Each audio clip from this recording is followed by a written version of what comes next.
Chapter 2451, Western Continent Situation. Establish a city? Shi Feng's request stunned Adolf for a moment. He even wondered if this guild leader was pulling his leg. If Yan Shaoqian had heard Shi Feng, she would assume the swordsman had either lost his mind or he was dreaming. As on the Eastern Continent, players could establish guild towns and cities in the West, but because of a few differences, there were far fewer guild towns and cities on the Western Continent. One difference was the fact that the various NPC kingdoms and empires left the management of almost all of their towns and cities to the Adventurers Association, which, in turn, entrusted matters of security to the various guilds in the form of quests. This forced the various guilds to invest tons of manpower in the NPC towns and cities management, ensuring their authority. Hence, the Western Continent's various powers severely lacked manpower, and very few were capable of establishing guild towns or cities of their own. There was another major difference that contributed to the various powers' unwillingness to establish guild towns and cities. The demonic creature armies. The invading demonic creatures' attacks weren't limited to towns and cities within a country's borders. Occasionally, they would also besiege towns and cities deep within kingdoms and empires. Regardless of where the various powers established their guild towns or cities, they'd still have to deal with the demonic creatures' invasion. These demonic creature armies weren't like the monster sieges on the Eastern Continent. They operated like kingdoms and empires' well-trained NPC armies. They could even use war weapons against towns and cities. Meanwhile, guild towns and cities didn't have the support of a large number of NPCs like NPC towns and cities. Guilds would have to hire a limited number of NPC soldiers and rely on their own members to stop these demonic creatures. It was easy to imagine how much manpower would be necessary to protect a guild town or city. This was why so few powers had established their own guild town or city on the Western Continent, and those that managed the feat were undoubtedly powerful. At the very least, a power would need to be on par with a first-rate guild to maintain a single guild town or city. Only those that ranked among the top of first-rate guild could maintain 2 guild towns or cities. It'd be no exaggeration to call them pseudo-superpowers. And yet, Shi Feng wanted Divine Tribe to help him establish a guild city on the Western Continent. If he were asking this of any other superpower's upper echelon, they'd likely throw him out the door. This wasn't a partnership, it was daylight robbery. Guild leader Black Flame, are you aware of the situation on the Western Continent? Establishing a guild city here is even more difficult than you imagine. Even now, Divine Tribe only has the power to maintain 5 guild towns and cities, Adolf explained after taking a moment to calm himself. Constructing a guild city on the Western Continent wasn't difficult, but protecting it was. No ordinary power could afford the amount of manpower and resources it would require. Zero Wing only had 10 players on the Western Continent right now. Even if Shi Feng were heaven-defyingly strong, he couldn't defeat an entire army of demonic creatures by himself. It would be up to Divine Tribe to dispatch a player army to protect Zero Wing's city, and in doing so, Divine Tribe would likely have to invest more in the endeavor than it would gain from its alliance with Zero Wing. Zero Wing was only a pseudo-superpower in the East right now. It didn't have much influence, and it could only secure a limited amount of resources. Moreover, the manpower Divine Tribe would have to invest would be manpower the guild couldn't use in the future. It simply wasn't a worthwhile trade. I understand how difficult it is to establish a guild city on the Western Continent, which is why I'm asking for Divine Tribe's help. Shi Feng nodded while chuckling. If your guild can agree, I am willing to purchase 3 million magic crystals of rare materials from Divine Tribe at market price. Shi Feng knew a little about the Western Continent situation, so he knew that establishing a guild city here would be a major challenge, especially for Zero Wing, a guild that didn't even have a hint of a foundation in the West. However, a guild city was necessary for Zero Wing's future development. Without one, the guild wouldn't have a foothold in the West and would be subjected to the local powers' suppression. This was why the various powers, who could travel between the continents, always established strongholds in both places.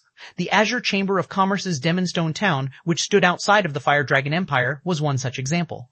With its own trade hub, Azure didn't have to worry about superpowers' suppression, even if they grew jealous. He also needed a guild city to deal with an even greater problem. More powers would establish routes between the 2 main continents as time passed, and when they did, Zero Wing would face even more competition. Even Divine Tribe might find a way to the Eastern Continent, and when it did, it would sell its resources in the East rather than rely on Zero Wing as a middleman, earning more profits as a result. Thus, it was imperative that Zero Wing have its own guild city on the Western Continent. 3 million magic crystals? Adolf's eyes grew wide as he stared at Shi Feng in shock, and his breathing grew labored. He had never dreamed that Zero Wing was so frighteningly wealthy. Are you telling me the truth, guild leader Black Flame? Magic crystals were hard currency on the Western Continent. Players could easily buy certain rare materials with magic crystals, while they couldn't do the same with coins. Vendors even offered discounts if players were willing to pay with magic crystals. The Western Continent wasn't like its Eastern counterpart. Not only were magic crystals scarcer, but demand for them was higher as well. Take the combat runes the various powers used, for example. Magic crystals were the main material to craft these combat runes. This was precisely why Divine Tribe had sent one of its trump card legions to capture Azure's demonic silver mine, despite it only being a grade 3 vein. The mine dropped magic crystals. 3 million magic crystals. It was an astronomical amount to any of the Western continent's superpowers.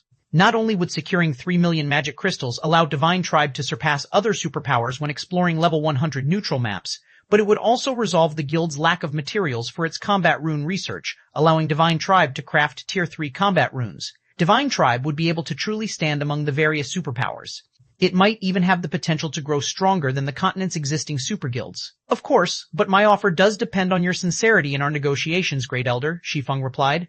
When he saw the burning passion in Adolf's eyes, he could not help but marvel at the magic crystal's effects. Although Shi Feng had been aware of how valuable magic crystals were on the Western continent, he had never expected the continent's powers to be this desperate for them. Adolf was on the cusp of becoming a peerless monster himself, yet even he seemed intensely excited at the prospect of so many magic crystals. After a moment of hesitation, Adolf gritted his teeth and said, "Deal. I can represent Divine Tribe in agreeing to your demands. However, Divine Tribe can only dispatch 80,000 elites and 20,000 experts to help you defend your city. Whether or not these players will be successful will depend on your arrangements. An army of 100,000 is sufficient, but I will need to borrow one of your trump cards to capture a city," Shi Feng agreed, nodding. An army of 80,000 elites and 20,000 experts was essentially the limit that any first-rate guild in the East could dispatch to a guild town or city. Unfortunately, maintaining the Western continent's NPC towns and cities needed too much manpower. That won't be a problem. I'll send McCaffrey's Legion to assist you. However, I must warn you, if our Legion loses more than 30% of its players, they will retreat. Shi Feng's additional request didn't surprise Adolf. Capturing an existing hostile NPC city was the fastest way to establish a guild city in the West. Shi Feng and Adolf then signed a contract, solidifying their agreement. The contract stipulated that Divine Tribe would gather the rare materials Shi Feng requested within 7 days, and grant Shi Feng access to a 100,000-man army to help him protect Zero Wing City for 3 months. In exchange, Shi Feng would pay Divine Tribe 3,000 magic crystals. Divine Tribe would also become Zero Wing's sole ally in the West, and any materials Zero Wing required from the Western continent would be purchased from Divine Tribe, unless another party could offer the materials at a lower price. Once the contract was signed, McCaffrey was instructed to return with his Legion to Silver Lion City. Shi Feng was then given full authority over the Legion. Silver Lion City, Divine Tribe's guild residence, guild leader Black Flame, may I know what your plans are? With our current combat power, there are only a few resource cities and level 90 maps that we can capture. Considering the difficulty of protecting the city, I suggest we capture a resource city in a level 80 map instead, McCaffrey recommended as he pointed to areas on the map he held. Capturing a resource city in a level 90 map would be quite difficult due to the level 100 plus NPCs or monsters that protected the cities. They would also encounter level 100 mythic combatants. Capturing a city in a level 80 map would be far less of a challenge. Although these areas were a lower level, guild cities could be transferred to a different location once they met the requirements. Moreover, Zero Wing was merely trying to secure a foothold on the Western continent, not contest for hegemony. Capturing a resource city in a level 80 map would more than serve its purposes. No, I'm not interested in these cities. I want Star Valley's Starlight Fortress, Shi Feng declared, shaking his head as he pointed to a location several kingdoms away from the Silver Moon Empire. To be precise, he indicated a fortress in Star Valley, a forbidden land in the southern region of the Western continent. Securing this fortress was his main goal in visiting the West. 2452 Steel Giant reappears. Chapter 2352 Steel Giant reappears. As soon as Shi Feng finished his statement, the meeting room full of several dozen players fell deathly silent as Divine Tribe's members turned to give Shi Feng disdainful looks. This guy's really ambitious. Crap. Star Valley? Does he think we're his personal subordinates? He actually wants us to go on a suicide mission. The Western continent's various superpowers were very familiar with Star Valley. They all dreamed of owning a town or city in the map. Not only was Star Valley rich in ores, but it was also home to plenty of ancient ruins. In addition, Star Valley housed one of the only 2 known God Mod regional dungeons on the Western continent. It was everyone's target for exploration and capture. And Shi Feng wanted to capture the Starlight Fortress in Star Valley. Guild leader Black Flame, that area is a level 100 plus forbidden land. I'm afraid you overestimate the Silver Lion Legion. Even if with the Great Elder's 100,000-man army, I doubt we'll even get through the Starlight Fortress's gate, much less capture it, McCaffrey insisted. Rather than get angry at Shi Feng's goal, he offered a bitter smile. If Divine Tribe had the power to capture the Starlight Fortress, it would have done so long ago. There were too many benefits to owning a fortress in Star Valley to ignore. No superpower could ignore the temptation. However, not a single superpower had successfully captured one of Star Valley's fortresses. McCaffrey acknowledged that Shi Feng was incredibly strong, beyond the reach of ordinary Apex experts, but a handful of players wouldn't be enough to capture a fortress, especially one in a forbidden land. One would need an extremely powerful army to succeed. I understand your concerns, Vice Commander Affrey. I've done my own research on the Starlight Fortress. I am sure with the Silver Lion Legion's help we can capture it, Shi Feng explained. During his previous life, Star Valley had been extremely famous on the western continent due to its abundant resources. The fortresses in the Forbidden Land were gold mines, and the various powers had investigated them thoroughly. Even a second-rate guild like Shadow had learned plenty about these fortresses. After considering the Silver Lion Legion's strength, Shi Feng had decided that the Starlight Fortress was their best option. The Starlight Fortress was also one of the few fortresses that they had any chance of capturing. Star Valley was indeed a level 100+ neutral map, and as such, it was a dangerous location even to veteran Tier 3 players. However, that was precisely the reason that Shi Feng wanted it. Star Valley's fortresses had survived since ancient times, so they contained legacies that were far stronger than anything from the current era. The human race had had far more Tier 3 individuals than it did now. In fact, completing their promotion to Tier 3 hadn't been nearly as difficult during ancient times, but the human race had eventually lost many of their legacies in the countless wars since, making it far more of a challenge to reach Tier 3. If he could capture the Starlight Fortress, Zero Wing's Tier 3 experts would gain a massive boost in strength. Since you've made up your mind, I suppose I have nothing more to say, Guild Leader Black Flame. We can set out once the Silver Lion Legion has rested, McCaffrey conceded. Seeing Shi Feng's confidence, he gave up trying to dissuade the swordsman. Divine Tribe had already forged an agreement with Shi Feng, and it was up to him which town or city they attacked. Whether or not they succeeded was none of his concern. Following which, the Silver Lion Legion's 8,000 members prepared for their expedition to Star Valley. After the meeting, McCaffrey gave his report to Adolf.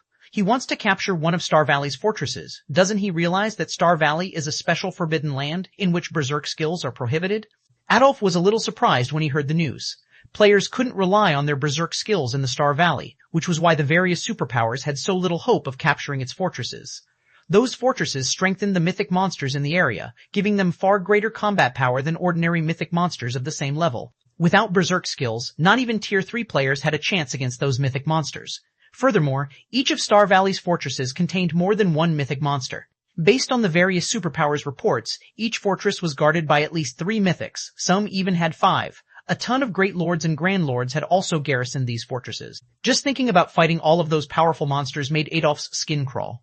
Even with Divine Tribe's trump card, the Tier 4 Hero Summoning Scroll, they couldn't capture a fortress of that caliber. Shi Feng, however, insisted on accepting the challenge. He is adamant that he's done his research, and he's confident that we can capture the Starlight Fortress, Crimson Witch explained from beside McCaffrey, her tone dripping with contempt. At this stage of the game, the various superpowers had barely scratched Star Valley's surface. They had barely begun to exploit the Forbidden Land's resources. To truly capture one of the Star Valley's fortresses, the various superpowers would have to wait until they had several thousand Tier 3 experts under their command.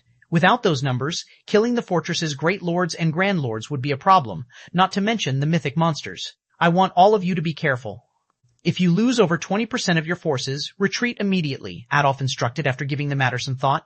The various superpowers have already begun to raid level 100 team dungeons, and they will conduct many more large-scale operations in the future. We can't afford to suffer serious losses at this crucial moment. Level 100 team dungeons are our guild's top priority. Understood, McCaffrey replied. He shared a similar opinion with the Great Elder. It was far better to focus their attention on raiding level 100 team dungeons than aim for an unrealistic goal like capturing the Starlight Fortress. Level 100 team dungeons had the weapons and equipment they needed to boost their strength by a large margin. That equipment would also help the guild's Tier 2 experts complete their Tier 3 promotion quests much sooner. Their guild would only grow stronger as a whole if they had more Tier 3 players. Following which, McCaffrey met up with Shi Feng's group at the teleportation hall with the Silver Lion Legion in tow. They teleported to the Golden Sands Kingdom, the closest country to the Star Valley. The Golden Sands Kingdom was also a desolate country, with 80% of its territory comprised of desert. Once they had reached the Golden Sands Desert, the group continued for another 10 hours or so on mounts to reach the Star Valley's outer region. When the group arrived, the mighty Silver Lion Legion stunned the various major powers experts in the area. Although the Legion members had concealed their identities with black cloaks, their intense auras drove off any Tier 3 experts in their way. Finally, after another 3 hours of travel, Shi Feng and his small army reached the top of a forested hill a short distance from the Starlight Fortress. From this vantage point, they could all see the massive tower in the middle of the forest and the sturdy walls that surrounded it. Oh, people have made it here already? Shi Feng was a little taken aback to see a group of players fighting a short distance away from the fortress. Star Valley was a level 100 plus forbidden land, and very few players had the strength to grind in its outer region, much less near the Starlight Fortress. The Starlight Fortress was situated on the boundary between the Star Valley's inner and outer regions. Even the weakest monster here was a level 105 Lord, and the strongest was a level 110 Mythic Boss. Not even the various superpowers' main forces dared to approach this area casually, and yet a group of players fought near the fortress's entrance. It was astounding. There were only 500 members of the team, and every one of them was an independent player. What a powerful adventurer team. They have over 30 Tier 3 players on a 500-man team, and the lowest level among them is level 105. This team can practically rival a top-ranked first-rate guild's main force, Crimson Witch commented. Of course, when Shi Feng's group had noticed the adventurer team, the members of that team had noticed Shi Feng and his small army. There's so many of them, boss. What should we do? A level 106, Tier 3 Ranger asked the robust man tanking a level 109 Grand Lord ranked archaic species. Although this robust man only wore leather armor and wielded a pair of gauntlets as weapons, a layer of strange energy enveloped his form, which drastically reduced the amount of damage he took from the Grand Lord's attacks. Even when the Grand Lord successfully landed a hit, the man only lost around 20,000 HP. To Tier 3 players, this amount of damage was practically negligible. This quest boss is already in the red. Ignore them for now. If they dare try to steal our kill, we'll drag them down with us, the robust man growled. His gaze contained no fear even after he noticed the Silver Lion Legion's overwhelming numbers. I agree. I have checked their mana signatures. They might have more players, but only 70 of them are Tier 3 players. If it comes down to a fight, we'll make them suffer. A ruthless man who wore similar leather armor and wielded a greatsword agreed with a sharp nod. Any other adventurer team would have likely fled if they encountered the Silver Lion Legion, but they were different. They'd never back down from a fight even if they faced an army of 8,000 players with several hundred Tier 3 experts. Guild leader Black Flame, should we make them leave? McCaffrey asked as he turned toward Shi Feng. They were here to capture a fortress. Even if they were merely a slightly powerful adventurer team, outsiders could affect the outcome of their operation. However, as Shi Feng was their commander this time, and McCaffrey decided to seek his guidance rather than take action immediately. That won't be necessary. We'll just do our own thing, Shi Feng said, shaking his head. He had no intention of clearing out the area. If we don't force them to leave, guild leader Black Flame, we won't be able to besiege the front gate, McCaffrey insisted, exasperated. The Starlight Fortress only had one entrance, and it was the least protected area. Thick walls that were 12 meters high surrounded the fortress on every other side, and they were treated with special magic that prevented players from vaulting over them. In addition, many level 110 Great Lord and Grand Lord ranked elemental guards paced atop the walls. Not only could these elemental guards launch long-range attacks, but they also had AoE spells. Those monsters would likely bombard them to smithereens before they could destroy the fortress's walls. Before McCaffrey could continue, however, Shi Feng retrieved a steel giant that blotted out the sky. The Crimson Dragon Flying Ship. 2453, Crimson Dragon Flying Ships. My chapter 2453, Crimson Dragon Flying Ships. Might a flying ship. When Divine Tribe's members saw the gigantic Crimson Dragon Flying Ship, their eyes nearly fell out of their sockets, including McCaffrey and Divine Tribe's other upper echelons. The Crimson Dragon Flying Ship was massive. They had previously thought that flying mounts dwarfed land mounts, but compared to this, flying mounts were little more than children standing before an adult. So, this is the rumored flying ship? McCaffrey could not help but marvel at the Crimson Giant and its glowing runes and magic arrays engraved on the hull. Even the ship's mana mesmerized him. As one of Divine Tribe's upper echelons himself, he had heard about Zero Wing's flying war weapon, but seeing the real thing in person still shocked him. Before a steel giant like this, monsters and player armies were meaningless. When the adventurer team fighting in the distance saw the Crimson Dragon flying ship, some even forgot about the monsters they fought for a moment. Only after the monsters' attacks through them did they recover their senses. What is that? Crap. Is it really necessary to go that far? The members of the adventurer team felt stifled and afraid as they gazed at the flying ship. The confidence they had held onto began to wane. Boss, what should we do? Look at those bastards. We are only a team of 500, yet they've revealed that thing to intimidate us. The ruthless, greatsword-wielding man cursed as he stared at the distant flying ship. With the weapons they had on hand, the idea of fighting the steel giant was a joke. It would be akin to fighting a tank or fighter jet with sticks. The two sides' combat power was on entirely different levels. Meanwhile, the robust man, this adventurer team's commander, watched the ship with a grim expression. Even if he had to face several dozen Tier 3 experts all by himself, he would still have the courage to put up a fight. He was even confident he could escape with his life even if he couldn't win. However, faced against the Crimson Dragon flying ship, he wasn't even confident in being able to escape. At this stage of the game, any player that spent considerable time in a major NPC city knew what a flying ship was, and although most didn't know exactly how powerful they were, it was easy to guess. Flying ships could fire magic cannons from the air, and even the weakest magic cannon had peak Tier 3 power. Moreover, magic cannons' attacks were AoEs. Players who couldn't fly would be nothing more than moving targets for such a vessel. Right now, their team was at the Crimson Dragon flying ship's complete mercy. If the players piloting the ship wanted them dead, they wouldn't even get a chance to flee. While the adventurer team panicked, Aqua Rose and her comrades boarded the ship while Divine Tribes members watched. Vice Commander Afri, I'll try to open a break in the wall as quickly as possible. I'd like you to form a defensive line below the ship to clear out the monsters that will flood out of the fortress and help protect the Crimson Dragon flying ship from the fortress's flying monsters. Shi Feng addressed McCaffrey, who was still in a daze. Any other power would have to enter the fortress through the front gate, but with the Crimson Dragon flying ship, it didn't matter where Shi Feng's army attacked from. Hearing Shi Feng's instructions snapped McCaffrey out of his daze, and pulling his gaze away from the flying ship, he turned to Shi Feng, advising, "Do you really want to go in through the wall, Guild Leader Black Flame? That fortress has survived since ancient times, and its walls are much stronger than those of a modern fortress. Even with a flying ship, I'm afraid it'll be a challenge to break down the wall." He had still dismissed Shi Feng's intentions of capturing the Starlight Fortress, but now he began to believe that this swordsman had the means to pull it off. Opening a hole in the fortress's defenses was the most difficult aspect of trying to capture one. All fortresses had an auto-repair feature. If players couldn't exploit that weakness before the wall began to repair itself, there would be no hope of success. Naturally, the weakest point in the fortress's outer defense was its front gate. The walls were far sturdier and had much higher durability in comparison. "Relax, we should have enough time. As long as the Silver Lion Legion can keep the flying monsters off the ship, we'll be fine," Shi Feng said, chuckling at McCaffrey's concern.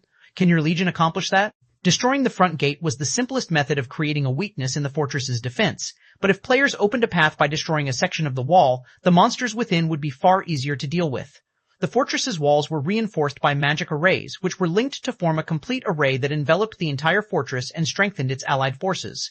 This was why the monsters within were so much more challenging to defeat than monsters in the fields. If players could destroy a section of the walls, however, they could damage the magic array engraved onto it. This, in turn, would weaken the strengthening effect the array had on the monsters within.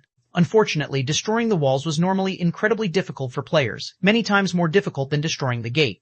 Teams that struggled to capture a fortress wouldn't resort to attacking the more fortified walls. This was precisely the reason that Shi Feng dared to challenge the Starlight Fortress. Without current players' strength, capturing it would have been impossible. Even the weakest fortress in Star Valley was garrisoned by hundreds of thousands of monsters, of which several thousand were Great Lords and several hundred were Grand Lords. Moreover, these monsters would respawn after a certain amount of time. If players didn't have the DPS to slay them all quickly, these monsters could even outlast a superpower's army. Of course, players didn't necessarily have to clear out the monsters to capture a fortress. They only needed to defeat the fortress's guardian boss. But until they cleared out a certain fraction of the monsters, those monsters would become a problem during the guardian boss fight. Fortunately, only low-grade elemental creatures occupied the Starlight Fortress, and they weren't very intelligent, not even the mythic-ranked elemental creatures. They operated almost purely on instinct. If the fortress were occupied by creatures like magic elves, no one would have a hope of capturing it before players reach Tier 5. That won't be a problem. As long as we don't have to deal with the mythic monsters, there's no way the monsters without the fortress's buff will break, though the Silver Lion Legion's line, McCaffrey confidently declared. However, he still preferred that they attack the front gate instead.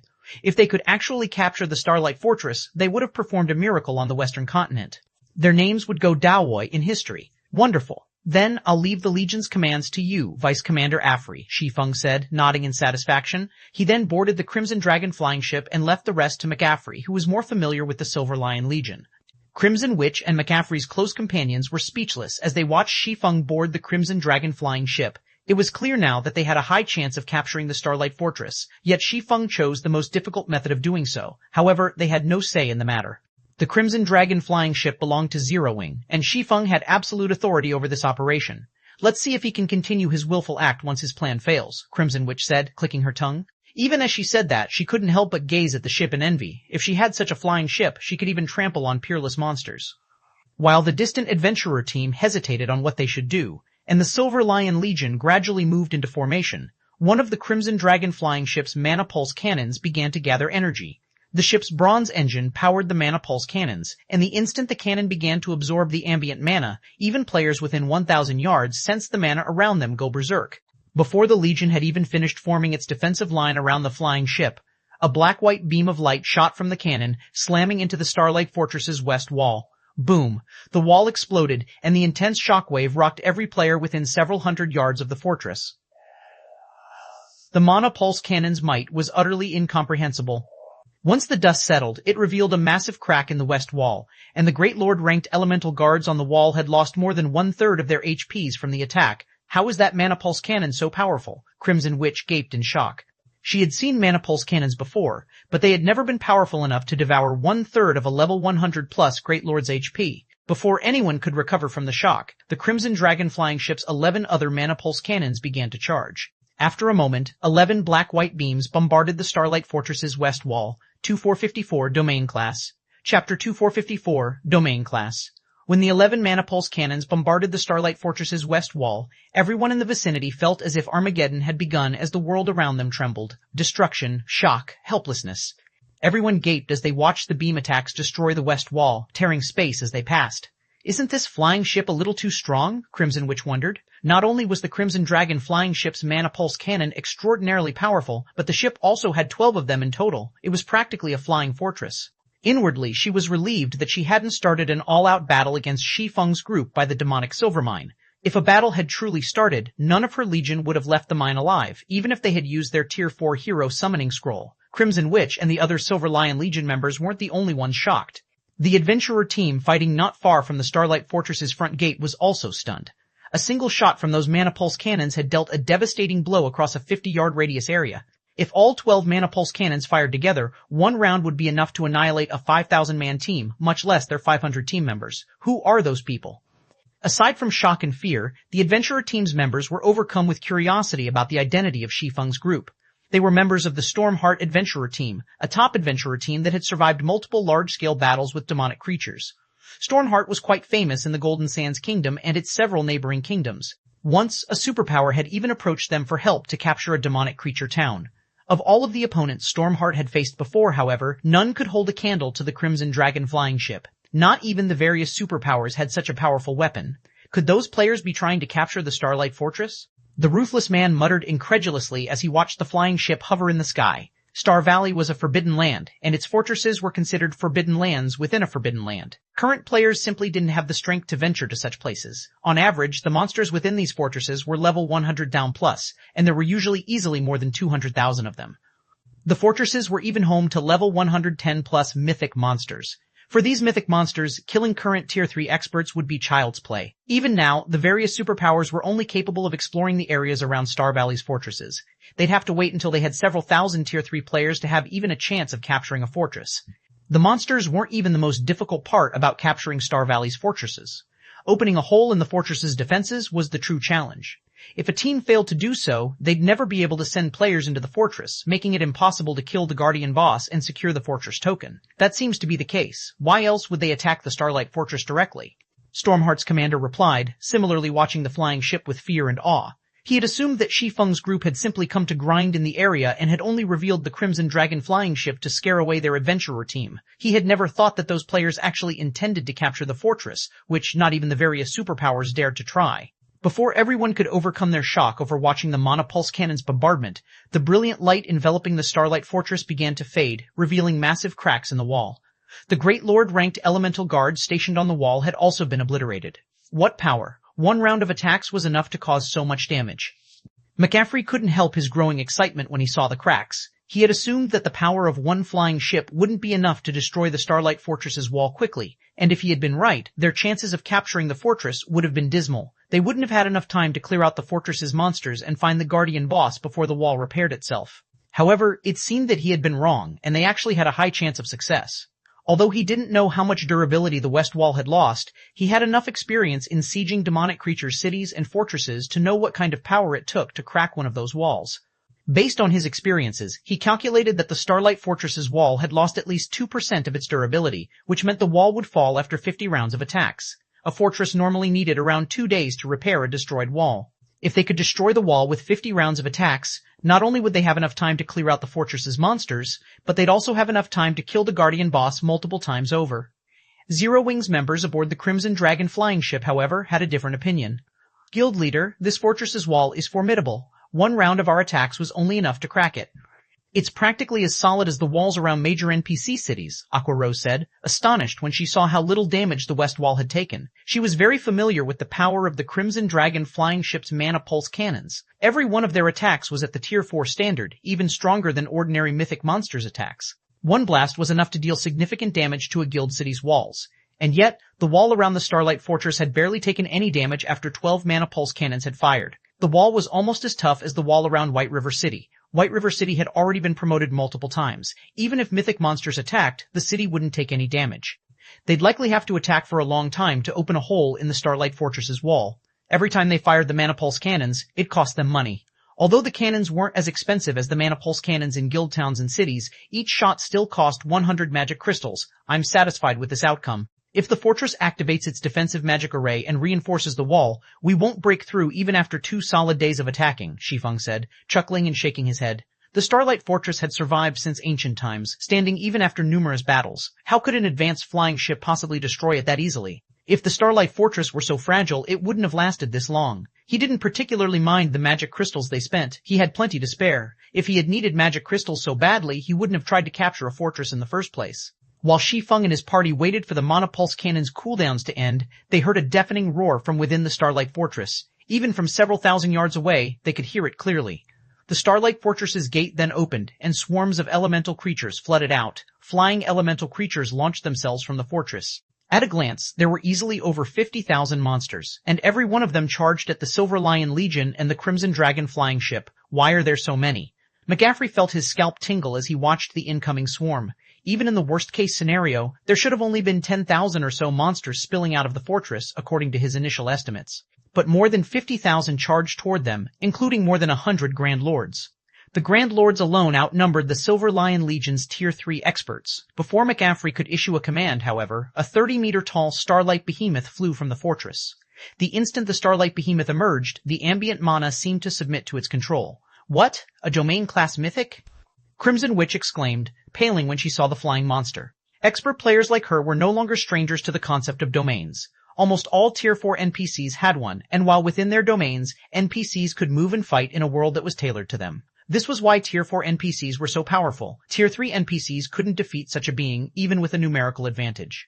Fortunately, monsters were dumb, unlike NPCs. They relied on their physical prowess in battle, but even so, they could contend with NPCs of the same tier. Monsters that had reached the Tier 4 mythic standard were particularly hardy, powerful enough that even Tier 4 NPCs of the same level would struggle to defeat them. Domain-class mythic monsters had their own domain. Even Tier 4 NPCs would have to flee from a group of domain-class mythics. She had never dreamed that such a powerful monster would dwell within the Starlight Fortress, and it had just flown out of the fortress to greet them. 2455, World Descends. Chapter 2455, World Descends. I thought only mobs were supposed to come out. Why is the fortress's guardian boss out here too? Why is this guardian boss so powerful? Shouldn't domain-class mythics be world bosses? The Starlight Behemoth's appearance shocked the Silver Lion Legion. The joy they had felt after seeing the Crimson Dragon flying ship's might vanished when they saw the Starlight Behemoth's gigantic, translucent body. Now, only fear swam within them. Thus far, the various superpowers had only discovered a handful of domain-class mythic monsters, and every one of them was on par with a natural disaster. Those monsters could even guard an entire map. In fact, some level 90-plus world bosses were merely domain-class mythics, and the various superpowers' forces had proven ineffective against them. Even after relying on special items, they had been annihilated. A domain was simply unstoppable. This was why Tier 3 NPCs were no match for their Tier 4 counterparts, even when they outnumbered the stronger NPCs. Within another's domain, one's overall performance would suffer significantly. Just casting spells and activating skills became excruciatingly difficult within a hostile domain. One would be fortunate to exhibit 50% of their normal combat power in such a fight. To make matters worse, the domain would strengthen its user's overall performance as well. Even in a fight between a Tier 3 NPC and a Tier 4 NPC of equal strength, the difference would be qualitative with the domain active. Needless to say, the difference would be even greater between Tier 3 players and a domain-class mythic. Commander, we need to retreat. Nobody can stop that domain-class mythic boss. If we don't run now, it'll slaughter us. The ruthless man from Stormheart shouted at his commander Crow when he saw the Starlight Behemoth. Not only was the Starlight Behemoth individually powerful, but its domain would also strengthen the army of 50,000 monsters. Such a force would have no issues taking down a guild city, much less the Silver Lion Legion's 8,000 members. With the fortress's elemental creatures focused on the Crimson Dragon flying ship, they had a chance to escape. If they waited until these monsters destroyed the ship and massacred the Legion, they'd be next. It seems our raid is impossible. Inform everyone to retreat. Crow commanded as he gazed at the Starlight Behemoth. He had wanted to linger to witness the historical moment the Starlight Fortress was captured, but that no longer seemed like a wise idea. Of the various superpowers he knew of, none could even defeat a level 90+ domain class, mythic-ranked world boss, not even the 5 great superguilds. Meanwhile, the Starlight Behemoth was a level 113 domain class mythic boss. Starlight Behemoth, Toriande, Realm Lordal, Starlight Creature, Mythic level 113, HP 4,000 yen, 4,000 yen, 4,000 yen. Aside from the Starlight Behemoth's basic attributes, its 4 billion HP alone would be enough to inspire despair. With 4 billion HP, the Starlight Behemoth would regain 40 million HP every 5 seconds with its battle recovery.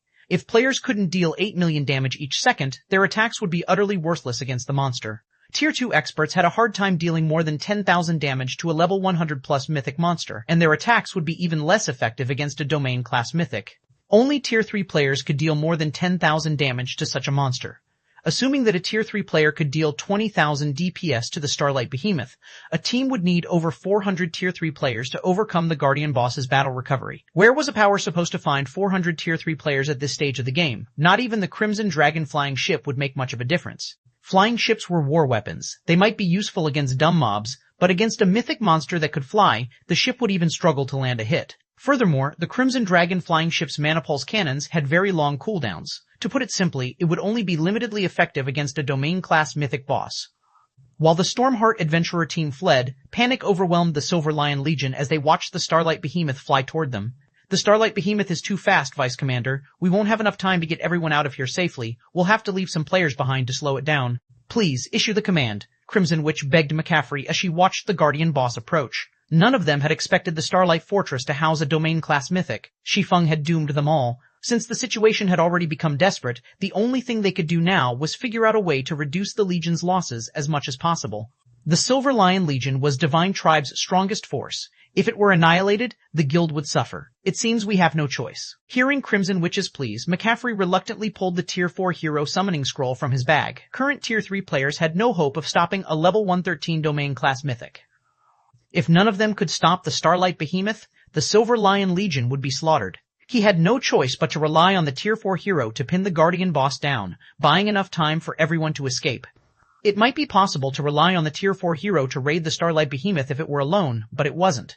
Not only did the Guardian boss have the support of 50,000 monsters, but its domain even strengthened the monsters around it. Not even 4 Tier 4 heroes could defeat this horde.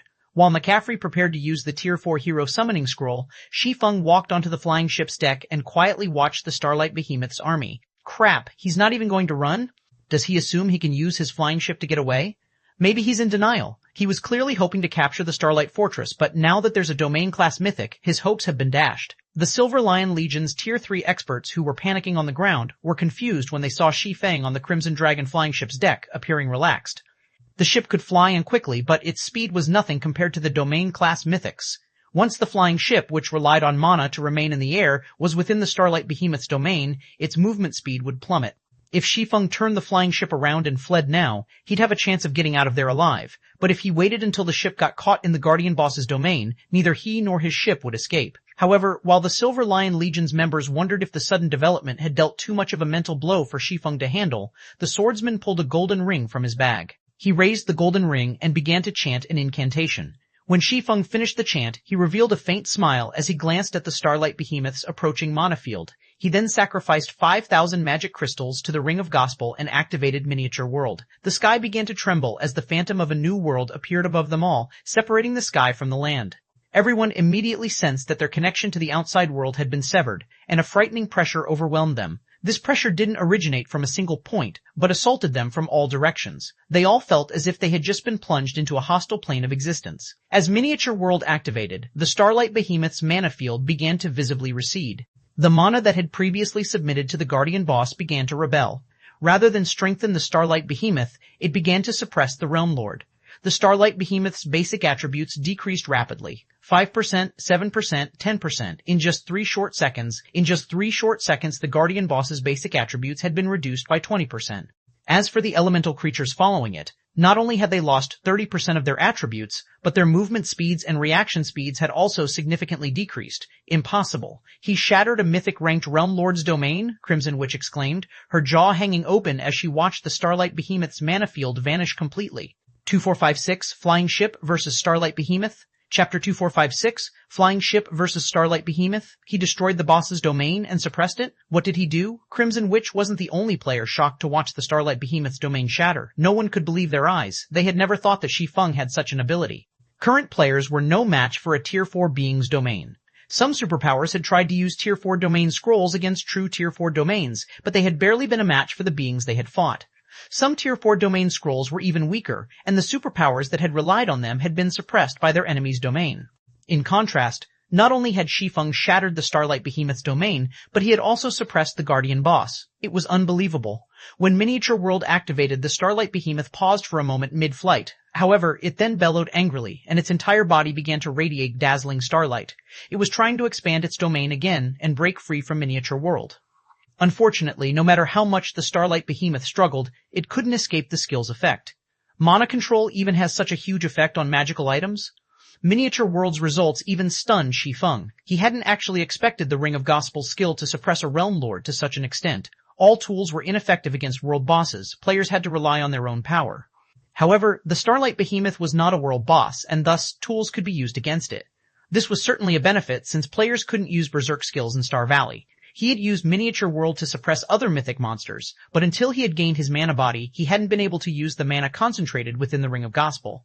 Now that he was a master magician as well, he, more or less, understood how the Ring of Gospel's magic arrays operated. He could now guide some of the concentrated mana into those arrays. Even so, he had never thought that the results would be this powerful. His only aim had been to destroy the Starlight Behemoth's domain. He hadn't dared to hope that Miniature World would suppress the Guardian boss as well. The Ring of Gospel proved far more effective than when he had used it blindly before. Of course, after giving the matter some thought, Shi Feng found it reasonable. He had already upgraded the Ring of Gospel to the fragmented legendary rank, and world power was already stronger than domains.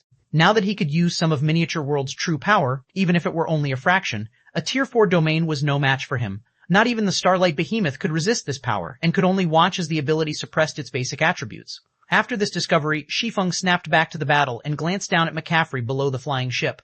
Vice Commander Affrey, prepare to greet the enemy. Try to slow those mobs down as much as possible, especially the monsters that can fly. I'll deal with the boss, Shi Feng shouted. McCaffrey could not help but hesitate as he turned back to the elemental creature's army. Disregarding the horde of Lord-ranked monsters, the army had over 100 level 110 plus Grand Lords. Even without the Starlight Behemoth's domain strengthening these elemental creatures, stopping so many high-level Grand Lords would be very difficult for the Silver Lion Legion's 8,000 members. Only Tier 3 players could tank those monsters, and the Legion only had 60 Tier 3 players. Before McCaffrey could say more, however, Shi Feng sacrificed more magic crystals to the Ring of Gospel and activated Ring of Brilliance. Suddenly, everyone within a 2,000-yard radius felt a pleasant, empowering sensation spread through them. Their basic attributes and physiques improved by 20%, increasing their overall strength by a large margin. He has a strengthening domain tool too? Crimson Witch was flabbergasted when she noticed the buffs the Silver Lion Legion had received. She found it simply unbelievable that Shi Feng had both a suppressing domain tool and a strengthening domain tool. Normally, superpowers would be fortunate to have just one of these tools. Yet Shi Feng had both. Will that help? Shi Feng asked. Not even Shi Feng had a good solution for facing the 50,000-strong army of elemental creatures, and he still had an agreement with Divine Tribe that the Silver Lion Legion could retreat if they lost more than 30% of their manpower. However, if McCaffrey realized that they had no hope of winning this battle, he would give up before that, which wasn't the outcome Shi Feng wished to see. I can't make any guarantees, but we'll try our best to stop those mobs, McCaffrey agreed. Feeling the Ring of Brilliance's effects, he decided to grit his teeth and fight. If the Silver Lion Legion retreated without putting up a fight after Shi Feng had gone to such lengths to help them succeed, both the Legion and Divine Tribe would be humiliated. Even if he had to risk severe losses, he would try his best to stop the approaching elemental creature army.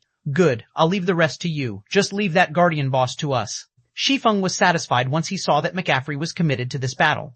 He was already fortunate that the Silver Lion Legion, one of Divine Tribe's trump card legions, was willing to help. Shi Feng then piloted his Crimson Dragon flying ship straight toward the Starlight Behemoth. What? Do they really intend to challenge the Starlight Behemoth? Everyone was dumbfounded as they watched the ship approach the Realm Lord. In the air, a flying ship had superb combat power, but that was only true against immobile objects and players. Flying ships weren't built to fight monsters, and yet Shi Feng's group was going to use the flying ship against the domain class mythic. They had gone insane. Even stripped of its domain and with 20% less basic attributes, the Starlight Behemoth was far stronger than ordinary mythic monsters. Its 3.2 billion HP was more than enough to cause despair. While the Silver Lion Legion members considered the ship's odds of surviving, Aqua Rose raised her staff from the Crimson Dragon flying ship's deck and began to chant an incantation. Dark blue, twofold magic arrays began to appear around the Starlight Behemoth, one after another. Tier 3 Superspell, Sea God's Grasp. Under her command, shackles of water closed around the Realm Lord, binding the Starlight Behemoth and holding it in place. Good, fire the main cannon, Shi Feng commanded. As soon as he did, the Crimson Dragon flying ship's magic elven cannon began to gather an astonishing amount of ambient mana. It then fired a searing hot white beam with a 200-yard radius at the Guardian boss's head. Boom! As the shot collided with the Starlight Behemoth's face, the forest below shook violently. The Silver Lion Legion's members almost lost their footing due to the shockwaves, even from several hundred yards away. As the white beam's light faded, it revealed a colossal crater in the previously dense forest. Flowers, grass, trees, even the elemental creatures that had been in that area left no trace of their presence, utterly obliterated. After a short moment, a gigantic figure fell from the sky and crashed into the crater's center, causing such an impact that it sent dirt and debris into the air. That gigantic figure was none other than the immobilized Starlight Behemoth, 2457. The Behemoth Falls. Chapter 2457. The Behemoth Falls. How is that possible? The flying ship injured the boss with just one attack. How powerful is that thing? Are flying ships really this strong? Both the Silver Lion Legion and the fleeing Stormheart team fell silent as they stared at the fallen Starlight Behemoth. They had no idea of how to express the shock they felt. Ordinary mythic monsters couldn't compare to a mythic-ranked Realm Lord even after the Starlight Behemoth had lost its domain. Its defense should be particularly high. Tier 2 players might deal around 5,000 damage to an ordinary mythic, but when they attacked a Realm Lord like the Starlight Behemoth, they'd only deal around 3,000 damage. Exceeding a monster like the Starlight Behemoth's damage tolerance to injure it would be absolutely impossible for current players, yet the Crimson Dragon flying ship had accomplished the feat. When Shi Feng saw the Guardian boss on the ground, however, he wasn't surprised. On the contrary, he had expected this outcome. The magic elven cannon dealt peak Tier 4 divine damage. The cannon's power was nearly at the Tier 5 standard. Although the Starlight Behemoth was a Realm Lord, it was not a higher life form. Its life rating was roughly the same as ordinary mythic monsters. It was merely tougher. Compared to the mutated Sunset King Shi Feng had encountered in the Sea God's realm, the Starlight Behemoth was an infant. If the magic elven cannon could even deal significant damage to the Sunset King, what chance did the Starlight Behemoth possibly have against it? Good. Bombard it with ranged attacks, Shi Feng shouted, gesturing to the heavily injured Realm Lord. Not only would God's Domain's monsters lose a significant amount of their combat power when heavily injured, but their defense would decrease as well. A level 100 plus mythic monster had incredible recovery speed, and if they didn't take advantage of this opportunity, they'd have to wait another 5 minutes before they could fire the magic elven cannon again. Roar. Before Shi Feng and his entourage could attack the Guardian boss, however, it released a deafening roar, which was so powerful that it stirred up a storm around the monster. The Starlight Behemoth then stretched open its massive maw, gathering a horrifying amount of mana within. Tier 4 spell, Starlight Roar. A brilliant beam of starlight shot from the Starlight Behemoth's mouth, and as it did, it shattered space around it. The attack was so fast that the Crimson Dragon flying ship didn't have time to dodge. The blood drained from everyone's faces. That beam attack had even more power than the flying ship's mana pulse cannons. It would annihilate any Tier 3 player it struck. Magic Shield, activate. Taking no risks, Shi Feng activated the Crimson Dragon flying ship's magic shield immediately. Boom. When the beam collided with the magic shield, it transformed space around the ship into a sea of fire as another thunderous boom echoed throughout the area. As everyone expected to see the flying ship severely damaged, the flames died down and the flying ship remained in one piece. However, cracks had formed along the barrier around it, as expected of a Realm Lord. It devoured over 20 million points from the shield's energy reserved with one attack. Shi Feng was astounded when he saw that nearly half of the magic shield's energy was gone. The Crimson Dragon flying ship had upper-ranked Tier 3 defense, which was even higher than most mythic monsters, yet it had taken over 20 million damage. The Starlight Roar clearly had the power to approach the Tier 4 upper rank. The attack would even shatter a minor NPC city's defensive magic array. After its attack, the Starlight Behemoth flapped its wings and flew toward the Crimson Dragon flying ship. It intended to down the ship before it did anything else. The flying ship was, after all, a long-distance war weapon and, as such, was weak against close combat attacks. Shi Feng, however, had no intention of letting the Realm Lord get close to his flying ship. Before the Starlight Behemoth had even ascended, he had driven the ship toward the rear of the Silver Lion Legion. Since the Starlight Behemoth was so injured, the Crimson Dragon flying ship easily outran it. The Starlight Behemoth's speed has decreased. McCaffrey's eyes glowed as he watched the flying ship kite the Guardian boss around the Silver Lion Legion. McCaffrey had been relatively surprised to see the Crimson Dragon flying ship injure the Starlight Behemoth, but injuring a Guardian boss and killing it were two different things. The Starlight Behemoth might look miserable, but it hadn't lost a significant amount of HP. The magic elven cannon had only dealt a little over 50 million damage, which was nothing to the Starlight Behemoth. The Realm Lord would tear the Crimson Dragon flying ship to shreds long before they could kill it. It had an incredible recovery rate after all. The flying ship, on the other hand, was a war weapon, and as such, it didn't have an automatic recovery ability. Every point of durability it lost in this battle would be permanent until repairs could be made. If the ship could kite the Starlight Behemoth, however, it would be a different story. As long as Shi Feng's group kept the Guardian boss distracted, the Legion could spare some of its Tier 3 experts to help attack the Starlight Behemoth once it had finished off enough of the elemental creature army, slowly whittling the Realm Lord to death. But before McCaffrey could finish his thought, the Crimson Dragon flying ship stopped moving. What is he trying to do? Does he still plan to face the Starlight Behemoth head-on? The Silver Lion Legion's members were confused when they saw the ship come to a halt. They couldn't fathom what Shi Feng was trying to do. Since the Crimson Dragon flying ship was currently faster than the Starlight Behemoth, it had the opportunity to increase the distance between it and the Guardian boss, buying time until the magic elven cannon's cooldown had ended. However, Shi Feng instead chose to let the mythic monster catch up. The swordsman was clearly mad. With how fast the Starlight Behemoth's recovery rate was, its injuries would heal completely in a matter of minutes. While the Starlight Behemoth grew closer and the Silver Lion Legion grew more nervous, Shi Feng revealed the Bible of Darkness and activated demon summoning. A colossal pair of doors suddenly appeared before the flying ship, and as they parted, dense dark energy flooded through, transforming a 100-yard radius into a bubble of darkness. Once the doors were fully open, an 8-meter-tall, one-horned demon flew through them. It wore a suit of pitch, black armor, and was supported by 2 pairs of leathery, dark black wings. The instant this one-horned demon emerged, every member of the Silver Lion Legion shuddered. A level 125 Tier 4 Great Demon? Why has a Great Demon come here? We're doomed. There are actually 2 Tier 4 monsters. This wasn't the first time they had seen a Tier 4 Great Demon, but the one before them was a level 125 Great Demon. Every 5 levels was a turning point in God's domain, and the difference was especially prominent after level 100. At most, the Silver Lion Legion could deal with level 110 monsters. If they tried to take down a level 125 Great Demon, they'd be digging their own graves. A level 125 Great Demon was even more frightening than the level 113 Starlight Behemoth. As they all began to plan their funerals, Shi Feng pointed at the Starlight Behemoth, shouting at the one-horned demon, "Go, kill it." "Yes, my lord." The one-homed demon spoke in the human tongue before lightly bowing to Shi Feng. Suddenly, the one-horned demon vanished, and by the time everyone noticed it again, it hovered within 200 yards of the Realm Lord. Tier 4 spell, Advanced Instantaneous Movement. Once the great demon was within range, it swung its shadow-black steel trident. A threefold magic array then appeared above the Starlight Behemoth's head. Tier 4 spell, Dark Lightning. Boom, boom, boom. Black arcs of lightning descended from above, striking the heavily injured Realm Lord, and each pulled an agonized cry from the mythic monster. Each lightning strike also dealt over 10 million damage, and after suffering 9 consecutive attacks, the Starlight Behemoth had lost nearly 100 million HP. Everyone was stupefied. Just how many cards does he possess? Shock and confusion flashed in Crimson Witch's eyes as she watched Shi Feng control the one-horned demon. First, he had revealed the Crimson Dragon flying ship. Then, he showed off his ability to summon a level 125 Great Demon. Shi Feng was practically a one-man army. The Stormheart Adventurer team's members who watched from a distance could not help but gape at the scene. This was the first time they had ever seen anyone beat a level 100-plus Realm Lord into submission. The level 125 Great Demon continued to tank the Starlight Behemoth, while the Crimson Dragon flying ship bombarded the Realm Lord with attacks, rapidly depleting its HP.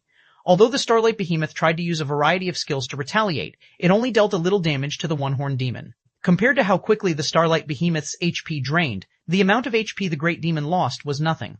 In less than 10 minutes, before the Silver Lion Legion could even kill one Grand Lord, the Starlight Behemoth, one of the Starlight Fortress's guardian bosses, fell. 2458, Unexpected Loot, Chapter 2458, Unexpected Loot. When the gigantic Starlight Behemoth crashed into the ground, the Silver Lion Legion members watched their experience bars rapidly fill. Each of them had earned even more EXP than when they normally slew level 100-plus mythic monsters as 100-man teams. Some players even leveled up, reaching level 1006. It's dead? For a moment, the Silver Lion Legion's members, who were in the middle of their battle with the elemental creature army, were stunned after the Starlight Behemoth had hit the ground.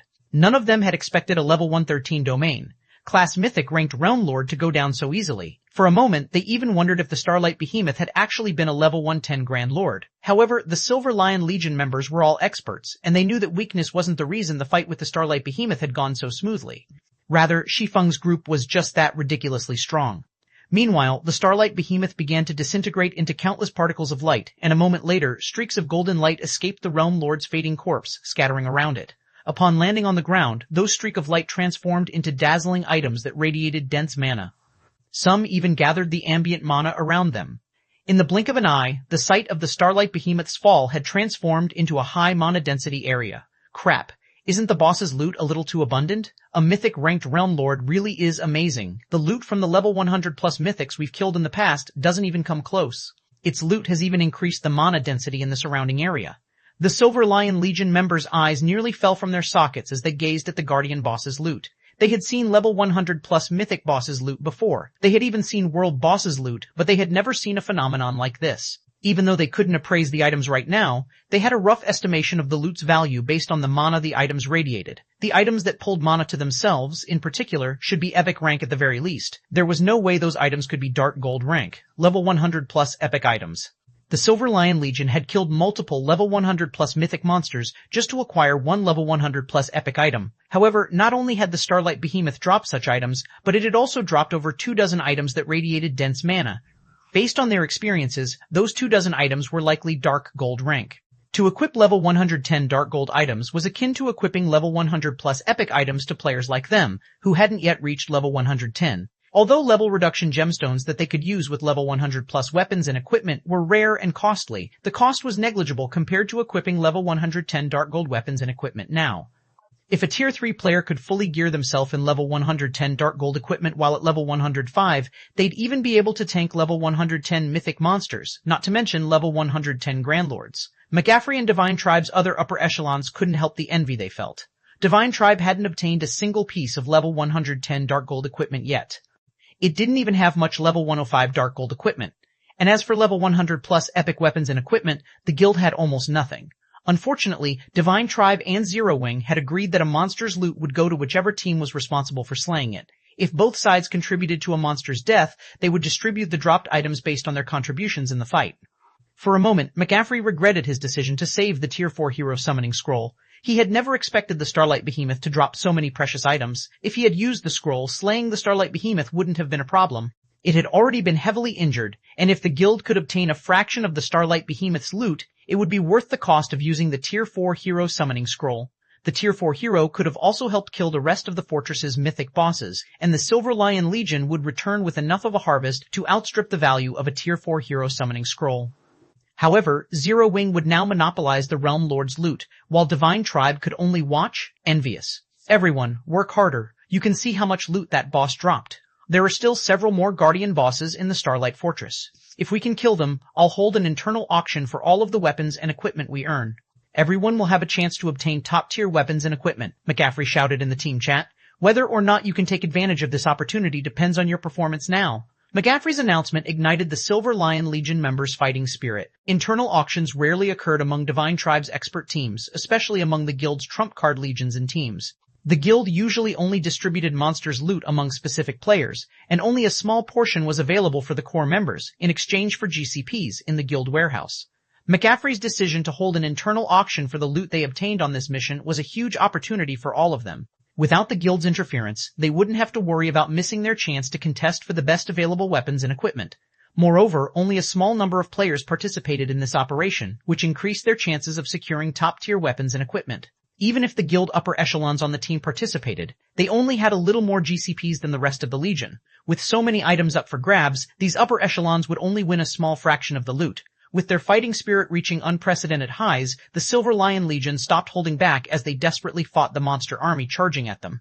McGaffrey even used the Tier 4 Hero Summoning Scroll to help clear out the mobs. Seeing this astonished Shi Feng a little. He had never considered that the Starlight Behemoth's loot would motivate the Legion to such an extent. He didn't give the matter much thought, however. The harder the Silver Lion Legion worked, the faster they could clear out the fortress's mobs.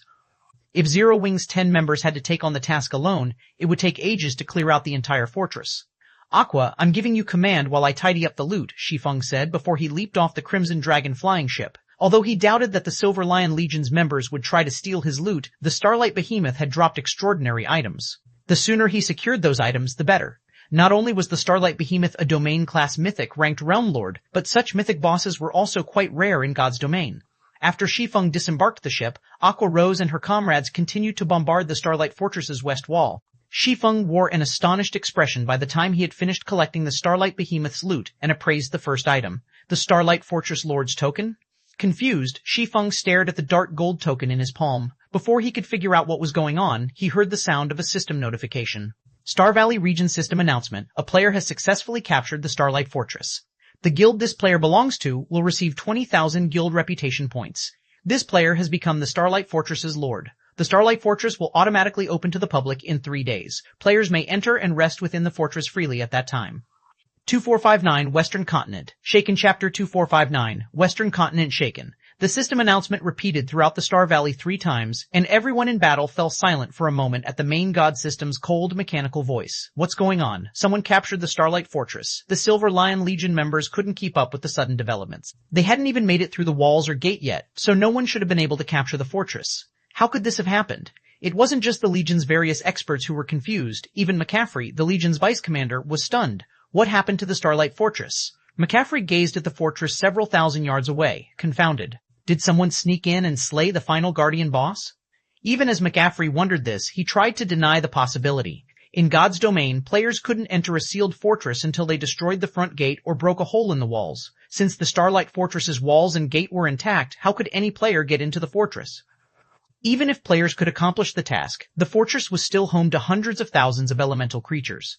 All of these monsters were level 110 or higher, and the weakest of them was Lord rank. Not even a 1,000-man Tier 3 team would be able to handle the final Guardian boss in such a situation, much less a 100-man team of Tier 3 players. Even if players miraculously managed to reach and challenge the final Guardian boss, fighting the mythic-ranked boss should cause a huge commotion. But although they had been engaged in battle outside the fortress, they hadn't heard any noise from within. The only strange part about this siege was that over 50,000 monsters had emerged to attack, rather than the 10,000 they had expected. Moreover, this monster army had over 100 Grand Lords and a mythic boss, a creature that normally should remain within the fortress. Could it be? McCaffrey suddenly thought of a possibility, and he spun toward Shi Feng, who was busy looting the Starlight Behemoth's loot near the rear line. In all of his experience sieging God's domain's fortresses, the final Guardian boss had never charged out of the fortress. Yet the Starlight Behemoth had been extraordinarily powerful. As a mythic-ranked realm lord, the Starlight Behemoth could be considered on par with a world boss, albeit one of the weakest. Of course, a level 113 world boss was an absolute nightmare for current players. Not to mention, the Starlight Behemoth had the support of an army of 50,000 monsters. Defeating it was far more difficult than defeating an ordinary realm lord. If Shi Feng hadn't used Miniature World to suppress the Guardian boss's domain earlier, McCaffrey would have prepared to lose half of his legion at least. Meanwhile, Shi Feng stood in the middle of the crater holding a dark gold token. The token radiated dense mana and served as proof of their success in capturing the Starlight Fortress. The Starlight Fortress Lord's token. McCaffrey wasn't the only one to notice. Crimson Witch and the others had turned to look at Shi Feng as well. They've captured the fortress, just like that? Crimson Witch stared at the token in Shi Feng's hand with wide eyes. Although she knew that Shi Feng's group had a high chance of capturing the Starlight Fortress, she had never thought he'd secure the Fortress Lord's token so soon. This was one of Star Valley's fortresses they were talking about. It was something the Western Continent's various superpowers dreamed of obtaining, and yet Shi Feng had captured the fortress so easily. If she told this story, not even fools would believe her. Every member of the Silver Lion Legion was stupefied. None of them had ever expected a fortress in a level 100+ forbidden land to be so easy to capture. If the continent's other superpowers found out about this, they'd likely faint with anger. In reality, even Shi Feng was astonished.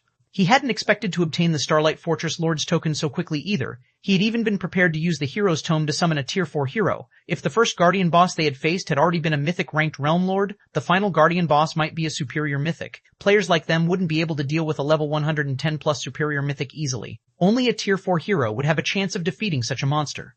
This has saved us a lot of effort, but we have much less time to fortify the fortress now. Shi Feng was not particularly pleased to see the Fortress Lord's token, and he gave it a bitter smile. The fact that he had obtained the Fortress Lord's token so soon was both a blessing and a curse. Now that he had secured the Fortress Lord's token, he would have full control of the Starlight Fortress's magic array. Although he still had to reach the fortress's core to activate the defensive magic array, it would no longer buff the monsters within now that he had the token. This would make capturing the fortress far easier. Now, he only needed to clear out the monsters in the Starlight Fortress, and he wouldn't have to destroy the fortress's wall or gate to do it. He could simply waltz through the front gate. The only problem was that he needed to clear out the monsters and strengthen the fortress's defenses within 3 days, before the fortress opened to the public and players began to flood in. Without adequate defenses, managing the fortress would become troublesome, and the various superpowers might use the opportunity to take it from him. Unfortunately, sealing the fortress and preventing players from entering wasn't possible. The Starlight Fortress was in Star Valley, a forbidden land. God's domain's forbidden lands weren't controlled by any kingdom or empire, and almost all of their fortresses had survived since ancient times, created before the Great Destruction. Forbidden lands fortresses weren't like those in neutral maps or guild towns and cities. Even with the Fortress Lord's token, one would not gain full access to the fortress. They couldn't open or seal the fortresses as they wished.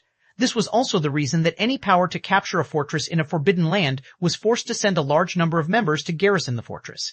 In truth, the main god system settings for this weren't unreasonable. Forbidden lands had far more abundant resources than other maps. If a power could acquire full control of an ancient fortress in a forbidden land, it would be nigh impossible for other powers to break through the defenses and take it from them due to the defensive mechanisms that had also survived since ancient times. The power that had first captured the fortress would have permanent access to the Forbidden Land's resources, while everyone else would have to watch from the sidelines. This certainly wasn't a fair situation. Take the Starlight Fortress, for example. It might only be a small fortress, but once its defensive magic array was activated, only Tier 5 beings would be able to break it. In an era where the gods had gone into seclusion, Tier 5 powerhouses stood at the peak of God's domain. Even emperors had to show proper respect. These powerhouses could wipe out entire kingdoms. Not even empires would get away scot-free after provoking such an individual. Shi Feng had thought that he'd have 3 full days to bolster the Starlight Fortress's defenses after he captured it, but now he had to waste some of that time clearing out the hundreds of thousands of monsters within. While Shi Feng and the others continued their fight against the Starlight Fortress's monsters, the Stormheart adventurer team watched from a distance with dropped jaws. "Who are those people?" the ruthless, greatsword-wielding man muttered as he stared at the system announcement in shock. "They've actually managed to capture the Starlight Fortress? We don't know who they are, but this will certainly cause an uproar across the continent," Crow, Stormheart's commander, said. He couldn't help but glance Shi Feng's way. The various powers and expert teams all wanted to conquer Star Valley, but players couldn't remain in the area for very long, which slowed their exploration progress in the Forbidden Land. Although the various superpowers had frequently tried to capture fortresses within Star Valley, none had succeeded. Now that someone had, Crow didn't even want to imagine how this event would change Star Valley. While Stormheart's members discussed the matter amongst themselves, news of the Starlight Fortress's capture spread like wildfire throughout the western continent. 2460 Swarming Starlight Fortress, Chapter 2460, Swarming Starlight Fortress, Silver Moon Empire, Silver Lion City. What did you say? Zero Wing has already captured the Starlight Fortress. Adolf was momentarily stunned when he heard McCaffrey's report. Impossible. Your group only left a while ago. Even if you hadn't rested, how could you have slain several 100,000 monsters in the fortress so quickly? Adolf felt as if McCaffrey were playing a joke on him. Zero Wing and the Silver Lion Legion hadn't even been gone from Silver Lion City for more than a day, and the Starlight Fortress was home to hundreds of thousands of monsters, the weakest of which was Lord Rank. Furthermore, there were plenty of Great Lords and Grand Lords in the fortress and multiple mythic-ranked Guardian bosses. Even if the Starlight Fortress had opened its gate to the Silver Lion Legion, the Legion's 8,000 players would still need a lot of time to clear out all of the monsters. It'd be a miracle if the Legion finished the job within 2 or 3 days. However, less than a day had passed since the Legion had left for Star Valley, and including travel time, they had spent even less time in the area. Did McCaffrey assume he had gone senile with old age? "It's true, Great Elder," McCaffrey insisted, smiling bitterly when he saw Adolf's skepticism. "Take a look for yourself if you don't believe me. We've already entered the Starlight Fortress and are clearing out the monsters. The fortress magic array is now buffing us, rather than its previous residents." As McCaffrey spoke, he changed the video chat to display his view of the situation. Adolf's display then revealed the Silver Lion Legion's fight with the elemental creatures within the Starlight Fortress. Although the weakest of the elemental creatures were level 110 lords, and many of them were level 110 plus Great Lords and Grand Lords, the fortress's magic array suppressed every one of the monsters, drastically reducing their basic attributes and mobility. In addition, the Legion's members were surrounded by a faint purple glow, significantly enhancing their attributes and physiques. Although the Silver Lion Legion was badly outnumbered, the elemental creatures were no match for them, and the monsters continued to fall as the fight continued. Seeing this made it obvious that the Starlight Fortress was now under player control. Otherwise, the fortress's magic array wouldn't behave in such a way. How was this possible? Adolf stared with wide eyes. They were talking about one of Star Valley's fortresses. Even if several superpowers worked together, they still couldn't capture a fortress in this level 100 plus Forbidden Land, much less Divine Tribe alone. Great Elder, I doubt it will be long before the other superpowers hear of this. The main god system had announced the Starlight Fortress's capture in a regional announcement. We couldn't keep this a secret if we wanted to, McCaffrey cautioned. He could sympathize with how Adolf felt at the moment. When Shi Feng had first declared that he wanted to capture the Starlight Fortress, McCaffrey had assumed the swordsman was both insane and ignorant. The West's various superpowers had to expend a lot of resources and manpower to obtain a single town, yet Shi Feng wanted to capture a fortress in a level 100+ forbidden land. Clearly, he hadn't been taking the Western continent's superpowers seriously. Star Valley had leveling resources that were unique to the area. It was also home to the West's only 2 known God Mode regional dungeons. It was no exaggeration to claim that owning one of Star Valley's fortresses was on par with owning several Grade 1 veins. If the various superpowers were capable of capturing these fortresses, they would have already done so. How could a pseudo-superpower like Zero Wing possibly succeed where the various superpowers had failed? In the end, however, Shi Feng had succeeded. Moreover, the strength Zero Wing had displayed was far beyond anything McCaffrey could have imagined. When it came to laying siege to fortified locations, Zero Wing outstripped ordinary superpowers. In fact, not even super guilds would prove as adept as Zero Wing in this respect. The domain tools and the Crimson Dragon flying ship Shi Feng had revealed were godly tools during an offensive siege. Watching those tools in action had changed everything McCaffrey had thought he knew about siege battles. Before the Ring of Gospel and flying ship, Tier 3 experts were nothing. It seems I still underestimated Zero Wing. Not only can it travel between the continents, but it has even proven capable of capturing the Starlight Fortress.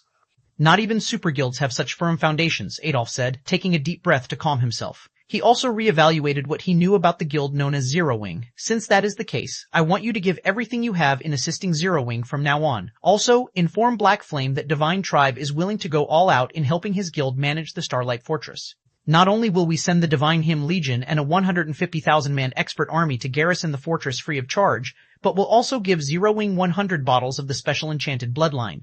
In return, all Divine Tribe wants is a temporary residence in the Starlight Fortress. Adolf's declaration stunned McCaffrey. Do we really need to go that far, Great Elder?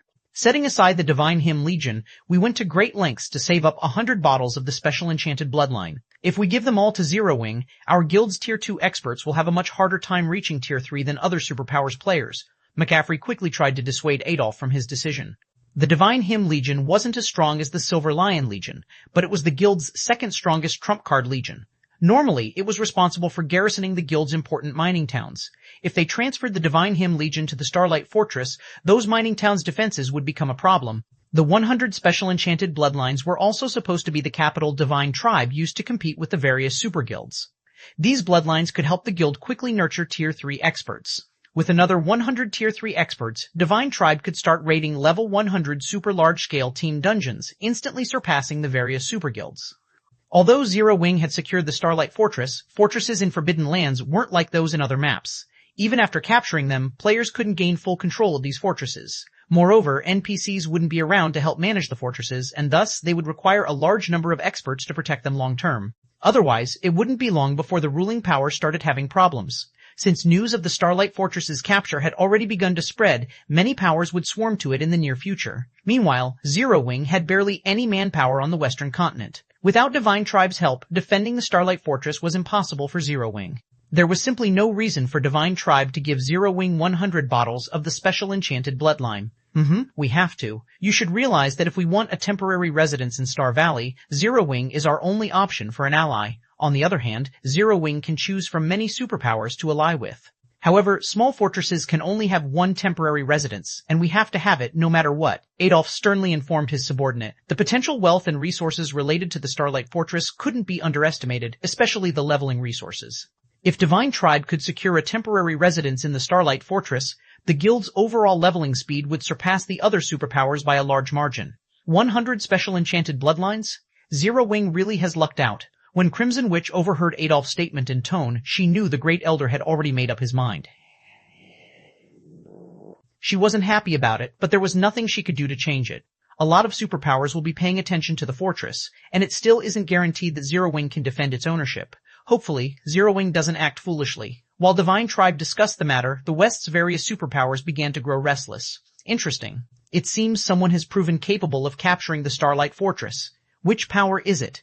Could it be a hidden superpower that has finally decided to spread its wings? Regardless, let's go take a look at the fortress. If this unknown power can't manage the fortress, this is the perfect opportunity to take it from them. The Western continent's various powers began to dispatch large expert teams, sending them to Star Valley.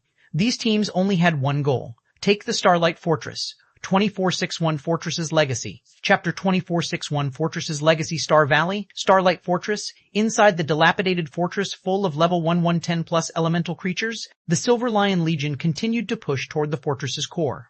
Although they faced more Great Lords and Grand Lords as they delved further into the fortress, defeating these monsters became an easy task with the Tier 4 hero McCaffrey had summoned and the fortress's magic array buff. After grinding in the fortress for just 6 hours, every member of the Legion discovered that their experience bars had grown considerably. Their leveling speed here was several times faster than grinding in normal maps. Furthermore, the elemental creatures dropped substantial loot, including plenty of level 110 mysterious iron equipment. If they were lucky, even level 110 secret silver equipment and set equipment would drop. The equipment was top tier to the Silver Lion Legion's members. The highest leveled players among them were level 106, while many of them were still stuck at level 105. Currently, obtaining level 109 weapons and equipment was a major challenge for them. Set equipment pieces' attributes were generally half a rank better than ordinary equipment of the same rank. If players could collect the full set, the set's attributes would be a full rank better than ordinary equipment of the same rank, with some having even greater bonuses. Take the level 110 secret silver set equipment. The Starlight Fortress's monsters dropped, for example. Although the Hidden Blue set was only a level 110 secret silver set equipment, not only would having 6 of the 8 pieces increase a player's casting speed by 20%, but it would also increase their spells' effects by 25%. With all 8 pieces of the set, it would increase one's spell completion rate by another 2% and casting range by 20%. Wearing this set, a magical class expert's DPS would be even higher than players in level 110 fine gold equipment. Even after they reached level 110, they couldn't be certain how many pieces of level 110 fine gold equipment they could obtain. It was likely that only the guild's peak experts had any chance of securing a full set. Obtaining enough level 110 fine gold equipment was simply too difficult for experts of their caliber. Fortunately, McCaffrey had already announced that he would auction all weapons and equipment they obtained from the Starlight Fortress. This meant that they'd all get a chance to acquire level 100 secret silver set equipment. How much they obtained would only depend on how many GCPs they had saved up. This was the reason that the Silver Lion Legion members put all of their effort into clearing out the Starlight Fortress's monsters, even without Shi Feng saying a word. They actually hoped that Shi Feng's group wouldn't participate in the battle, allowing them to keep all of the elemental creatures for themselves. The fortress only had so many monsters, and there wouldn't be enough secret silver set equipment for everyone. Guild leader, are we really going to leave these elemental creatures to Divine Tribe's members? Aqua Rose asked as she watched the Silver Lion Legion push through the fortress's main streets.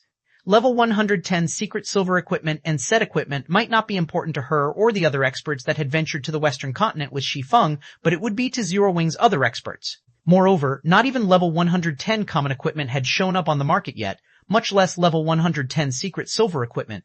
They had an advantage with the Crimson Dragon flying ship, and the fortress's magic array currently suppressed the monster's basic attributes.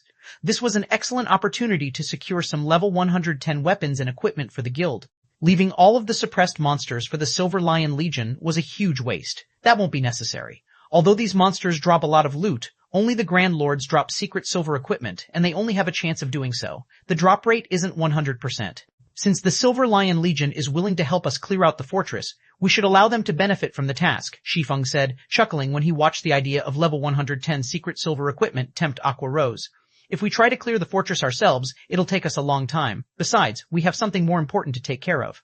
As per Shi Feng's agreement with Adolf, the Silver Lion Legion was only here to help Zero Wing capture a city. Now that they had captured the Starlight Fortress, the Legion had no reason to continue the fight. It was well within its rights to turn around and leave. The fact that the Silver Lion Legion was willing to slay the monsters within the fortress was good news for Shi Feng. If Zero Wing had to clear out the monsters on its own, he wouldn't have much time left to fortify the fortress. Something more important? After giving the matter some thought, Aqua Rose asked, "Are we raiding the remaining Guardian bosses?" The moment Aqua Rose mentioned the Guardian bosses, Cola and the other Zero Wing experts burst with excitement. They hadn't had a chance to participate in the fight with the Starlight Behemoth directly, so they were itching for action. "No," Shi Feng replied, shaking his head. "We'll be taking control of the Fortress Lord's mansion." "The Fortress Lord's mansion? Guild leader, don't you already have the Fortress Lord's token?" Aqua Rose inquired. The Fortress Lord's token was necessary to take control of the fortress as a whole, and it was the key component in taking over the Fortress Lord's mansion. Normally, when one obtained a Fortress Lord's token, they automatically gained control of the Fortress Lord's mansion. However, Shi Feng now informed them that they still needed to secure the mansion. "I do have the Fortress Lord's token, but I don't control the Fortress Lord's mansion yet. In fact, I don't even have partial control over it," Shi Feng explained with a bitter smile. Fortresses built before the Great Destruction weren't like more modern fortresses. When one gained the Fortress Lord's token for the latter, they would gain full control of the Fortress Lord's mansion. But that wasn't the case with ancient fortresses. Securing an ancient Fortress Lord's mansion would prove several times more difficult than capturing the fortress itself. The true value of these fortresses didn't lie in the resident monsters' loot, nor the items that the Guardian bosses dropped. Rather, the truly valuable items were the ancient legacy LA that were stored in the Fortress Lord's mansion. Items such as weapons and equipment were only secondary compared to these ancient legacies. Most of the legacies ancient humans had left behind to reach Tier 3 had been lost to time, and as a result, present-day humans had a far more difficult time completing their Tier 3 and higher promotion quests. Since ancient fortresses like the Starlight Fortress had existed before the Great Destruction, they, more or less, still contained Tier 3 and higher legacies. These legacies were the true treasures within ancient fortresses. At this stage of the game, players only knew that it was difficult to reach Tier 3. They weren't aware that Tier 3 was only the beginning of their journey in God's domain. Once they completed their Tier 3 promotions, growing stronger would become many times more difficult. Why was this the case? The reason was very simple. After reaching Tier 3, players wouldn't receive any guidance from the system regarding ways to increase their strength. Take Tier 3 skills and spells, for example. These were the foundation for Tier 3 players' power. If players only relied on legacy skill points to acquire Tier 3 skills and spells, they wouldn't be considered a true Tier 3 player. To be a true Tier 3 player, one would need at least 10 Tier 3 skills or spells in their arsenal. One also needed a way to control their mana body, which was also a crucial legacy. These methods were even more important than Tier 3 skills and spells. Although Shi Feng was already a master magician, and his control and understanding of magic arrays were far superior to other players, he only had basic control of his mana body. This was also the case for the Western Continent's experts, who were particularly skilled at controlling mana. Their mastery with their mana bodies was still in the infantile stages. This was why current Tier 3 experts were no match for Tier 3 NPCs. Many of the legacies within ancient fortresses were related to mana body control, offering methods that allowed humans, who had no physical advantages, to survive in the dangerous environments that had survived the Great Destruction. Guild leader, how are we supposed to secure the Fortress Lord's mansion? Aqua Rose asked. She realized that Shi Feng wasn't joking when she saw his serious expression. If they could not secure the Fortress Lord's mansion, the Starlight Fortress would remain ownerless. If that didn't change before the fortress automatically opened to the public, Zero Wing would be left in a very awkward position. It's simple. All we need to do is pass the legacy trial in the Fortress Lord's mansion. If we fail, we'll only control the fortress on the surface, even with the Fortress Lord's token, Shi Feng replied. To put it simply, the Starlight Fortress Lord's token was a ticket to obtain the Starlight Fortress's legacy. How much of the fortress players controlled would depend on how much of its legacy they could activate. The various ancient fortresses' legacy trials differed in difficulty. The known difficulties were Normal, Hard, Hell, Ashura, and God Mode. The more challenging a legacy trial was, the greater its rewards would be, but clearing the trial would also require more players. Moreover, all legacy trials had a 1-week cooldown. Shi Feng then led Aqua Rose and the rest of his companions toward the Starlight Fortress's Fortress Lord's mansion. A magic array currently enveloped the mansion, and not even mythic monsters could break through the barrier, let alone players. Only the player that held the Fortress Lord's token, and those that player granted access to, could pass through the barrier. After walking up to the mansion's entrance, Shi Feng retrieved the Fortress Lord's token and started to chant an incantation. Silently, he prayed, "Please, don't let the Starlight Fortress's legacy trial be too high of a difficulty." He hadn't just chosen to capture the Starlight Fortress because its monsters were easier to deal with. Most of his reasoning was based on the fact that it was one of the few small fortresses in Star Valley that had a Fortress Lord's mansion with a weak mana signature. This meant that the legacy the Starlight Fortress protected wasn't particularly powerful, and the legacy trial shouldn't be overly difficult. If he had tried to capture a fortress with a powerful Fortress Lord's mansion, he would have wasted his effort if he couldn't secure control of the mansion after capturing the fortress. When Shi Feng finished the incantation recorded on the token, a dark purple fourfold magic array appeared on the mansion's main door. A set of gigantic golden doors then emerged, and as the doors slowly parted, an ancient aura gushed between them. Crap. Isn't this just a measly small fortress? Why does it have an Ashura mode legacy trial? Shi Feng was utterly dumbfounded when he saw the golden doors. 246ers, Swarming Starlight Fortress. Chapter 246ers, Swarming Starlight Fortress, Silver Moon Empire, Silver Lion City. What did you say? Zero Wing has already captured the Starlight Fortress? Adolf was momentarily stunned when he heard McCaffrey's report. Impossible. Your group only left a while ago. Even if you hadn't rested, how could you have slain several 100,000 monsters in the fortress so quickly? Adolf felt as if McCaffrey were playing a joke on him. Zero Wing and the Silver Lion Legion hadn't even been gone from Silver Lion City for more than a day, and the Starlight Fortress was home to hundreds of thousands of monsters, the weakest of which was Lord Rank. Furthermore, there were plenty of Great Lords and Grand Lords in the fortress, and multiple mythic-ranked Guardian bosses. Even if the Starlight Fortress had opened its gate to the Silver Lion Legion, the Legion's 8,000 players would still need a lot of time to clear out all of the monsters. It'd be a miracle if the Legion finished the job within 2 or 3 days. However, less than a day had passed since the Legion had left for Star Valley, and including travel time, they had spent even less time in the area. Did McGaffrey assume he had gone senile with old age? It's true, Great Elder, McGaffrey insisted, smiling bitterly when he saw Adolf's skepticism. Take a look for yourself if you don't believe me. We've already entered the Starlight Fortress and are clearing out the monsters. The fortress magic array is now buffing us, rather than its previous residents. As McGaffrey spoke, he changed the video chat to display his view of the situation. Adolf's display then revealed the Silver Lion Legion's fight with the elemental creatures within the Starlight Fortress. Although the weakest of the elemental creatures were level 110 lords, and many of them were level 110 plus Great Lords and Grand Lords, the fortress's magic array suppressed every one of the monsters, drastically reducing their basic attributes and mobility. In addition, the Legion's members were surrounded by a faint purple glow, significantly enhancing their attributes and physiques. Although the Silver Lion Legion was badly outnumbered, the elemental creatures were no match for them, and the monsters continued to fall as the fight continued. Seeing this made it obvious that the Starlight Fortress was now under player control. Otherwise, the fortress's magic array wouldn't behave in such a way. How was this possible? Adolf stared with wide eyes. They were talking about one of Star Valley's fortresses. Even if several superpowers worked together, they still couldn't capture a fortress in this level 100 plus forbidden land, much less Divine Tribe alone. Great Elder, I doubt it will be long before the other superpowers hear of this. The main god system had announced the Starlight Fortress's capture in a regional announcement. We couldn't keep this a secret if we wanted to, McGaffrey cautioned. He could sympathize with how Adolf felt at the moment. When Shi Feng had first declared that he wanted to capture the Starlight Fortress, McGaffrey had assumed the swordsman was both insane and ignorant. The West's various superpowers had to expend a lot of resources and manpower to obtain a single town, yet Shi Feng wanted to capture a fortress in a level 100 plus forbidden land. Clearly, he hadn't been taking the Western continent's superpowers seriously. Star Valley had leveling resources that were unique to the area. It was also home to the West's only 2 known God Mode regional dungeons. It was no exaggeration to claim that owning one of Star Valley's fortresses was on par with owning several Grade 1 veins. If the various superpowers were capable of capturing these fortresses, they would have already done so. How could a pseudo-superpower like Zero Wing possibly succeed where the various superpowers had failed? In the end, however, Shi Feng had succeeded. Moreover, the strength Zero Wing had displayed was far beyond anything McCaffrey could have imagined.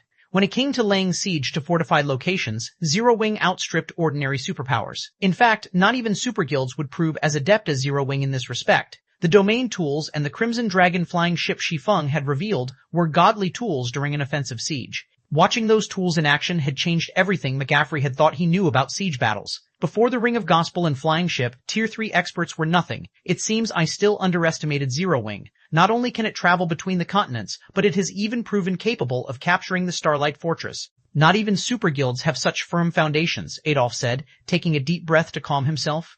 He also reevaluated what he knew about the guild known as Zero Wing. Since that is the case, I want you to give everything you have in assisting Zero Wing from now on.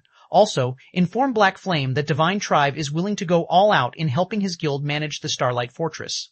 Not only will we send the Divine Hymn Legion and a 150,000-man expert army to garrison the fortress free of charge, but we'll also give Zero Wing 100 bottles of the special enchanted bloodline. In return, all Divine Tribe wants is a temporary residence in the Starlight Fortress. Adolf's declaration stunned McCaffrey. Do we really need to go that far, Great Elder? Setting aside the Divine Hymn Legion, we went to great lengths to save up 100 bottles of the special enchanted bloodline. If we give them all to Zero Wing, our guild's Tier 2 experts will have a much harder time reaching Tier 3 than other superpowers players. McCaffrey quickly tried to dissuade Adolf from his decision. The Divine Hymn Legion wasn't as strong as the Silver Lion Legion, but it was the guild's second strongest trump card legion. Normally, it was responsible for garrisoning the guild's important mining towns. If they transferred the Divine Hymn Legion to the Starlight Fortress, those mining towns' defenses would become a problem. The 100 special enchanted bloodlines were also supposed to be the capital Divine Tribe used to compete with the various super guilds. These bloodlines could help the guild quickly nurture Tier 3 experts. With another 100 Tier 3 experts, Divine Tribe could start raiding level 100 super large-scale team dungeons, instantly surpassing the various super guilds. Although Zero Wing had secured the Starlight Fortress, fortresses in Forbidden Lands weren't like those in other maps. Even after capturing them, players couldn't gain full control of these fortresses. Moreover, NPCs wouldn't be around to help manage the fortresses, and thus they would require a large number of experts to protect them long-term. Otherwise, it wouldn't be long before the ruling power started having problems. Since news of the Starlight Fortress's capture had already begun to spread, many powers would swarm to it in the near future. Meanwhile, Zero Wing had barely any manpower on the western continent. Without Divine Tribe's help, defending the Starlight Fortress was impossible for Zero Wing. There was simply no reason for Divine Tribe to give Zero Wing 100 bottles of the special enchanted bloodline. We have to. You should realize that if we want a temporary residence in Star Valley, Zero Wing is our only option for an ally. On the other hand, Zero Wing can choose from many superpowers to ally with. However, small fortresses can only have one temporary residence, and we have to have it no matter what. Adolf sternly informed his subordinate. The potential wealth and resources related to the Starlight Fortress couldn't be underestimated, especially the leveling resources. If Divine Tribe could secure a temporary residence in the Starlight Fortress, the guild's overall leveling speed would surpass the other superpowers by a large margin. 100 special enchanted bloodlines? Zero Wing really has lucked out. When Crimson Witch overheard Adolf's statement and tone, she knew the Great Elder had already made up his mind. She wasn't happy about it, but there was nothing she could do to change it. A lot of superpowers will be paying attention to the fortress, and it still isn't guaranteed that Zero Wing can defend its ownership. Hopefully, Zero Wing doesn't act foolishly. While Divine Tribe discussed the matter, the West's various superpowers began to grow restless. Interesting. It seems someone has proven capable of capturing the Starlight Fortress. Which power is it? Could it be a hidden superpower that has finally decided to spread its wings? Regardless, let's go take a look at the fortress. If this unknown power can't manage the fortress, this is the perfect opportunity to take it from them. The Western Continent's various powers began to dispatch large expert teams, sending them to Star Valley. These teams only had one goal. Take the Starlight Fortress. 2461, Fortress's Legacy. Chapter 2461, Fortress's Legacy Star Valley, Starlight Fortress. Inside the dilapidated fortress full of level 1110 plus elemental creatures, the Silver Lion Legion continued to push toward the fortress's core. Although they faced more Great Lords and Grand Lords as they delved further into the fortress, defeating these monsters became an easy task with the Tier 4 hero McCaffrey had summoned, and the fortress's magic array buff. After grinding in the fortress for just 6 hours, every member of the Legion discovered that their experience bars had grown considerably. Their leveling speed here was several times faster than grinding in normal maps. Furthermore, the elemental creatures dropped substantial loot, including plenty of level 1110 mysterious iron equipment. If they were lucky, even level 1110 secret silver equipment and set equipment would drop. The equipment was top tier to the Silver Lion Legion's members. The highest leveled players among them were level 106, while many of them were still stuck at level 105. Currently, obtaining level 109 weapons and equipment was a major challenge for them. Set equipment pieces' attributes were generally half a rank better than ordinary equipment of the same rank. If players could collect the full set, the set's attributes would be a full rank better than ordinary equipment of the same rank, with some having even greater bonuses. Take the level 110 secret silver set equipment the Starlight Fortress's monsters dropped, for example. Although the hidden blue set was only a level 110 secret silver set equipment, not only would having 6 of the 8 pieces increase a player's casting speed by 20%, but it would also increase their spells' effects by 25%. With all 8 pieces of the set, it would increase one's spell completion rate by another 2% and casting range by 20%. Wearing this set, a magical class expert's DPS would be even higher than players in level 110 fine gold equipment. Even after they reached level 110, they couldn't be certain how many pieces of level 110 fine gold equipment they could obtain. It was likely that only the guild's peak experts had any chance of securing a full set. Obtaining enough level 110 fine gold equipment was simply too difficult for experts of their caliber. Fortunately, McCaffrey had already announced that he would auction all weapons and equipment they obtained from the Starlight Fortress. This meant that they'd all get a chance to acquire level 100 secret silver set equipment. How much they obtained would only depend on how many GCPs they had saved up. This was the reason that the Silver Lion Legion members put all of their effort into clearing out the Starlight Fortress's monsters, even without Shi Feng saying a word. They actually hoped that Shi Feng's group wouldn't participate in the battle, allowing them to keep all of the elemental creatures for themselves. The fortress only had so many monsters, and there wouldn't be enough secret silver set equipment for everyone. Guild leader, are we really going to leave these elemental creatures to Divine Tribe's members? Aqua Rose asked as she watched the Silver Lion Legion push through the fortress's main streets. Level 110 secret silver equipment and set equipment might not be important to her or the other experts that had ventured to the Western Continent with Shi Feng, but it would be to Zero Wing's other experts. Moreover, not even level 110 common equipment had shown up on the market yet, much less level 110 secret silver equipment. They had an advantage with the Crimson Dragon flying ship, and the fortress's magic array currently suppressed the monster's basic attributes. This was an excellent opportunity to secure some level 110 weapons and equipment for the guild. Leaving all of the suppressed monsters for the Silver Lion Legion was a huge waste. That won't be necessary. Although these monsters drop a lot of loot, Only the Grand Lords drop secret silver equipment, and they only have a chance of doing so. The drop rate isn't 100%. Since the Silver Lion Legion is willing to help us clear out the fortress, we should allow them to benefit from the task, Shi Feng said, chuckling when he watched the idea of level 110 secret silver equipment tempt Aqua Rose. If we try to clear the fortress ourselves, it'll take us a long time. Besides, we have something more important to take care of. As per Shi Feng's agreement with Adolf, the Silver Lion Legion was only here to help Zero Wing capture a city. Now that they had captured the Starlight Fortress, the Legion had no reason to continue the fight. It was well within its rights to turn around and leave. The fact that the Silver Lion Legion was willing to slay the monsters within the fortress was good news for Shi Feng. If Zero Wing had to clear out the monsters on its own, he wouldn't have much time left to fortify the fortress. Something more important? After giving the matter some thought, Aqua Rose asked, "Are we raiding the remaining Guardian bosses?" The moment Aqua Rose mentioned the Guardian bosses, Cola and the other Zero Wing experts burst with excitement. They hadn't had a chance to participate in the fight with the Starlight Behemoth directly, so they were itching for action. "No," Shi Feng replied, shaking his head. "We'll be taking control of the Fortress Lord's mansion." "The Fortress Lord's mansion? Guild leader, don't you already have the Fortress Lord's token?" Aqua Rose inquired. The Fortress Lord's token was necessary to take control of the fortress as a whole, and it was the key component in taking over the Fortress Lord's mansion. Normally, when one obtained a Fortress Lord's token, they automatically gained control of the Fortress Lord's mansion. However, Shi Feng now informed them that they still needed to secure the mansion. "I do have the Fortress Lord's token, but I don't control the Fortress Lord's mansion yet. In fact, I don't even have partial control over it," Shi Feng explained with a bitter smile. Fortresses built before the Great Destruction weren't like more modern fortresses. When one gained the Fortress Lord's token for the latter, they would gain full control of the Fortress Lord's mansion, but that wasn't the case with ancient fortresses. Securing an ancient Fortress Lord's mansion would prove several times more difficult than capturing the fortress itself. The true value of these fortresses didn't lie in the resident monsters' loot, nor the items that the Guardian bosses dropped. Rather, the truly valuable items were the ancient legacial that were stored in the Fortress Lord's mansion. Items such as weapons and equipment were only secondary compared to these ancient legacies. Most of the legacies ancient humans had left behind to reach Tier 3 had been lost to time, and as a result, present-day humans had a far more difficult time completing their Tier 3 and higher promotion quests. Since ancient fortresses like the Starlight Fortress had existed before the Great Destruction, they, more or less, still contained Tier 3 and higher legacies. These legacies were the true treasures within ancient fortresses. At this stage of the game, players only knew that it was difficult to reach Tier 3. They weren't aware that Tier 3 was only the beginning of their journey in God's domain. Once they completed their Tier 3 promotions, growing stronger would become many times more difficult. Why was this the case? The reason was very simple. After reaching Tier 3, players wouldn't receive any guidance from the system regarding ways to increase their strength. Take Tier 3 skills and spells, for example. These were the foundation for Tier 3 players' power. If players only relied on legacy skill points to acquire Tier 3 skills and spells, they wouldn't be considered a true Tier 3 player. To be a true Tier 3 player, one would need at least 10 Tier 3 skills or spells in their arsenal. One also needed a way to control their mana body, which was also a crucial legacy.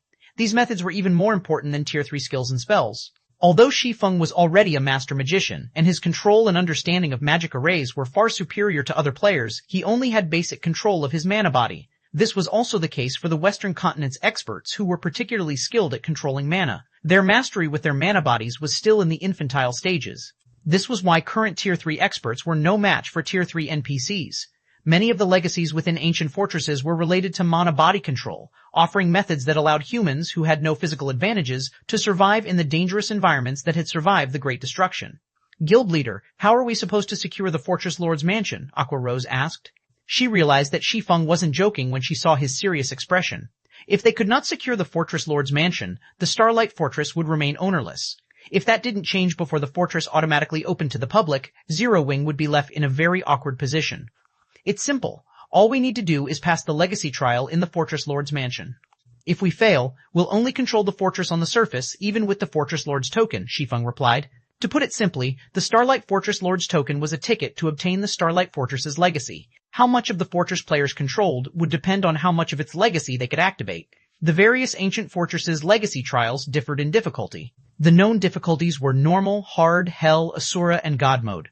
The more challenging a legacy trial was, the greater its rewards would be, but clearing the trial would also require more players. Moreover, all legacy trials had a 1-week cooldown. Shi Feng then led Aqua Rose and the rest of his companions toward the Starlight Fortress's Fortress Lord's mansion. A magic array currently enveloped the mansion, and not even mythic monsters could break through the barrier, let alone players. Only the player that held the Fortress Lord's token and those that player granted access to could pass through the barrier. After walking up to the mansion's entrance, Shi Feng retrieved the Fortress Lord's token and started to chant an incantation. Silently, he prayed, "Please, don't let the Starlight Fortress's legacy trial be too high of a difficulty." He hadn't just chosen to capture the Starlight Fortress because its monsters were easier to deal with. Most of his reasoning was based on the fact that it was one of the few small fortresses in Star Valley that had a Fortress Lord's mansion with a weak mana signature. This meant that the legacy the Starlight Fortress protected wasn't particularly powerful, and the legacy trial shouldn't be overly difficult. If he had tried to capture a fortress with a powerful Fortress Lord's mansion, he would have wasted his effort if he couldn't secure control of the mansion after capturing the fortress. When Shi Feng finished the incantation recorded on the token, a dark purple fourfold magic array appeared on the mansion's main door. A set of gigantic golden doors then emerged, and as the doors slowly parted, an ancient aura gushed between them. Crap. Isn't this just a measly small fortress? Why does it have an Ashura mode legacy trial?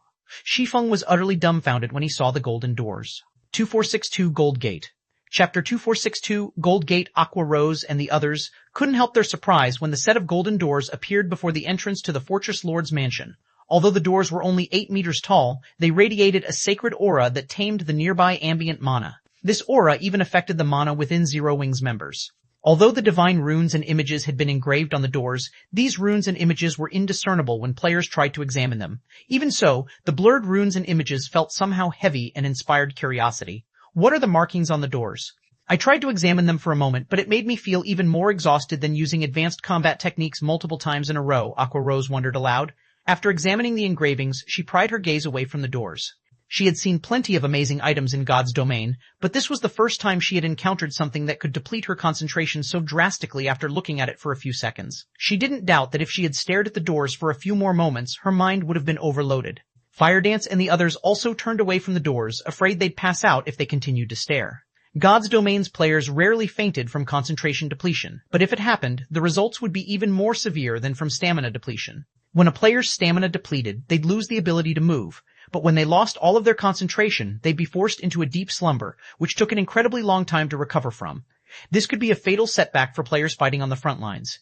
This is normal. The information on this Gold Gate is a legacy that has been passed down from ancient times. Moreover, this is a relatively complete legacy and far more complex than the combat techniques we've seen thus far. It isn't something players can simply glance at, Shi Feng said. When he saw his teammates' curiosity, he revealed a bitter smile and continued, "If you look at this legacy for too long, your recovery could take more than 5 days." The legacy gates left behind in ancient fortresses fell into 3 ranks: Bronze Gate, Silver Gate, and Gold Gate.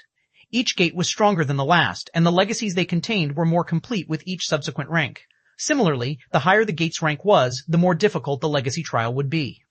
Many Tier 3 experts would already struggle to clear the normal and hard mode legacy trials on the Bronze Gates. The Gold Gates only contained Asura and God mode legacy trials, which were so difficult that even peak experts would despair at the challenge. Shi Feng had assumed that, even in the worst-case scenario, the Starlight Fortress would house a Silver Gate. He had never considered that the legacy gate would be Gold rank. Taking control of this Fortress Lord's mansion would be nearly as difficult as capturing a large fortress's Fortress Lord's mansion. Has the system elevated the trial's difficulty because we're the first to capture an ancient fortress? Questions filled Shi Feng's mind as he gazed at the Gold Gate before him. Normally, small fortresses had, at most, Silver Gates, and medium fortresses would only have a small chance of containing a Gold Gate. He had never heard of anyone finding a Gold Gate in a small fortress. Forget it. Let's just take this one step at a time. Shi Feng shook his head, banishing his worries. He then gritted his teeth and led his team through the Gold Gate. If he refused to participate in the trial now that he had activated it with the Fortress Lord's token, he would have to wait for the token's cooldown to end before he could try again. Moreover, the appearance of a Gold Gate wasn't all bad. This could be a blessing for them. A high-ranked legacy gate might be very difficult to clear, but it would also provide greater help as players learned how to control their mana bodies. A legacy gate was an ancient fortress's most valuable treasure. It was also the greatest benefit to controlling an ancient fortress. The various powers hadn't initially been aware of this fact in Shi Feng's previous life, and had treated the legacy gates as a way to gain more control over their fortresses. The various powers had only discovered the legacy gate's true value after some time, learning that these gates were the fastest way for players to unlock the full potential of their mana bodies. If players tried to explore and adapt to their mana bodies without such help, unlocking their mana body's potential would take ages. As Shi Feng and the others walked through the Gold Gate, the world around them warped. The world settled into place again, and Shi Feng found himself before a sacred golden mountain, alone. This golden mountain was several thousand meters tall. Shi Feng couldn't even see where the mountain ended. The mountain's aura was just slightly less intense than that of the Tower of Four Gods. While bathed in the mountain's aura, Shi Feng felt an intense pressure bear down on him, reducing his mobility. So, this is a Gold Gate's trial? Shi Feng looked around him, shocked. During his previous life, he had only ever entered a Bronze Gate, and he had only acquired the entry slot after paying a huge sum. Even so, he had paid the price gladly. If he hadn't, he would have had to rely on his own experiences to explore and adapt to his mana body, like independent players, wasting a lot of precious time in the process. The stronger one's mana body was, the more difficult it was to unlock its potential. Because of this, independent Tier 3 players struggled to surpass the various superpowers Tier 3 experts. Unfortunately, it couldn't be helped. It was simply a benefit of having access to a guild's resources. If that weren't the case, so many players wouldn't be so desperate to join the various superpowers. Within the Gold Gate, Shi Feng discovered that the difference between a Bronze and Gold Gate was far greater than he had expected. When he had entered the Bronze Gate, its environment hadn't affected his mental state, but within the Gold Gate, he could feel a void in his mind. Within spaces that had thin traces of mana, such a mental state would be extremely helpful. While players operated in spaces that lacked mana, the harsh environments would affect their ability to learn and grow, even with the support of their mana bodies. While Shi Feng and the others quietly observed their surroundings, the phantom of a goddess in dark blue armor appeared before them all. I am this Legacy Gate's creator, Eliade. Trial taker, you have 2 days to climb the sacred mountain and pass the trial. If you fail, you will be removed from this place. Only if 3 or more of you reach the sacred mountain's first shrine will you obtain the Starlight Fortress's bronze mark, securing your hold over the fortress. Remember, this is your only opportunity. You will not be allowed to reach this place again for another month, Eliade explained, watching Shi Feng carefully. The moment Eliade finished speaking, she vanished as if she had never existed. Fortunately, we have 2 days. Shi Feng breathed out a sigh of relief after listening to the trial's introduction. He had only been given 1 day to ascend the sacred mountain when he had challenged the Bronze Gate in the past, but now he would have 2 days to complete the trial. Fortunately, this amount of time should be more than enough for Aqua Rose and his other companions to adapt to this environment. This was, after all, the first time they had entered a legacy trial. Before Shi Feng could celebrate his good luck, however, 3 knights in exquisite armor appeared on the sacred mountain. Each of the knights carried swords, and the weakest among them was level 110 and tier 3. The moment these knights manifested, they charged toward Shi Feng. The knights were quick, and despite the lack of mana in the area, dense mana surrounded each of them. 3 knights with fully unlocked mana bodies, right off the bat? Shi Feng was stunned as he watched the approaching knights. 2463 Basic Unlock. Chapter 2463 Basic Unlock. Sensing the intense amount of mana that coated the NPC knight's swords, Shi Feng wasn't willing to take unnecessary risks. He immediately unsheathed both of his swords and prepared for battle. He might not have been as worried if his opponents had merely been new Tier 3 NPCs or Tier 3 NPCs below level 100, but against 3 level 100, Tier 3 NPCs with fully unlocked mana bodies, he'd lose his life with the slightest mistake. The difference between a locked mana body and one that has been unlocked was like the difference between a refinement realm expert and an ordinary player. This was why some Tier 3 NPCs could serve as magistrates in the various kingdoms and empires, while others could only serve as a town or city's guard captain.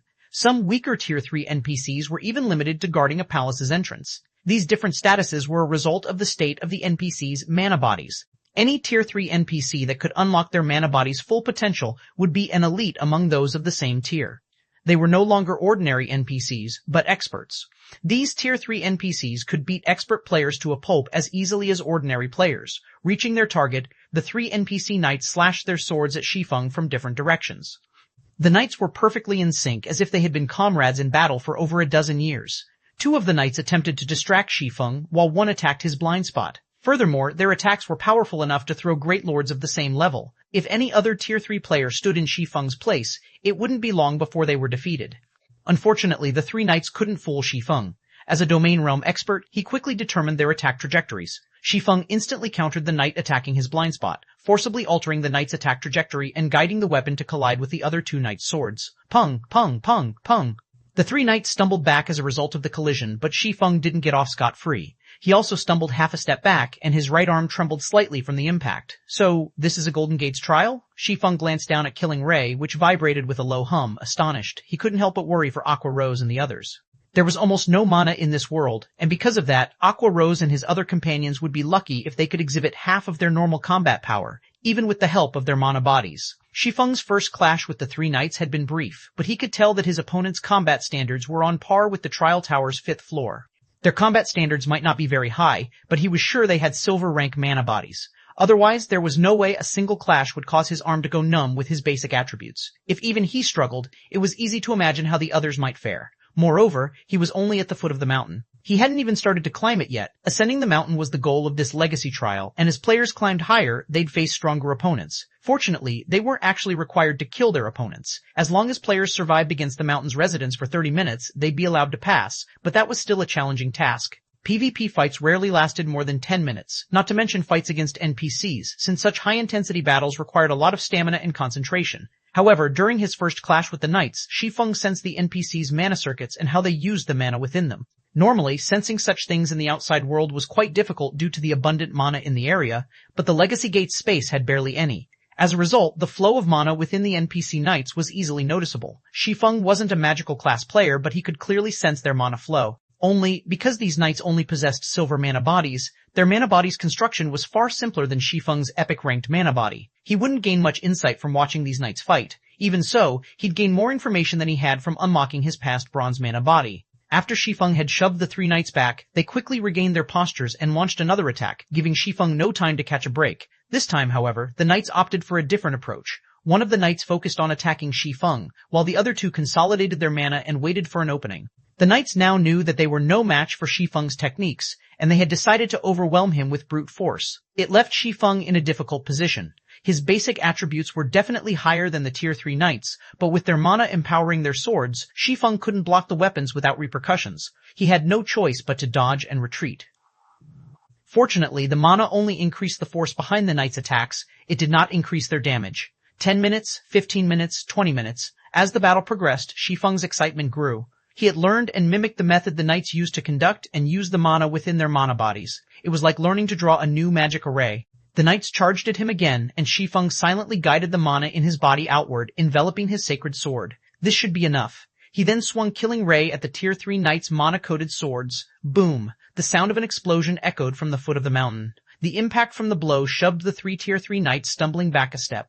In contrast, Shi Feng remained steady in his original position, and his arm no longer shook. Suddenly, the sound of a system notification reached Shi Feng's ears. System, you have unlocked 5% of your epic mana body. I've finally grasped the method to unlock my mana body. Shi Feng was ecstatic as he glanced down at his weapon. He had finally learned to mimic the way these knights conducted and used their mana. Of course, he could not mimic the knights' methods perfectly since they weren't compatible with his mana body. He needed to modify his approach. Moreover, he possessed an epic mana body which had a more complex structure than a silver mana body. This was why he had only unlocked 5% of his mana body with that attack. It's no wonder why so many experts fought to enter gold gates in the past.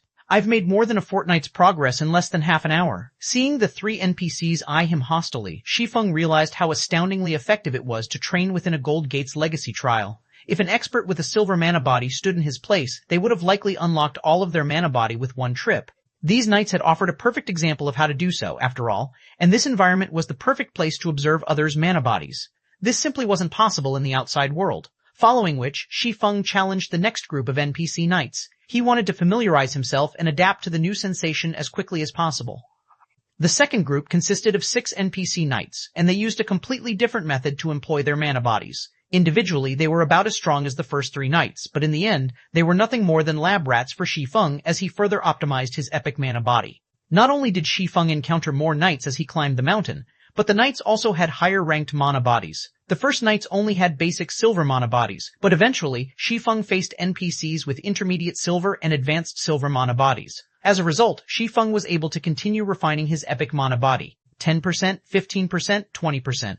After more than 7 hours of combat and completing his challenge against 6 Tier 3 knights with peak silver mana bodies, Shi Feng finally reached the Sacred Mountain's first shrine. After Shi Feng entered the first shrine, Eliade, the goddess in dark blue armor, appeared before him again. Eliade radiated an aura that was even beyond that of Tier 5 beings. Trial Taker, you have proven to be quite skilled. You have reached the first shrine within 9 hours. As a reward for your effort, I will present you with 2 options. The first option consists of surviving 3 moves against me. Not only will you clear this trial and enter the mountain's second level by succeeding, but you'll also receive 1 legacy guidance. If you choose the second option, you will have to face this shrine's guardian. If you win, you will gain access to the second level, but you will not receive additional rewards, Eliade offered Shi Feng. You have 3 minutes to consider. Decide carefully. 2464. 3 Divine Swords. Chapter 2464, 3 Divine Swords. Once Eliade finished speaking, she closed her eyes and waited for Shi Feng's reply in silence. She showed no intention of speaking further. Players actually have a chance to earn a legacy guidance in a gold gate? The goddess's explanation had stunned Shi Feng. Based on what he knew from the past, the Legacy Gates' creators were lofty beings. They'd only appear before players at the beginning of the Legacy trial to explain the rules. Players shouldn't encounter them again after that. Shi Feng had never expected that not only would Eliade appear before him near the Sacred Mountain's first shrine, but she'd also offer him 2 choices. Moreover, one of the 2 options would afford him the chance to obtain a Legacy guidance. If the experts from his previous life found out about this, they'd try to kill him out of jealousy.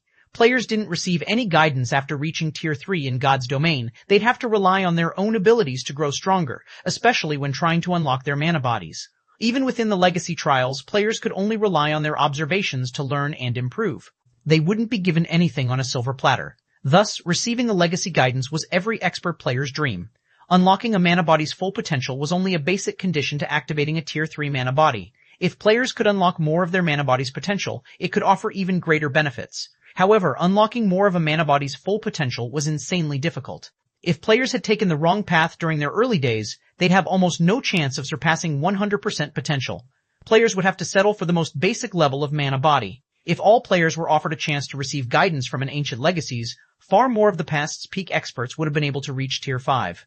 The stronger a player's mana body was, the easier it'd be to complete their future promotion quests. This was why some experts with silver mana bodies had reached Tier 5, while some experts with gold mana bodies had been stuck at Tier 4. When Eliade had presented Shi Feng with 2 options, he had felt as if he were dreaming. "Lady Eliade, I choose your challenge," Shi Feng instantly decided. Challenging Eliade was undoubtedly reckless, but if he'll miss this opportunity, he'd regret it for the rest of his life. Even if he couldn't take control of the Starlight Fortress's Fortress Lord's mansion now, he could try again after the token's cooldown. However, if he passed up this opportunity to challenge Eliade, he might not get another chance to earn a legacy guidance. He had an epic mana body, and unlocking its potential would be far more difficult than with a gold mana body. Just trying to unlock 100% of its potential was an immensely difficult challenge, not to mention unlocking more than that. Excellent. You have made a wise decision. You will not receive another chance to challenge me, let alone obtain a legacy guidance, no matter how many times you come here, Eliade said as she opened her eyes. When she looked at Shi Feng, a hint of recognition flashed in her eyes. However, don't think that you can withstand 3 of my attacks. Even if I limit my strength to Tier 3, you have less than a 10% chance of completing my challenge with your sealed epic mana body. Eliade then pulled a blue greatsword, whose tip had been buried in the ground before her, and raised it above her head. A frightening amount of mana suddenly surrounded her, and a mana storm manifested around Eliade's greatsword. The storm was so powerful that it could even tear apart space. Shi Feng could sense that the phenomena weren't due to a skill or spell. Eliade was merely executing a normal attack. Now, face me. First sword, light shadow. As she spoke those words, Eliade swung her greatsword down at Shi Feng, who stood over 40 yards away. A gigantic blade of mana appeared in the goddess's hands and descended on Shi Feng, splitting apart space as it passed. So, this is the true method of utilizing a mana body? Shi Feng was dumbfounded as the blade grew near. He had met many Tier 5 NPCs, but he had never met one that had such mastery over their mana body. Although Eliade had suppressed her strength to Tier 3, her normal attacks still had the power of a Tier 4 skill.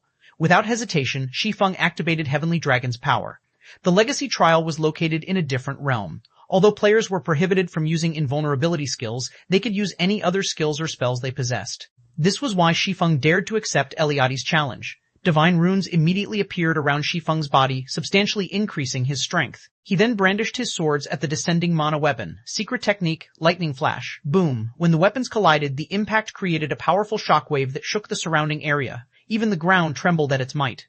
The boom of the collision echoed across the entire Sacred Mountain. A figure then shot out of the dust cloud that encompassed the battlefield. It was none other than Shi Feng. Not only had he lost 1/5 of his HP, but he also failed to stabilize his footing after he landed, tumbling to the ground. Before Shi Feng could return to his feet, however, the goddess was already poised to attack again. This time, however, she positioned her sword beside her, prepared to execute a horizontal slash. Second sword, Holy Devour. Another mana storm brewed around her, threatening to devour everything in its path. This time, Shi Feng could feel the storm suck away the mana within him, and the pressure that bore down on him made it somewhat difficult to move. Shi Feng had no time to respond properly before the Eliade swung her greatsword. A torrent of fire manifested before Shi Feng, destabilizing space around it. These flames raged as if they needed to devour everything they touched, including space. These flames were more than twice as powerful as the earlier mana sword. Are you kidding me? Shi Feng's shock reached unprecedented levels as he watched the torrent of fire blast toward him. Normally, not even heroes could exhibit basic Tier 4 power with normal Tier 3 attacks, but not only did the goddess's horizontal swing contain Tier 4 power, but it was also at the intermediate rank. No one would believe him if he retold this tale. Despite his surprise, however, Shi Feng didn't hesitate. Realizing that he couldn't afford to hold back, Shi Feng activated Blade Liberation and executed Lightning Flash once more. Boom! Space exploded the moment the two fighters' weapons met. Like before, Eliade's attack sent Shi Feng flying, and this time, it left him with less than 50% of his HP. However, before Shi Feng could stand up, he heard Eliade's voice. Third sword, Holy Annihilation. Eliade showed no intention of slowing her assault. Leaping into the air, she rose above Shi Feng and swung her greatsword downward. This time, the goddess's attack didn't include any mana fluctuations, but Shi Feng discovered that he couldn't move. He felt as if he were surrounded by enemies, and he could only watch as Eliade's greatsword descended toward him. This attack was many times stronger than her second swing. Power of Destruction, activate. 2465 Silver Mark. Chapter 2465, Silver Mark. Along with Shi Feng's low shout, disintegration power started flowing out of the disintegration armor and set the surrounding space aquiver. At the same time, a portion of the disintegration power entered Shi Feng's body, instantly elevating him to the Tier 4 realm. Suddenly, the spatial restrictions and frightening pressure that originally bound Shi Feng's body weakened considerably, allowing him to move again. However, despite these changes, he did not feel safe. On the contrary, his complexion turned even grimmer than before. Previously, when he was still at Tier 3, he had felt that Eliade's current attack did not carry as much mana as her second attack. However, after reaching Tier 4, he realized just how wrong he was. Currently, the space within 50 yards of Eliade was actually filled with mana as dense as steel. In God's domain, mana's existence was akin to air. It would condense into a misty state only after reaching a sufficiently high density. However, the mana surrounding Eliade had surpassed the misty and liquid states. Normally, in God's domain, the more refined the mana was, the greater the energy it would contain. Take mana that was in a gaseous state and mana that had concentrated into magic crystals. The amounts of energy each contained were worlds apart. Seeing Eliade's frightening attack descending toward him, Shi Feng pushed his 5 senses to their very limits and executed his strongest skill, Void Slash, inwardly praying, "You must block it." In the next moment, 6 sword lights appeared from the void, then merged into one to meet Eliade's greatsword. Combined with the effects of all of Shi Feng's berserk skills, this attack could be said to be the peak of Shi Feng's current capabilities. In fact, he had even executed Void Slash at a 100% completion rate. The power of this attack could undoubtedly send mythic monsters of the same level flying. Most likely, even Tier 4 NPCs would be no exception. A deafening boom echoed throughout the surroundings after the attacks of both sides collided. The entire Sacred Mountain had even started trembling slightly. In the next moment, a figure flew out of the Sacred Mountain's first shrine and landed right at the foot of the Sacred Mountain, creating a crater that was over 3 meters deep. What a pity. I have waited a long time for a challenger with an epic mana body to show up. If only he had unlocked his mana body before coming here. Combined with the power of a Tier 4 existence, he might have been able to withstand my final move, Eliade said to herself, sighing when she saw Shi Feng disappearing from the shrine. However, just as she was about to leave, she suddenly sensed something. Her figure then disappeared from the shrine and reappeared at the mountain's foot. To be precise, she appeared beside the crater of Shi Feng's crash. He didn't die? Surprise flashed in Eliade's eyes for the first time when she saw Shi Feng getting to his feet in the crater. Despite the swordsman receiving her attack, his HP had not decreased by even a single point.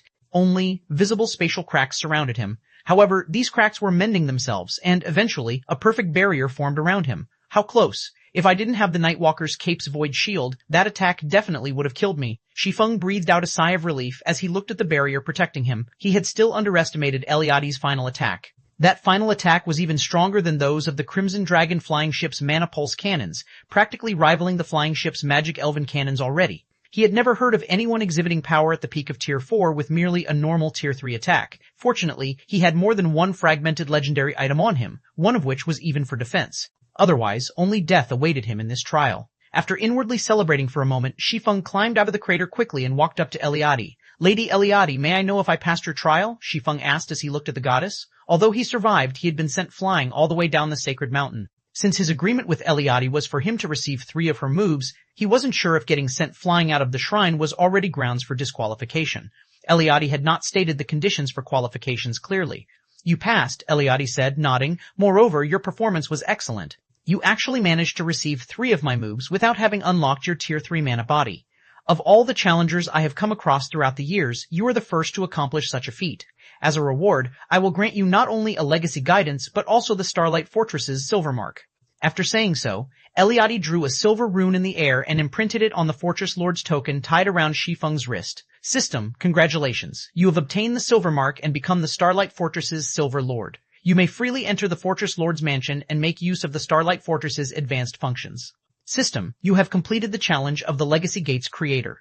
Rewarding level +1 and 1 legacy guidance from Eliade. Upon receiving the series of system notifications, Shi Feng fell into a daze. He never thought that the rewards for this challenge would be so generous. Just the opportunity to receive a legacy guidance was already as valuable as a fragmented legendary item. In fact, if the peak experts of his previous life had known about this, they might have even willingly exchanged a fragmented legendary item just to receive a legacy guidance. After all, in God's domain, one's own strength had the utmost priority. External items such as weapons and equipment only serve to bolster a person's existing strength. Moreover, so long as one was sufficiently strong, obtaining fragmented legendary items was not that difficult a task. Take the independent experts of adventurer teams, for example. Despite these experts not having any major corporations or superpowers backing them, some of them had still reached the apex of God's domain. Meanwhile, these people had accomplished this feat by relying entirely on their own strength. However, aside from receiving a legacy guidance, he had actually received the Starlight Fortress's silver mark as well. If the various superpowers in his previous life were to find out about this, they would definitely want to eat him alive. In the past, in order to increase their authority in the ancient fortresses they controlled, the various superpowers had invested countless manpower and resources into nurturing their peak experts. However, extremely few superpowers had managed to obtain an ancient fortress's silver mark, especially for ancient fortresses that housed a gold gate. This was because the silver mark was no longer something just a handful of peak experts could attain. Obtaining a silver mark from a legacy gate required 10 experts to clear the Sacred Mountain's second shrine and 3 experts to reach the Sacred Mountain's peak within one challenge attempt. Moreover, the difficulty of a Sacred Mountain's second level was far greater than that of the first level. The Sacred Mountain's first level served as a foundational level for the legacy trial. It functioned more as an educational tool than a challenge. However, it was a different story once players reached the Sacred Mountain's second level. The second level and beyond would differentiate the strong from the weak. They were not meant to teach players anything, and all that players could do on these levels was figure out a way to survive. In the case of the second level of a Bronze Gate's Sacred Mountain, Tier 3 players would face Tier 3 heroic spirits that possessed extremely high combat standards. The weakest among them could rival half-step refinement realm experts. Even worse, players had to go up against multiple heroic spirits simultaneously. As for the third level, rumor had it that the opponents were bona fide Tier 3 heroes. Of course, players were no longer required to survive for as long as 30 minutes on the second level and beyond. Nevertheless, they still needed to last 10 minutes.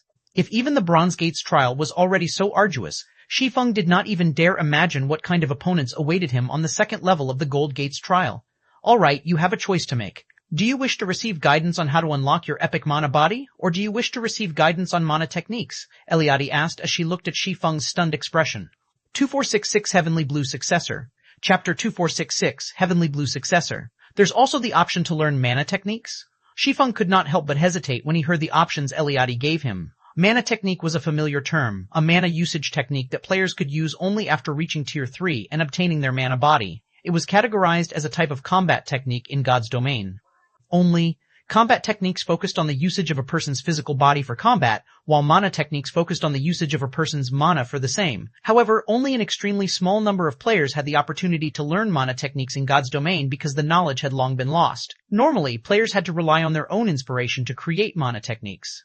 As for Shi Feng, even after playing God's domain for a decade during his previous life, he never managed to learn a single mana technique. If it were before he had witnessed Eliade's 3 attacks, he would have most likely chosen to receive guidance on how to unlock his epic mana body without any hesitation. This was because the mana techniques he had seen experts use in his previous life hadn't been particularly powerful. Those mana techniques only bolstered the strength of existing skills and spells slightly, not even as useful as combat techniques. However, from the goddess's attacks, it would seem that he had been under a misconception. After all, Eliade's mana techniques allowed her to exhibit strength at the peak of Tier 4 despite having suppressed herself to Tier 3. The strength of her mana techniques was many times superior to bronze combat techniques. Of course, part of the reason why she could exhibit such strength with her mana technique was her high comprehension of the technique.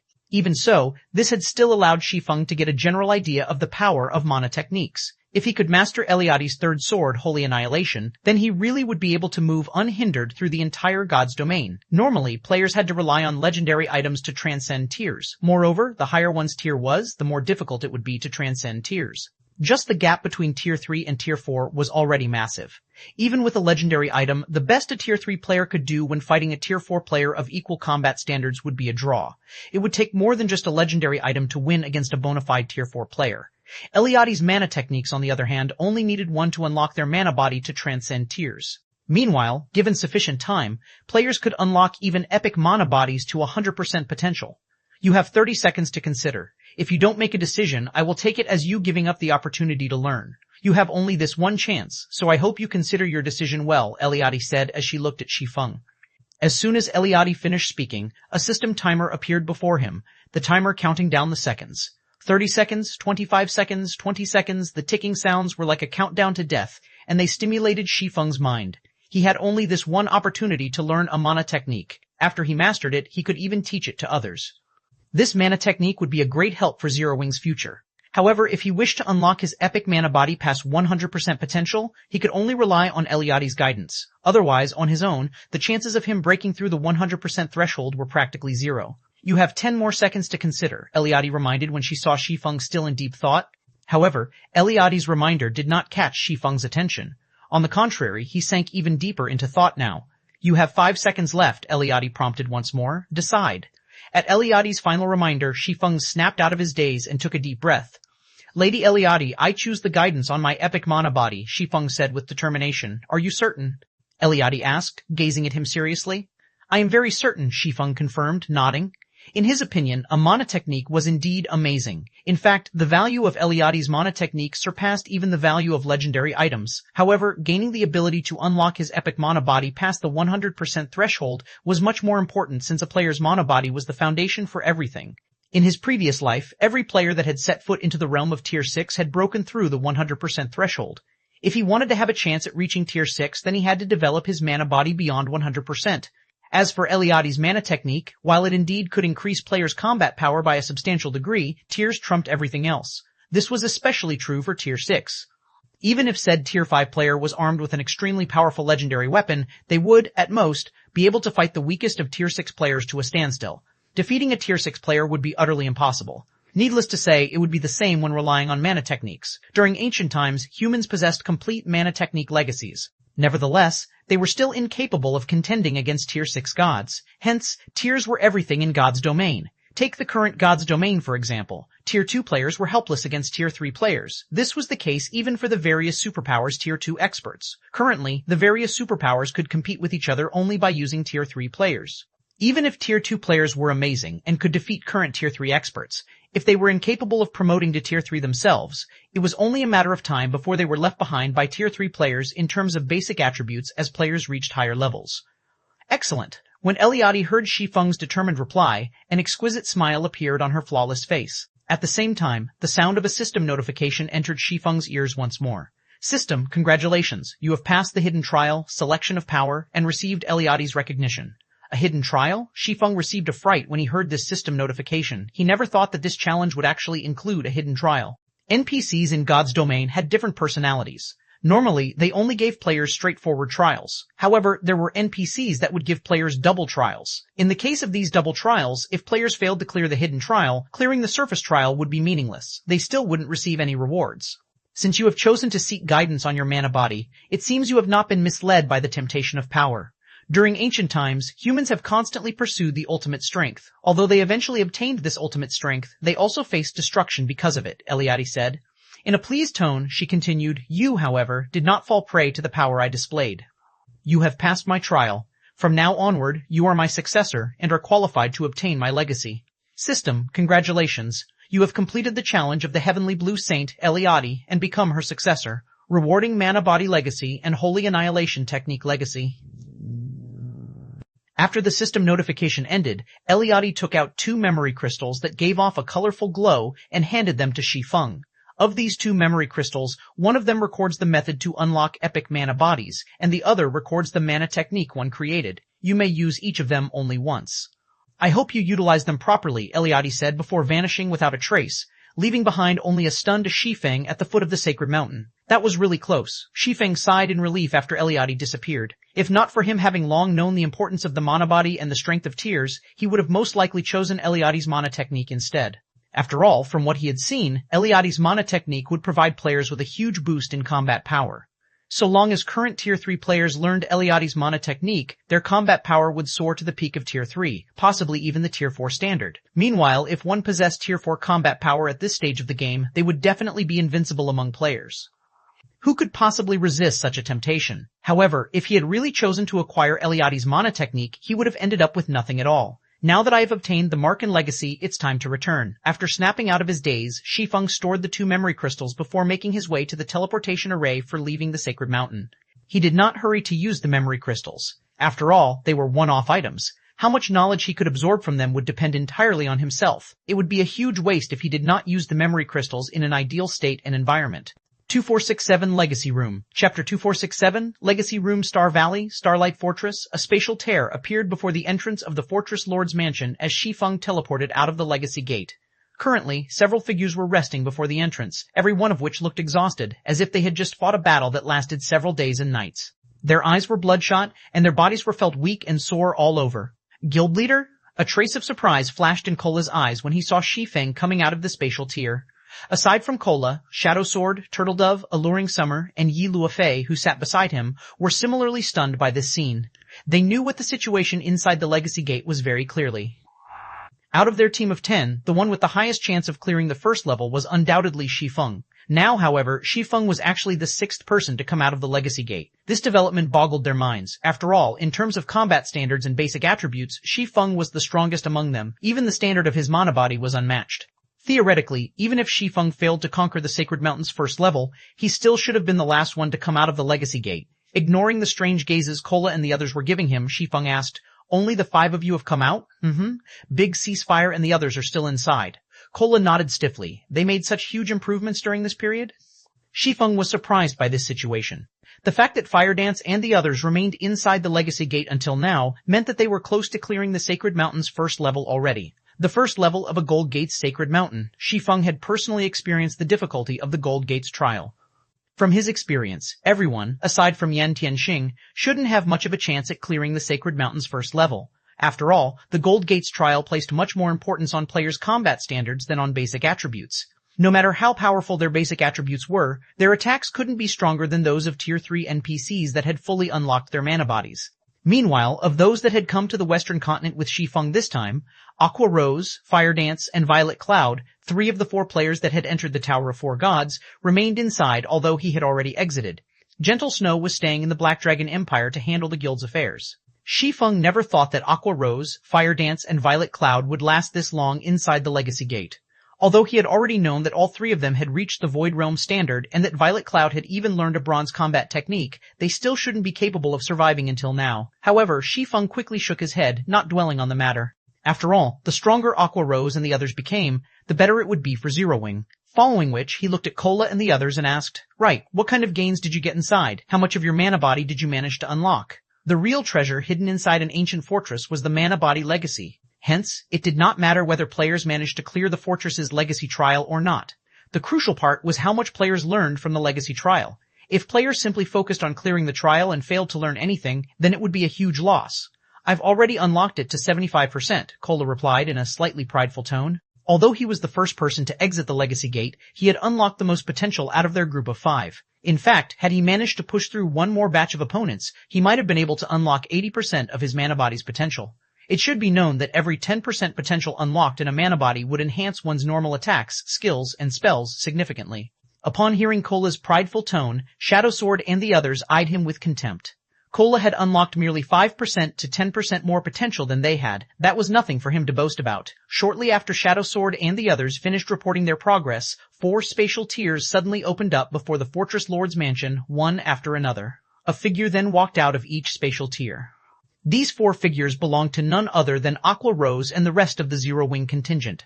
At the same time as Aqua Rose and the others exited, an additional bronze mark appeared on Shi Feng's Fortress Lord's token. The knights on the 2nd level are simply overpowered. Every one of their attacks rivals mythic monsters. Who could possibly block those attacks? Yan Tianxing's expression turned ugly when he was teleported out of the Legacy Gate. "You cleared the first level?" Shi Feng asked as he took in Yan Tianxing's miserable state. But the 2nd level is far too difficult. "Those knights are basically at the Tier 4 standard already, and they're even more difficult than mythic monsters," Yan Tianxing replied, nodding with some disappointment at this outcome. "Not bad. The 2nd level's knights all possess gold magic bodies. Their magic bodies are not the slightest bit inferior to yours. Moreover, their magic bodies are fully unlocked while yours is not. If multiple knights gang up on you, it is only natural for you to get defeated," Shi Feng said, not the slightest bit surprised by this outcome. He then swept his gaze over Yan Tianxing's group of 4 and asked, "How far have you gotten in unlocking your mana bodies?" NPC knights that possessed gold mana bodies simply had too large an advantage over current players like themselves. Even Shi Feng would have to activate Heavenly Dragon's power to block their attacks. "I currently have it unlocked up to 90%, Yan Tianxing reported, slightly disappointed. "It would be great if I could have continued fighting for a little while longer." Kola and the others gazed at him enviously upon hearing that. They never thought that the second level's NPC knights actually possessed gold mana bodies. Gaining the opportunity to observe these knights would definitely provide them with significant help. "I'm just a little ways off myself. I managed to unlock mine up to 95%. If I could continue observing for 20 more minutes, I might have been able to unlock my mana body completely," Aqua Rose said, thoroughly bummed. The mana that the second level's knights exuded was simply too frightening. Every one of their attacks carried power close to the Tier 4 standard. Moreover, they also possessed very high combat standards, basically rivaling Refinement Realm experts. Worst of all, her ability to wield mana was restricted due to the harsh environment. Fire Dance and Violet Cloud similarly shook their heads in frustration. Although both of them had unlocked 95% of their mana body's potential, they still couldn't contend against the second level's knights. "Right, guild leader, Divine Tribe contacted me previously. They said that there is something they need to discuss with us. However, as we were still inside the Legacy Gate, I told them that we had some urgent matters to deal with and had them rest inside their temporary residence for now," Aqua Rose suddenly said. "That isn't an urgent matter," Shi Feng said, chuckling. "It'll be the same if we go after all of you have fully unlocked your mana bodies." "Unlock our mana bodies?" Aqua Rose was puzzled by Shi Feng's words. They had just come out of the Legacy Gate. Without the help of the Legacy Gate, it would be incredibly difficult for them to make any more progress. Fully unlocking their mana bodies might even take up to a fortnight. An ancient fortress's Legacy Gate is indeed the fastest place for players to unlock their mana bodies. However, the Fortress Lord's Mansion has something called a Legacy Room. Although its training effects aren't as excellent as the Legacy Gates, it allows players to experience a fully unlocked mana body for 3 minutes. "I believe this experience should be of significant help for you all," Shi Feng said, nodding. The Legacy Room was the core of the Fortress Lord's Mansion. Only after players obtained the rights to control the Fortress Lord's Mansion would they be allowed to use it. Moreover, the room could be used only 12 times a month, and each player could use it only once a month. During Shi Feng's previous life, the various superpowers that controlled an ancient fortress allowed only peak experts that were close to fully unlocking their mana bodies to make use of the Legacy Room. Now that Aqua Rose and the others had managed to unlock at least 70% of their mana body's potential, they would have a very high chance of fully unlocking their mana bodies if they utilized the Legacy Room. Shi Feng naturally had to let them try. After saying so, Shi Feng removed the seal on the Fortress Lord's Mansion and led everyone inside. 2468 Silver Marks Effects. Chapter 2468 Silver Marks Effects. As Shi Feng and the others walked into the Fortress Lord's Mansion, they felt as if their exhausted mental state had suddenly been refreshed. "The mana density here is so high," Aqua Rose exclaimed when she sensed the mana inside the mansion. "It's at least twice as high as in Zero Wing City." Out of all the guild towns and cities in God's domain, Zero Wing City's mana density was the highest. This was also why Zero Wing City remained extremely popular with players even though it was located within Star Moon Kingdom's borders and in a map that was much lower level than mainstream players. Currently, the city's daily player traffic still exceeded 6,000. In Star Moon Kingdom, Zero Wing City's player traffic ranked 3rd, inferior only to Star Moon City and White River City. However, despite the sparse mana in Star Valley, the inside of the Starlight Fortress's Fortress Lord's Mansion had a mana density at least twice as high as Zero Wing City's. Of all the places Aqua Rose could think of, only the ambient mana in the holy city of Titan was comparable to this mansion's in terms of density. With such an excellent environment, even training bronze combat techniques won't be a problem, Yan Tianxing commented, his eyes similarly glowing with excitement when he sensed the mana around him. Practicing combat techniques placed a huge burden on players' concentration. If the environment did not possess sufficiently dense mana, their concentration regeneration rate wouldn't be able to keep up with their consumption rate. Players would have to rest for a long time after practicing their combat techniques a few times. That sort of training would be inefficient. Meanwhile, bronze combat techniques were particularly exhausting to practice. Each use of a bronze combat technique consumed several times more concentration than an advanced combat technique. Moreover, if players hadn't mastered the bronze combat technique, using it would place an even greater burden on their stamina and concentration. Hence, the various superpowers had very few peak experts that had successfully learned a bronze combat technique even now. This was also the case for Zero Wing. This place isn't just useful for practicing bronze combat techniques. Looking at the excitement on everyone's faces, Shi Feng pointed at a nearby locked room and explained, "There are also mana training rooms here. In there, players can practice not only combat techniques, but also mana control.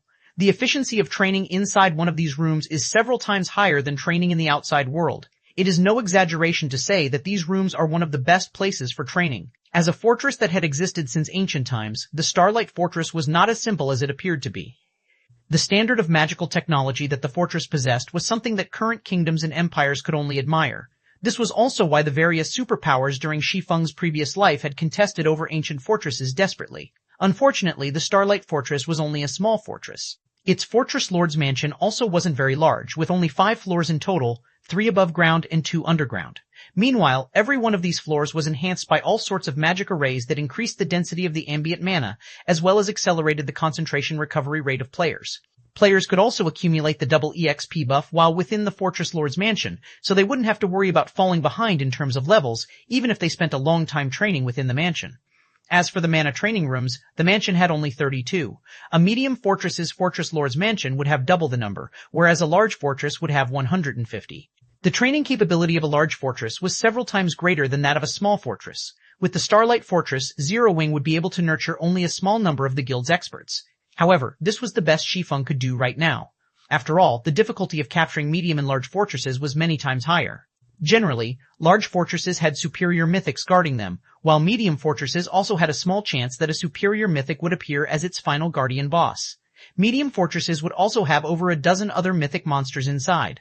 A medium fortress simply wasn't something a few players in a Tier 4 hero could capture at this stage of the game.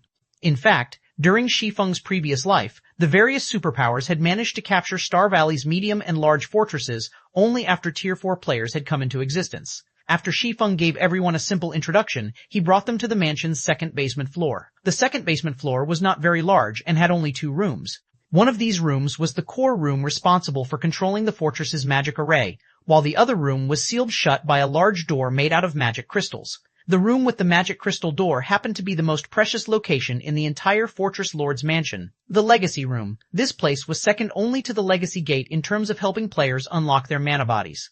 In the past, it had also been the most important location for the various superpowers for nurturing guild experts.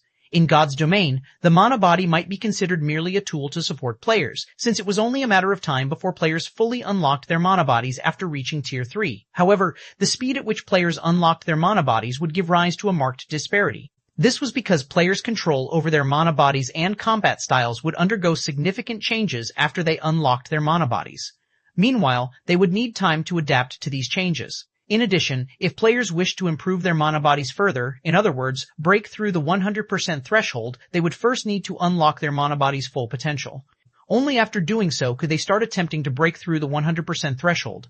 The player's success would depend on whether they had taken the correct path or not. If players discovered that they had made a mistake, they could still change their method of approach in unlocking their mana body. Hence, the sooner one unlocked their mana body in God's domain, the better.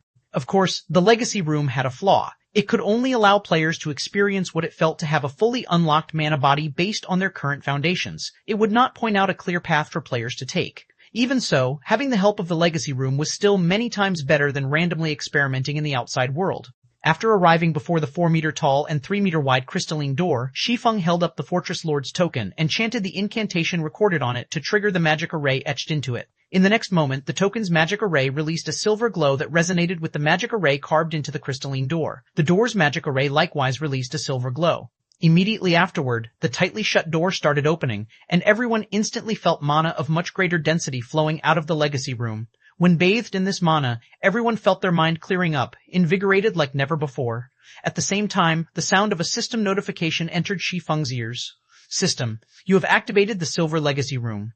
This room can be used only 12 times a month, and only one player may enter each time. Players will be able to experience what their current mana body feels like at 100% potential for 5 minutes. Once the session ends, players will not be allowed re-entry into the Legacy Room for 1 natural month. The silver mark also provides such a benefit? Shi Feng gazed at the token in his hand in astonishment. The difference between 3 minutes and 5 minutes might not be very long, but being able to experience the sensation of a fully unlocked mana body for even a second longer meant that players could better familiarize themselves with that feeling. Meanwhile, the silver mark had nearly doubled the duration that players could train inside the Legacy Room. At this moment, Shi Feng more or less understood why the various superpowers had desperately invested into a select few peak experts and continuously had them challenge the Legacy Gate of the fortresses they controlled. They hadn't done so just to unlock more of their fortresses' functions, but to better develop their guild experts. After all, guild experts were the capital of guilds. Everything else was secondary. All right, which one of you will enter first? Shi Feng asked as he turned around to look at Aqua Rose and the others. Upon hearing Shi Feng's question, Aqua Rose and the others exchanged glances, unsure whether they should enter the legacy room or not. Shi Feng had already told them that this opportunity was available to them only once a month.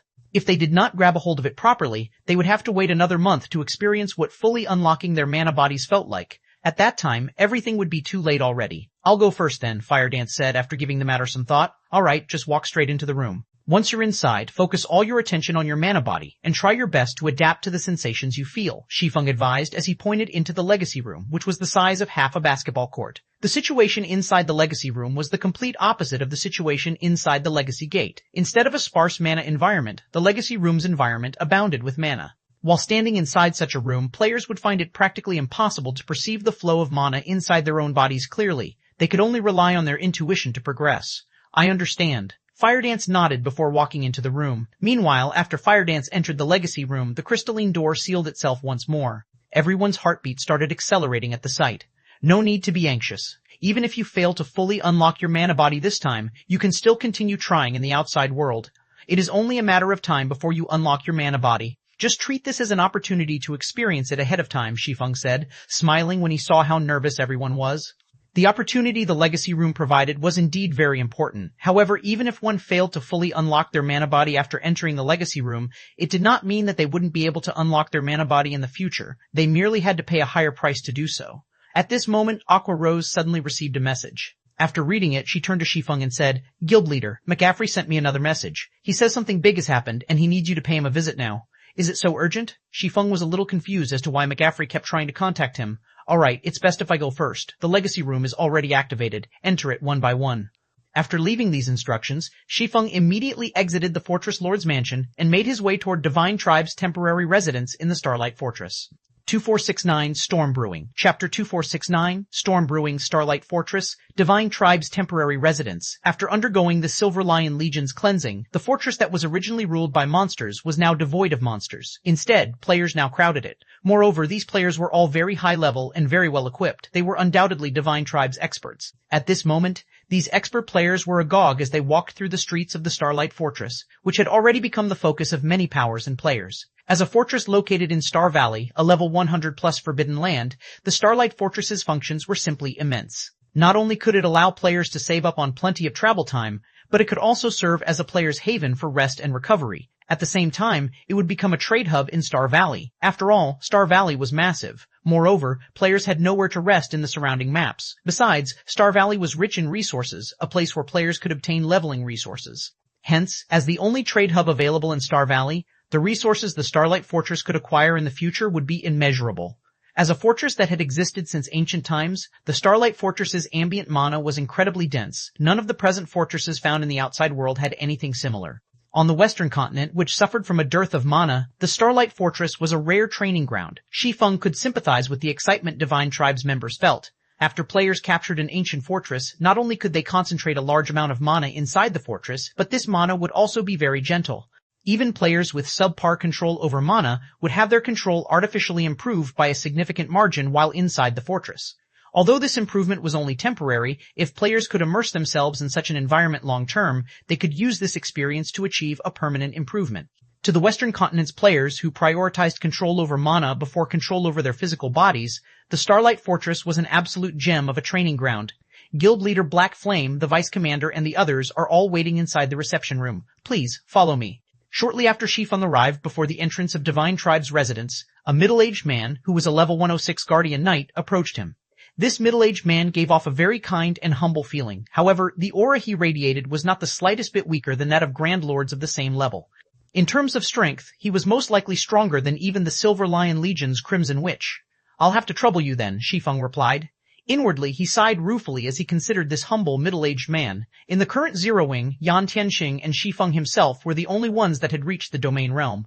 However, just one day after he captured the Starlight Fortress, Divine Tribe revealed another domain realm expert to him. Shi Feng could not help but admit that superpowers were indeed amazing. It would most likely be a long time before Zero Wing could catch up to them. After hearing Shi Feng's reply, the middle-aged man led Shi Feng into Divine Tribe's residence.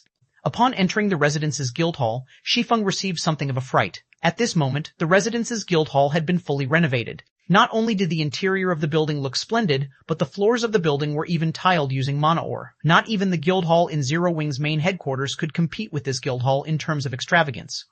Mana ore was a rare type of ore. Although it was not as valuable as magic crystals, it contained a significant amount of mana.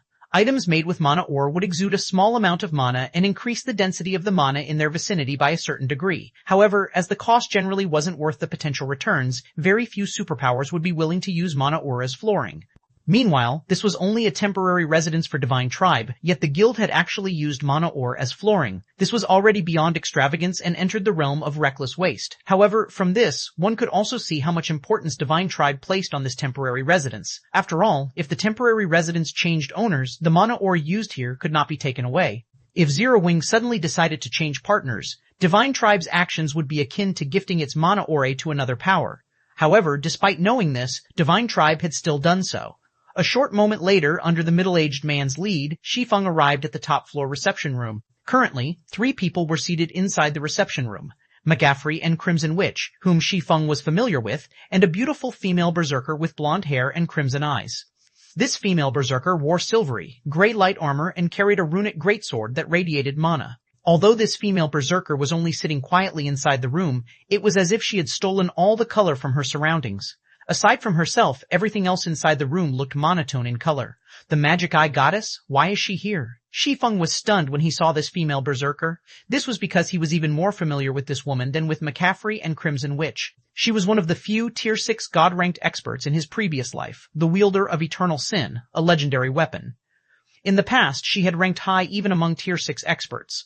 She had also managed to develop the guild she established herself into a super first-rate guild, becoming a legend in God's domain. Meanwhile, because of the peak hidden class, Magic Eye Hunter, she obtained, she was also nicknamed the Magic Eye Goddess. Currently, however, this Magic Eye Goddess was wearing Divine Tribe's guild emblem. This situation was completely different from what Shi Feng knew. Guild leader Black Flame, are you two perhaps acquainted with each other? McGaffrey asked curiously when he noticed the change in Shi Feng's expression. After calming himself, Shi Feng shook his head and explained, "No, we're not acquainted. She just looks very similar to someone I know."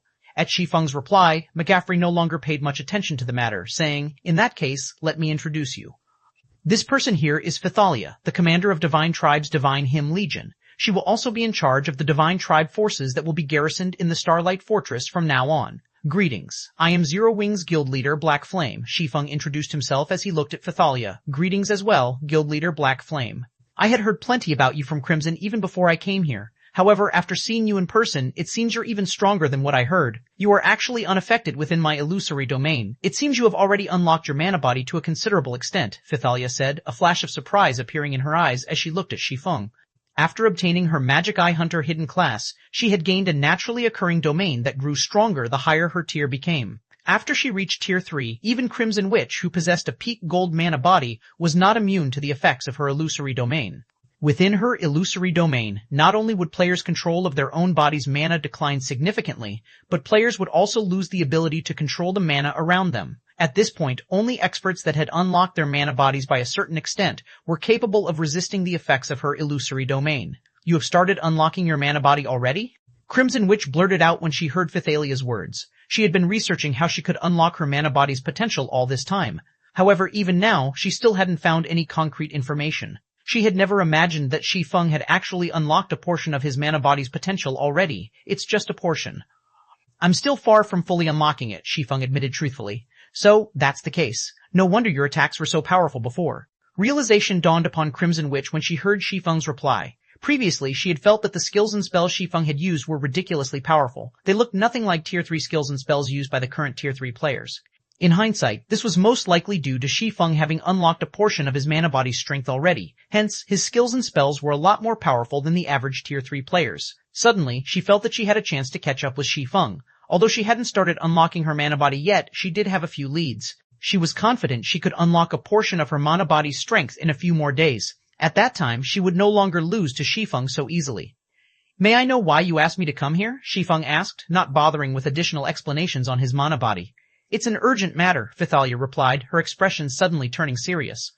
"Before I arrived at the Starlight Fortress, I received word that plenty of superpowers are making their way to the Starlight Fortress.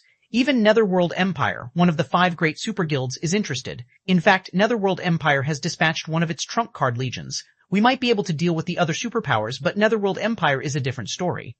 Although Netherworld Empire's trump card legion has very few members, those players can no longer be referred to as humans. They are complete and utter monsters. Setting aside the high likelihood that they are coming to contest for the fortress's ruling rights, if they decide to make a fuss inside the fortress, no one will be able to control them. Even if we continue holding on to the fortress's ruling rights, we will only be rulers in name. Normal operations would be impossible. Hence, I asked you to visit in hopes you can sell a portion of the fortress's shares. Guild leader Black Flame. Divine Tribe will help Zero Wing as a middleman in this matter. If we include the Crimson Dragon flying ship you have in the Starlight Fortress's defenses, I believe Netherworld Empire will not go too far.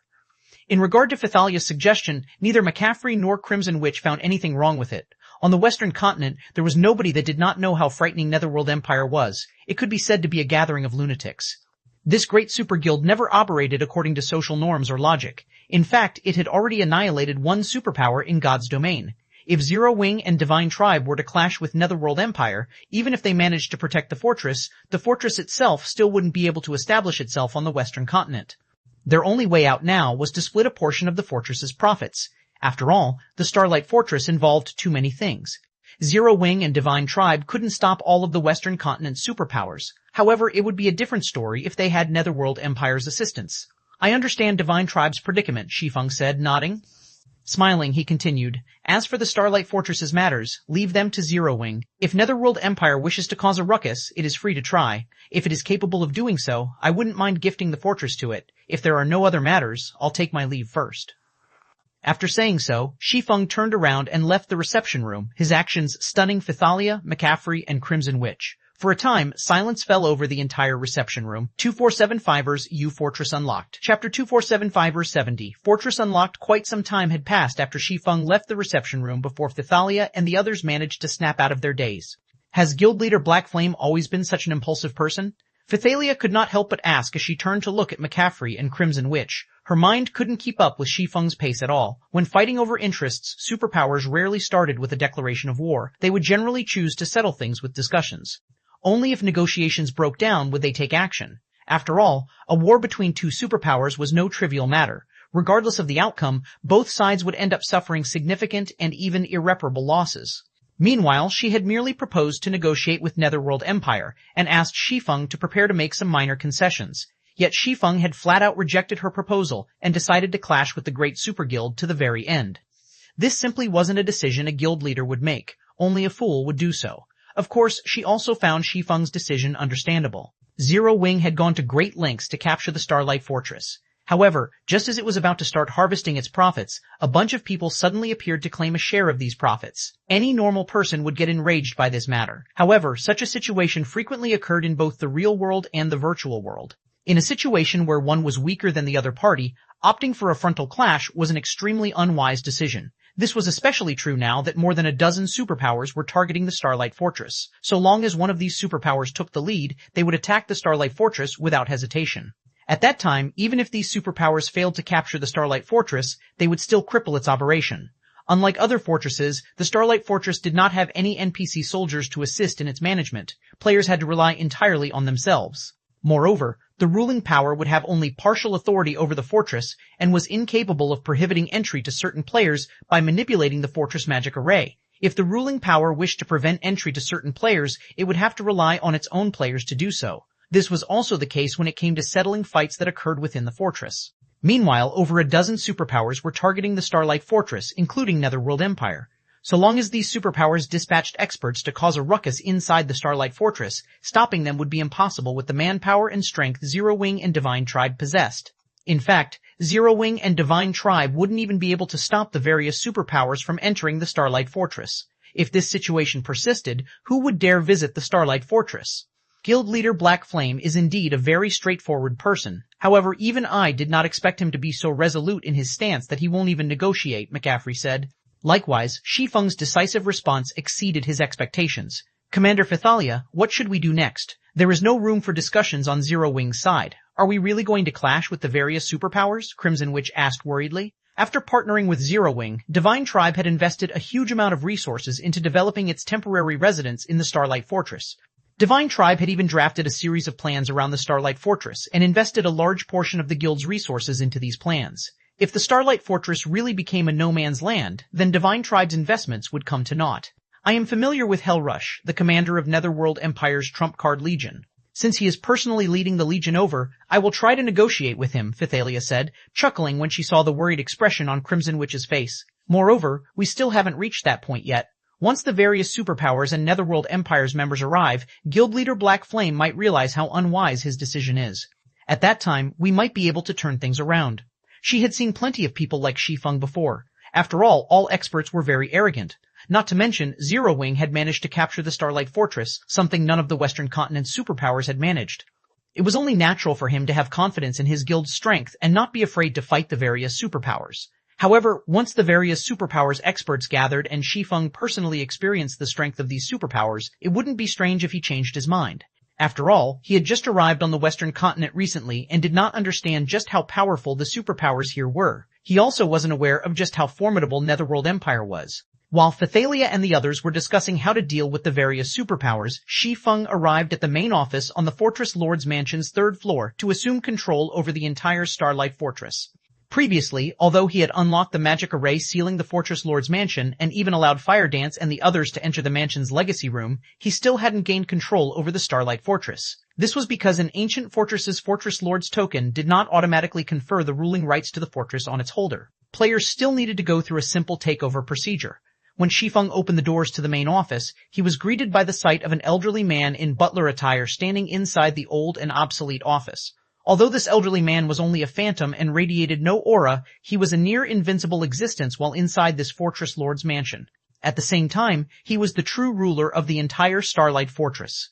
Wielder of the Fortress Lord's token, I am Osset, the Starlight Fortress's administrator. How may I be of service? Osset asked respectfully when he saw Shi Feng enter. I wish to receive control over the Starlight Fortress, Shi Feng said, declaring his intentions. Ancient fortresses were different from other fortresses. All authority over the fortress was vested in the administrator. Hence, ancient fortresses would always remain in a semi-controlled state. If players holding the Fortress Lord's token wished to gain any control over the ancient fortress they captured, they had to get it from the fortress's administrator. Meanwhile, an administrator would pass on their authority only if players possessed the Fortress Lord's mark obtained from the fortress's legacy gate. Otherwise, they would only be a fake Fortress Lord, who could be replaced at any given time. Before players gained authority from the Fortress Administrator, the entire fortress would acknowledge only the Fortress Lord's token and not its holder. Moreover, the Fortress Lord's token offered no protection to players. And worse, players had to keep the Fortress Lord's token at all times. If the token was brought out of the fortress for too long, it would be automatically teleported back to the fortress and appear in a random location inside. Only by obtaining a Fortress Lord's mark and, subsequently, authority from the Fortress Administrator would players be considered the partial ruler of an ancient fortress. Players could then store their Fortress Lord's token in the core room of the Fortress Lord's mansion, utilizing the mansion's defensive magic array to protect it. Unless someone else attacked the Fortress Lord's mansion and obtained the token from the core room, players would no longer have to worry about losing control over their fortress. Moreover, after obtaining the authority to rule an ancient fortress, players could also activate some of the fortress's functions. Among them, the most important would be the fortress prison. This was an incredible function that none of the newly constructed fortresses possessed. This function was incredible because it allowed the ruler of the fortress to imprison players. So long as players were captured, they would suffer a fate even worse than death. Unless players had fulfilled their sentence or someone outside destroyed the prison itself, imprisoned players couldn't come out of the fortress prison. It wouldn't matter even if the imprisoned players killed themselves, they would respawn right back in their cell. Getting imprisoned was a brutal penalty for players. After all, in God's domain, time was money, especially for frontline players. Being jailed and prevented from doing anything for several days would cause them to fall behind significantly. Meanwhile, the fortress prison of a small fortress, like the Starlight Fortress, could imprison players for a maximum of 8 days. 8 days! If an expert player suddenly lost 8 days worth of time, they would most likely lose the will to continue living. This was why Shi Feng dared to oppose the various superpowers. So what if the various superpowers possessed a lot of experts? If they dared make a ruckus in the fortress, he would capture and imprison them all. He was eager to see just how many Tier 3 experts the various superpowers had for him to imprison for 8 days. As for destroying the fortress prison and freeing the imprisoned players, the various superpowers would be dreaming if they thought they could accomplish this feat. The fortress prison possessed an incredibly powerful defensive magic array. Once it was activated, even Tier 5 existences shouldn't think of breaking into the fortress prison. In fact, breaking into the Fortress Lord's mansion would be even easier than breaking into the fortress prison. Very well. Osset summoned a fourfold magic array beneath Shi Feng's feet. He then continued, after inspection, it seems you possess 1 bronze mark and 1 silver mark. You have automatically gained the Silver Fortress Authority. You may activate 1 bronze fortress privilege and 1 silver fortress privilege. Do you wish to choose which privileges to activate now? Yes, Shi Feng said, nodding. Here is a list of all the bronze and silver privileges available. You may choose one from each category, Osset said, waving his hand. Immediately, a translucent screen appeared before Shi Feng. In the next moment, 2 columns of choices appeared on the screen. The first column was a list of the available bronze privileges. There was a total of 3 options: Fortress Prison, Fortress Restaurant, and Fortress Hotel. The second column listed the available silver privileges. Similarly, there were 3 options available: Manification Tower, Object Creation Tower, and Summoning Tower. So, these are the Starlight Fortress's silver privileges? Surprise flashed in Shi Feng's eyes as he looked at the 3 entries under the silver privileges column. He had seen many silver fortress privileges before. However, the Starlight Fortress's silver privileges could definitely rival those of large fortresses. The Manification Tower was something that could further increase the density of the fortress's ambient mana. Although the Starlight Fortress's mana density was already very high, if the effects of the Manification Tower were included, then its mana density would most likely surpass even Zero-Wing cities. The Object Creation Tower was a sacred training ground for lifestyle players because it housed advanced meditation rooms and intermediate research rooms. Even a player with subpar talent would have a high chance of becoming a master lifestyle player if they could constantly work inside the Object Creation Tower. The Summoning Tower was something Shi Feng had seen only once before inside a medium fortress. However, the Summoning Tower was categorized as a gold privilege back then. As its name suggested, the Summoning Tower had only one function, the summoning of creatures. Once provided with the appropriate medium, the Summoning Tower could summon creatures of a similar race to act as the fortress's guardian. The stronger the medium, the stronger the summoned creature would be. Only 1 creature could be summoned in a month, and only 1 creature could be maintained in existence at a time. This ability might not seem like much, but it was incredibly powerful in reality. This was because there were no restrictions on the creature that could be summoned. In other words, if players managed to get their hands on the remains of a Tier 6 god, they could summon a Tier 6 god to defend their fortress. A Tier 6 god. This was an existence that even Tier 6 god ranked players had to avoid crossing. If the Starlight Fortress had a Tier 6 god defending it, let alone attacking the fortress, nobody would dare make a scene in the entire map because the entire map the fortress sat on lay within the Fortress Guardian's range of activity. Wielder of the Fortress Lord's token, please make your decision, Osset reminded Shi Feng after seeing the latter remaining quiet for a long time. 2471, Summoning Tower activated. Chapter 2471, Summoning Tower activated. Osset's reminder snapped Shi Feng out of his daze. I choose the Fortress Prison and Summoning Tower, Shi Feng immediately answered. Of the bronze privileges available, the Fortress Prison was mandatory in Shi Feng's mind. Without this function, he couldn't deter his enemies from causing trouble within the fortress. As for the silver privileges, the Manification Tower and Object Creation Tower would increase the ancient fortress's value and make it more popular among players. However, the Starlight Fortress was the only captured fortress in Star Valley, and as such had no competition. Any player that wanted to develop in Star Valley would have no choice but to visit the Starlight Fortress, which made both towers unnecessary. The Summoning Tower, on the other hand, was a different story. Of the 3 silver privileges, only the Summoning Tower would grant Zero-Wing more control over the Starlight Fortress, which is what the guild needed more than anything right now. Zero-Wing only had 10 members on the Western Continent, and if it weren't for Divine Tribe's help, it wouldn't have been able to manage the fortress, even if it had managed to capture it. If the Summoning Tower were added into the equation, however, that wouldn't be the case. As long as Zero-Wing summoned a sufficiently formidable creature, it'd be able to hold the fortress even with almost no members. The summoned creature would follow the basic behavioral conditions players set. Players could instruct the summoned creature to defend the Fortress Lord's mansion, for example, or prevent certain people from entering the fortress. Players could also direct the creature to deal with any players that started fights within as well. Combined with the Fortress Prison, no player would dare cause a scene in this fortress. Of course, this would only be the case if the summoned creature was strong enough. If the summoned creature couldn't kill or suppress players quickly enough, the Summoning Tower would be little more than decoration. Unlike the Manification Tower and Object Creation Tower that provided clear benefits, the Summoning Tower would only be as useful as the summoned creature. Moreover, nurturing a summoned creature would require a lot of resources. At first, players would summon the creature at their level. To increase the creature's level, players would have to invest resources. The amount of resources required would depend on the summoned creature's standards. The more powerful the creature was, the more resources it would require to level up.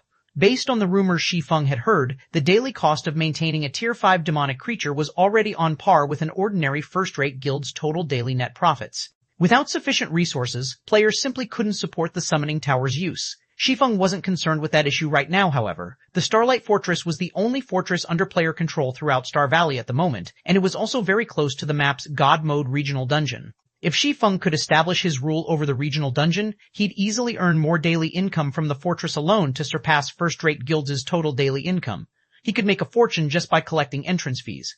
Ancient fortresses were not managed by NPCs, which meant that players didn't have to split the entrance fees with the system. Players would receive 100% of the collected entrance fees. Moreover, a small fortress could charge a maximum of 20 silver per person. This was one of the reasons that ancient fortresses had been so popular among the various superpowers in the past. Once Shi Feng had made his decision, Aset began to chant an incantation. The ghostly NPC then drew a mysterious rune and imprinted it on the Fortress Lord's token in Shi Feng's hand. Suddenly, a translucent screen appeared above the token, listing the 6 privileges Shi Feng had observed earlier. 2 privileges text gave off a dull glow: the Fortress Prison and the Summoning Tower. Starlight Fortress Prison. Status: unlocked activation cost, 30,000 magic crystals. Daily operating cost, 3,000 magic crystals. Do you wish to activate the Starlight Fortress Prison? Starlight Fortress Summoning Tower. Status: unlocked activation cost, 50,000 magic crystals. Daily operating cost, 5,000 magic crystals. Do you wish to activate the Starlight Fortress Summoning Tower? Seeing the prompts, Shi Feng chose to activate the Summoning Tower first, setting aside the Fortress Prison for the moment. The Starlight Fortress was still sealed, and outsiders weren't allowed to enter. Shi Feng didn't need to hurry to activate the Fortress Prison. Magic crystals didn't grow on trees after all, and if he activated the prison 2 days before the fortress opened to the public, he'd only waste 6,000 magic crystals. However, the sooner he activated the Summoning Tower, the better. Summoning creatures took time, and the more powerful the target creature was, the more time it would require to summon. In addition, nurturing the summoned creature required time. Shi Feng, who lacked time, wanted nothing more than to summon a creature immediately. If he were lucky, he might be able to level the creature up within the next 2 days. Monsters weren't like NPCs and players. As they leveled up, their basic attributes and combat power would rise to the peak of their level. In comparison, players and NPCs didn't receive such a huge strength boost upon leveling up. They would still need to upgrade weapons and equipment. Following which, Shi Feng sacrificed 100,000 magic crystals to the Fortress Lord's token, half of which would activate the Summoning Tower, while the remaining half would maintain its operation for 10 days.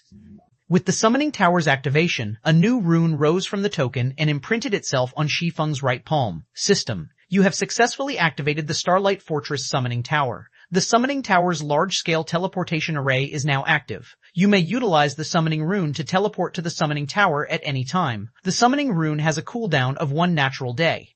The Summoning Tower had such an ability?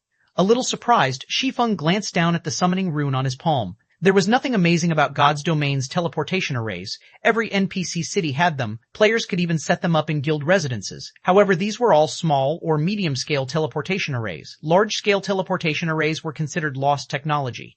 Unlike the small and medium-scale teleportation arrays, large-scale teleportation arrays allowed players to teleport between the 2 main continents. The array in the Summoning Tower was a large-scale teleportation array, which meant that Shi Feng would be able to travel to the Starlight Fortress at any time, even from the eastern continent. Moreover, the Summoning Rune only had a 1-day cooldown, making it an incredibly convenient tool. Traveling between the main continents was an ordeal since ancient teleportation arrays that allowed players to travel between them had fixed teleportation times. If players missed the designated time, they'd have to wait until the next scheduled teleportation. This was particularly challenging for guilds that wanted to mingle on both continents. Prices for items constantly fluctuated, and if players couldn't offload their stock at the right time, doing so would become complicated. Not only would this Summoning Rune allow travel to the west far easier, but he could also bring whatever items the west needed at any given time. He'd be able to earn far more money from reselling the east's items than without it. After a brief moment of elation, Shi Feng activated the Summoning Rune and teleported to the Summoning Tower. The Summoning Tower was located in the Starlight Fortress's south end. The stone tower was the tallest building in the fortress, standing 200 meters tall. From the top of the tower, one could oversee everything within the fortress. As the teleportation array on the Summoning Tower's roof lit up, Shi Feng appeared in the tower. To Shi Feng's surprise, Oset waited for him on the Summoning Tower's roof, but unlike earlier, his body seemed more tangible. Wielder of the Fortress Lord's token, the Summoning Tower is now active. If you wish to summon a Fortress Guardian, I must inform you of 2 things. This array requires a medium of sufficient standards to summon a Guardian. It cannot summon creatures without input. The more powerful the medium is, the stronger the summoned creature will be. Each summoning also has a 1-month cooldown. I hope you will use this summoning tower properly, Oset informed Shi Feng before transforming into mist and disappearing. Of course, Shi Feng had already known these factors. This information was precisely the reason he had chosen the summoning tower. This should be the place. After approaching the summoning altar on the roof, Shi Feng pulled a claw the size of an adult human from his bag, placing it on the altar. This claw had once belonged to the ice dragon, Heathweight, and it was one of the only 2 legendary materials Shi Feng had on him. Initially, Shi Feng had wanted to use the ice dragon's claw once he had obtained an epic weapon design, but summoning an ice dragon wasn't a bad second choice. His summoned creature would protect the Starlight Fortress, and an ordinary monster simply wouldn't be up to the task. Although he could summon the Starlight Behemoth with the behemoth's starlight scales, that monster wasn't nearly as formidable as an ice dragon. As soon as Shi Feng rested the claw on the altar, he heard the sound of a system notification. System, the summoning altar has discovered the ice dragon's claw. Do you wish to analyze this medium? Begin. Taking a deep breath, Shi Feng made his decision. Not all mediums would work. If the selected medium didn't have enough energy, the summoning wouldn't happen. He already felt the painful sting of losing the ice dragon's claw. He didn't want to sacrifice 2 of them. Doing so would mean throwing away 2 epic weapons. As the altar began its analysis, dark purple smoke emerged from the summoning altar to envelop the gigantic claw. As the seconds passed, Shi Feng grew more nervous. If 1 ice dragon's claw weren't enough to summon an ice dragon, he'd have to summon the Starlight Behemoth with the starlight scales instead. The scales were inferior legendary materials, and he had a total of 5. They would certainly be more than enough to summon a Starlight Behemoth. While Shi Feng considered using the starlight scales as a replacement, he heard another system notification. System, medium's energy completion rate is at 89% and has met summoning requirements. Do you wish to summon the Guardian? Summon. 2472 Silver Divine Dragon. Chapter 2472 Silver Divine Dragon. Once Shi Feng agreed to begin the summoning, the purple smoke around the ice dragon's claw acted like a hungry wolf that had just found food. In no time, it devoured the stone-like claw. After devouring the claw, the intensity of the smoke's aura skyrocketed like a beast that had just woken from a long sleep. The frightening aura was so powerful that Shi Feng struggled to move. The aura was almost even stronger than that of a Tier 5 NPC. If a Tier 2 player stood in his place, they might have collapsed under the mighty pressure. As the purple smoke's aura grew stronger, the pressure Shi Feng felt increased as well. Just as he was about to fall to his knees, the purple smoke flowed into the summoning altar's ancient magic array. Boom. The instant the purple smoke merged with the magic array, space exploded, forming countless tiers around the array. It was as if the surrounding space couldn't endure the power contained within the magic array. After several seconds, space in the center of the altar began to crumble, revealing a dark void. The void grew, and in the blink of an eye, it had swallowed nearly half of the altar. Just before the void reached Shi Feng, the magic array engraved on the summoning altar flashed with a silver light that instantly suppressed the void. It stopped the growing darkness at the edge of the altar, preventing its further expansion. However, due to the void's presence, the mana density around Shi Feng steadily decreased. A void land? Shi Feng stared at the black hole before him, astonished. What is going on? The summoning tower used a sacrificial medium to open a portal to an otherworld, from which players could guide their target creature. Naturally, the magic array would use stronger mediums to open stronger otherworlds. Yet, after devouring the ice dragon's claw, the summoning altar had opened a portal to a void land. A void land was a land of death, in which very few creatures in God's domain could survive. Void lands didn't even contain a trace of energy, much less mana. As Shi Feng stared, confused, the sound of a system notification reached his ears. System, you have triggered the epic quest. Void Cage. Quest content. Release the silver divine dragon that is imprisoned deep in the void land. Rewards unknown. There is no penalty for failing this quest. Do you wish to accept this quest? A silver divine dragon? Shi Feng's astonishment only grew when he heard the notification. He had only used an ice dragon's claw as a medium. He had never expected it to trigger a portal to a silver divine dragon's location. Dragons were the apex race in God's domain. Any random adult dragon had tier 5 strength, and they were known as invincible among beings of the same tier. Not even human heroes, individuals who had received God's blessings, were a match for dragons of the same tier. However, not all dragons were equal. Divine dragons were dragons with the primeval dragon bloodline. Rather, they had a significant fraction of the primal dragon's bloodline. Normal dragons only had negligible traces of the primal dragon's bloodline. The difference between a divine dragon and an ordinary dragon's strength was on par with the difference between an archaic species and an ordinary monster. The two were on completely different levels. At most, ordinary dragons were invincible among creatures of the same tier. Divine dragons, however, could transcend tiers. Everyone in God's domain showed the proper respect before divine dragons. No one wanted to offend one. Shi Feng doubted that even the jealous witch, who was as devastating as a natural disaster, was a match for a tier 5 divine dragon. With almost no hesitation, Shi Feng accepted the epic quest.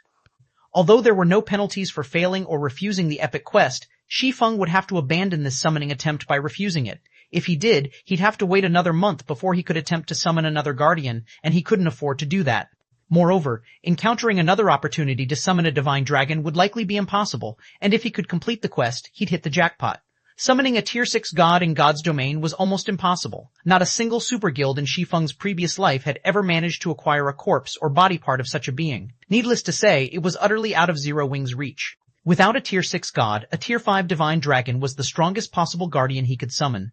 After Shi Feng accepted the quest, the summoning altar formed a magic array beneath his feet, and a silver barrier took shape around him. Shi Feng could immediately feel the pressure bearing down on him subside. With this barrier to protect him, Shi Feng felt that surviving in the Voidland shouldn't pose much of an issue. Does it want me to enter the portal? Once the silver barrier was complete, Shi Feng noticed a new buff in his status window. This buff would last 3 natural days. A Voidland was an absolute forbidden land. Aside from gods and void souls, creatures born in Voidlands, surviving in a Voidland was nearly unheard of. Even with this magic barrier, he'd be lucky to exhibit 30% of his usual combat power. Voidlands contained no mana, and Shi Feng hadn't fully unlocked his mana body yet. If he encountered a void soul in his state, he'd die. The weakest void soul was still on par with a tier 4 mythic monster, while stronger void souls could rival adult dragon's strength. Knowing all of this, Shi Feng still gritted his teeth and entered the portal to the Voidland, taking the risk. Although void souls were incredibly powerful, there typically weren't many of them. The chance that he'd run across one in a massive Voidland was quite low. On the off chance that he did encounter a void soul, he could summon a tier 4 hero with the hero's tome. Heroes were protected by the gods, and thus, their combat power would remain unaffected within a void land. With a tier 4 hero by his side, he shouldn't have any problems as long as he wasn't spotted by any tier 5 void souls. Shi Feng then entered the dark space, and the scene around him changed. Once the world around him settled, he found himself on a gigantic, floating island. The entire island was desolate, and hovering in the center of the lifeless plot of Earth was a colossal magic cage. The cage was several hundred meters tall, wide, and long, and covered in all sorts of divine runes, which radiated an ancient, eternal aura. Inside the cage slept a silver infant dragon. Even trapped, the infant dragon's aura was unsuppressed, and as it washed over Shi Feng, he struggled to breathe. What a powerful life rating. It's no wonder why even the various superpowers God-ranked experts in the past were no match for tier 5 divine dragons in a one-on-one fight. Shi Feng was dumbfounded as he gazed at the infant dragon hovering in the island's center. He had seen plenty of true dragons in his time, but he had never seen a divine dragon before.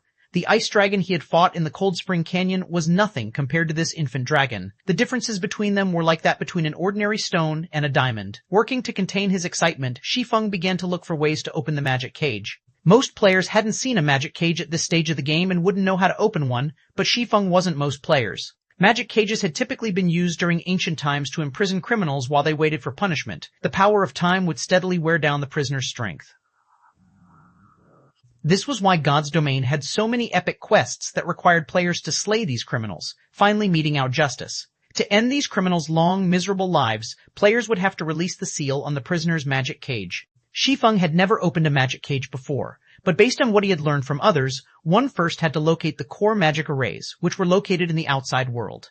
Players could then destroy or decode the arrays to unlock the magic cage. Shi Feng spent the next dozen or so hours searching, during which he found a total of 7 magic arrays around the desolate island. Every one of the arrays was incredibly complex, and that wasn't a result of the level of design. Rather, their complexity was a result of the frightening number of elements to each array. Even as a master magician, Shi Feng felt a headache brew as he examined the magic arrays. Whoever designed these magic arrays is vicious. Did they have any intention of letting the divine dragon free? Every one of these magic arrays uses 7 elements. Without having mastered all 7, no one could open this magic cage. Shi Feng was flabbergasted after examining the core magic arrays. Magic arrays used mana as their foundations, and normally a master magic array would, at most, rely on the 4 major elements' power. Ordinary people couldn't control the remaining 3 supreme elements, illusion, space, and time. Not even the elven race, beloved by the elements, could accomplish the feat. To decode the core magic arrays, players would need to have mastered all 7 elements. Without that master, they simply wouldn't have the power to decode them. However, players normally only encountered the 3 supreme elements after reaching tier 5, and that would only be a brush of contact. Decoding these magic arrays is impossible. It seems destroying them is my only choice. Giving the matter some thought, Shi Feng realized that destruction was his only option. The core magic arrays might look very powerful, but they didn't have any significant defensive mechanisms. As long as he could deal more damage than the arrays could tolerate, he should be able to destroy the magic arrays. Shi Feng then retrieved the Crimson Dragon flying ship and attacked one of the arrays with the ship's magic elven cannon. Boom. The beam struck the core magic array, and the entire island shook with the impact. As the dust settled, Shi Feng noticed that the array's glow had dimmed slightly. Yes, it's working. Shi Feng's excitement spiked when he saw the results of his attack. The blast hadn't exceeded the magic array's tolerance, but it had exhausted a significant fraction of the array's energy reserves. If he could deplete the magic array's energy to a certain level, the array wouldn't be able to endure the magic elven cannon's attacks and crumble. For a time, Shi Feng bombarded the core magic arrays, firing the moment the magic elven cannon's cooldown came to an end. He didn't mind the magic crystals he had to spend to do it, he still had plenty on him. Time passed quickly. Finally, after a full day of assaulting the magic arrays and expending nearly all of the magic crystals in his bag, Shi Feng destroyed the 7th core magic array. As the 7th core magic array crumbled, the magic cage shattered. 24733, Dragon's Contractor, Chapter 24733, Dragon's Contractor. Finally, success. Shi Feng breathed a sigh of relief once the magic cage in the center of the island broke. He had somewhat underestimated the core magic arrays. Even with the magic elven cannon's power, it had taken over a full day's assault and nearly all of his magic crystals to destroy all 7 arrays. These magic arrays were even tougher, Zero Wing City's defensive magic array. The instant the magic cage shattered, the slumbering silver divine dragon opened its eyes and released a deafening roar, which echoed across the entire island, making the ground tremble. The infant dragon spread its wings, flapping them and creating a powerful storm that blew away the remains of its confinement. The storm's mighty winds even made Shi Feng stumble back from over 500 yards away. Is this the power of a true divine dragon? An indescribable astonishment filled Shi Feng as he gazed at the 50-meter-tall silver divine dragon. Silver divine dragon, Auerbeck dragon, mythic level, reckon, mythic level, reckon. He couldn't discern the divine dragon's level, but its statistics revealed that it was a bona fide tier 4 mythic. Despite the fact that it was only a mythic monster, the silver divine dragon felt as if it had absolute dominance over the world around it. Even the high magic elf, Ulunium, was a weakling next to this silver divine dragon. Shi Feng had been able to resist, albeit slightly, Ulunium's power, but standing before Auerbeck, he couldn't even consider resisting. Movement was immensely difficult in Auerbeck's presence, much less fighting. If this infant dragon willed it, it could slay him with a thought, and he wouldn't even get the chance to summon a tier 4 hero. Now free of its magic cage, Auerbeck landed before Shi Feng and asked, "Little human, are you responsible for releasing me from my cage?"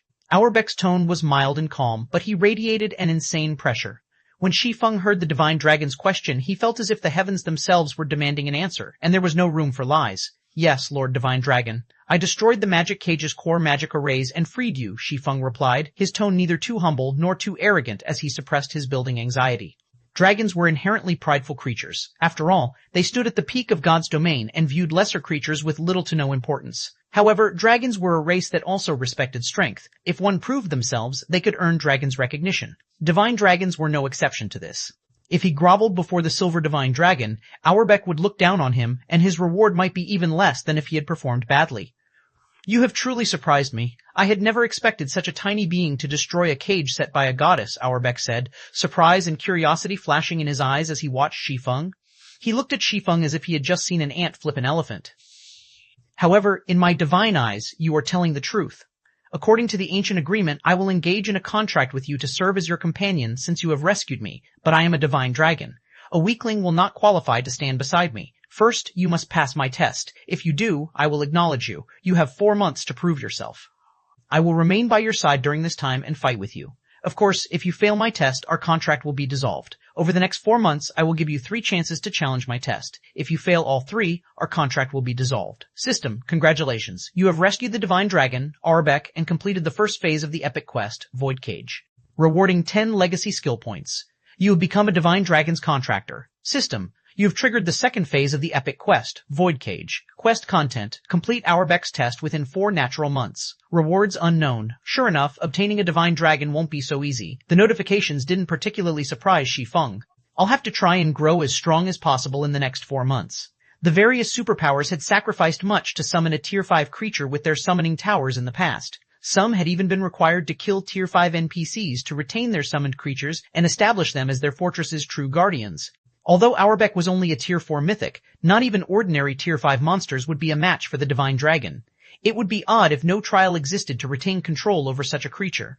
Fortunately, as far as Shi Feng was concerned, 4 months would be more than enough time for Shi Feng to prove himself a strong enough companion for Auerbeck. As long as he could fully unlock his epic mana body and obtain the 3 last fragments of Solomon's sword, passing Auerbach's test shouldn't be a problem. The moment Auerbach finished his explanation, the divine dragon began to chant an incantation. A 4-fold magic array appeared around Shi Feng, rapidly shrinking until it transformed into a silver rune. The rune then imprinted itself on Shi Feng's arm before fading away. Shi Feng then received another system notification. System, you have obtained the contractor's mark and become the divine dragon, Auerbach's contractor. System, the Fortress Lord's token has discovered the contractor's mark. Do you wish to let the divine dragon Auerbach serve the Starlight Fortress's guardian? Shi Feng agreed without a second thought, and once he did, a new tab, Contracted Companions, appeared in his system interface. He clicked on the tab and discovered Auerbach's statistics, which contained new information. Silver Divine Dragon, Auerbach Dragon, Mythic, level 1 and 1 HP 10, million 1 10 900,000 10 90,000. Crap. Isn't his HP a little too high? Shi Feng nearly cursed aloud when he saw Auerbach's statistics. He had thought the Starlight Behemoth's 4 billion HP had been a little much for a level 113 mythic monster. If players wanted to kill such a boss with conventional methods, they'd need a 1,000-man team of tier 3 players. Unless a team could deal 8 million damage per second, they'd never overcome the Realm Lord's battle recovery, much less kill it. With the Starlight Behemoth's horrific defense, ordinary tier 3 experts would barely deal 10,000 damage with their attacks. Auerbach, however, was even more frightening. The Divine Dragon was only level 111, yet it had nearly 3 times as much HP as the Starlight Behemoth.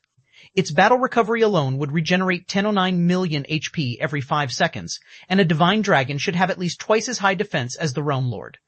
Staring at Auerbach's statistics, Shi Feng doubted that even tier 4 players could kill it, not to mention new tier 3 players. While Shi Feng was shocked over Auerbach's astonishing attributes, the island under his feet began to tremble and fall apart. Now that the magic cage is gone, this island won't hold for much longer. We need to leave quickly, Auerbach warned his new human companion. The infant dragon began to chant another incantation, and in the blink of an eye, Shi Feng vanished and reappeared on Auerbach's back. The silver divine dragon then spread his wings and, with a flap, transformed into a streak of light, flying toward the spatial tear the summoning tower had opened and leaving the void land. Meanwhile, Divine Tribe's members were hard at work repairing the Starlight Fortress's infrastructure. They'd also begun constructing hotels and shops. To better manage the fortress, Divine Tribe had sent over 100 Tier 3 personal guards to garrison the fortress, all of which were tasked with patrolling the streets and protecting the fortress's various establishments, while Phythalia and the other Divine Tribe upper echelons planned the patrol routes for the personal guards. Something odd happened to the summoning tower in the south end of the fortress. Divine runes began to appear around the lightless tower, illuminating the structure with a dazzling glow. Suddenly, an intense aura washed over the Starlight Fortress, and every player within felt stifled, struggling to move. Where is this aura coming from? What is going on over there? Did we miss a guardian boss? Everyone turned toward the brilliantly lit summoning tower, growing anxious. Even Phythalia and the guild's other upper echelons who met in their temporary residence wore grim expressions. None of the guardian bosses they had faced had such a powerful aura, yet Divine Tribe's team had still relied on a Tier 4 hero summoning scroll to defeat them. Even then, the Silver Lion Legion had suffered significant losses. Now that the Tier 4 hero they had summoned had gone, they didn't have a Tier 4 combatant in the fortress. If another guardian boss had truly appeared, the consequences would be dire. They had already invested a considerable amount of resources into repairing a portion of the Starlight Fortress. If they had to fight in another huge battle, everything they had worked for would crumble, even before the various superpowers experts arrived. Quick, look, something's above the summoning tower. Isn't that a spatial tier? Why is there a spatial tear over the tower? The fortress's players recognized the dark tier for what it was immediately, and as it grew, they were overcome with curiosity and confusion. Suddenly, a streak of light flew from the spatial tier, and a figure appeared before them all. As they got a clearer look, what they saw rendered them all dumbfounded. A dragon? 2474, Fortress Startled, Chapter 2474, Fortress Startled, why has a dragon appeared? Phythalia's expression darkened when she saw the divine dragon, which was over 100 meters long, in the sky. She had seen a dragon personally during a quest, and was certain that it was a disastrous creature. Neither players nor NPCs, not even NPC cities, could stand before a dragon's might. She had watched a dark dragon destroy an empire's border city and annihilate any reinforcements the empire had sent. Players like her had only been able to watch as the dark dragon destroyed the NPC city and the Tier 4 NPC-led army. If the War God's temple in the empire hadn't sent its forces in time and eventually defeated the dark dragon, the creature would have even slaughtered the nearby players. Other than Phythalia, every Divine Tribe member in the Starlight Fortress panicked. Most of them had never seen the horror dragons could wreak, but they could all tell how terrifying the creatures were after seeing Auerbach's statistics. Auerbach's level of 101 wasn't anything special, but how did it have 10 billion HP? With the incredible defensive dragons, they would never overcome Auerbach's battle recovery, even if Auerbach stood there and allowed the tens of thousands of players in the fortress to attack. Compared to Auerbach's insane HP, the pressure the dragon radiated was nearly fatal to Divine Tribe's members. They were all experts, with hundreds of tough battles under their belts, yet they felt as if they were filled with lead as they bathed in Auerbach's dragon might.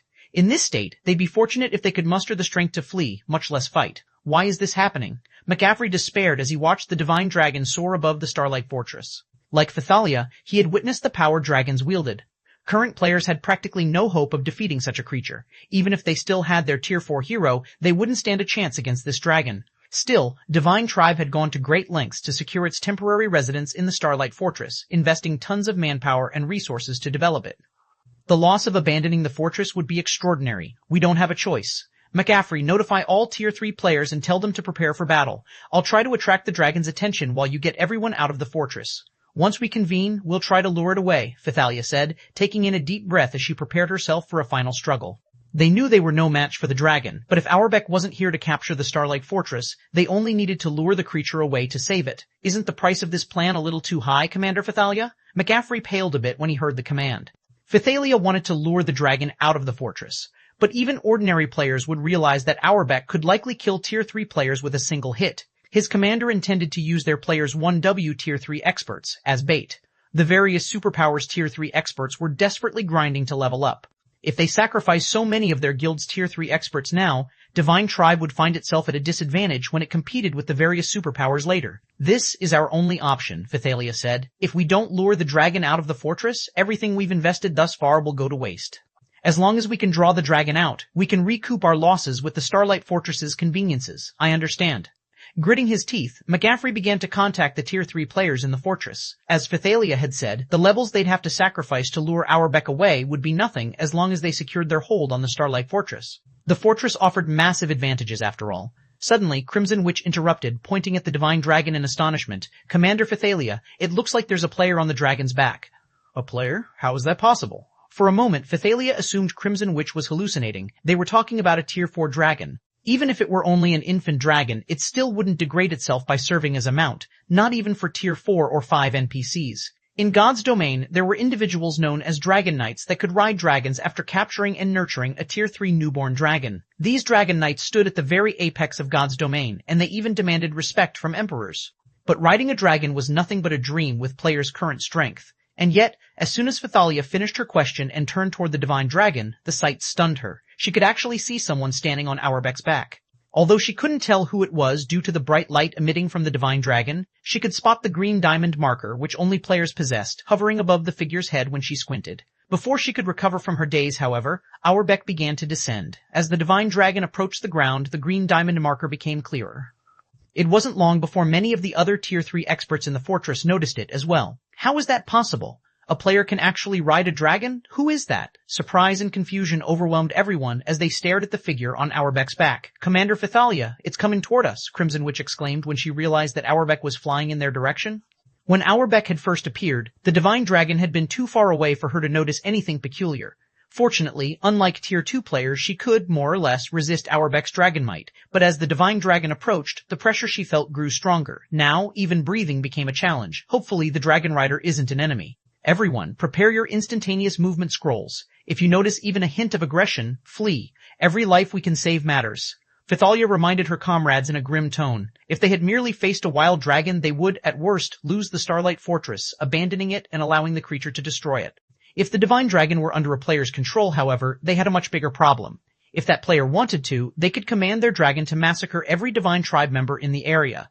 All of the guild members in the fortress were Divine Tribe's experts, including the guild's 2 trump card legions. If they were annihilated, the consequences would be unimaginably dire. Everyone around Thalia did as they were told, pulling instantaneous movement scrolls from their bags. Crimson Witch and the guild's other upper echelons all retrieved Tier 3 instantaneous movement scrolls, trump cards the guild had prepared for them as a protective measure. These scrolls were incredibly rare, only obtainable by luck. While Divine Tribe's members in the temporary residence prepared to flee, Auerbach arrived above the building. The Divine Dragon's speed caught everyone off guard. Crimson Witch and the others were racked with hopelessness, realizing that they couldn't actually activate the scrolls in their hands. Worse, the instantaneous movement scrolls weren't the only thing that had abandoned them.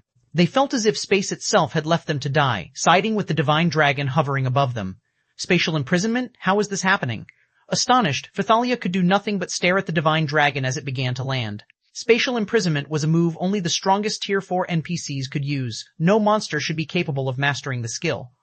Yet, this dragon had a naturally occurring domain that included the spatial imprisonment's effects. Now, they had no hope of escape. This stranger held their lives in his hands. As Phythalia and her comrades' anguish reached its peak, a familiar voice reached their ears. "I was hoping to find you. I'm glad you're all here." As the dragon's rider spoke, he jumped down from Auerbach's back. Seeing the player up close, everyone was stupefied.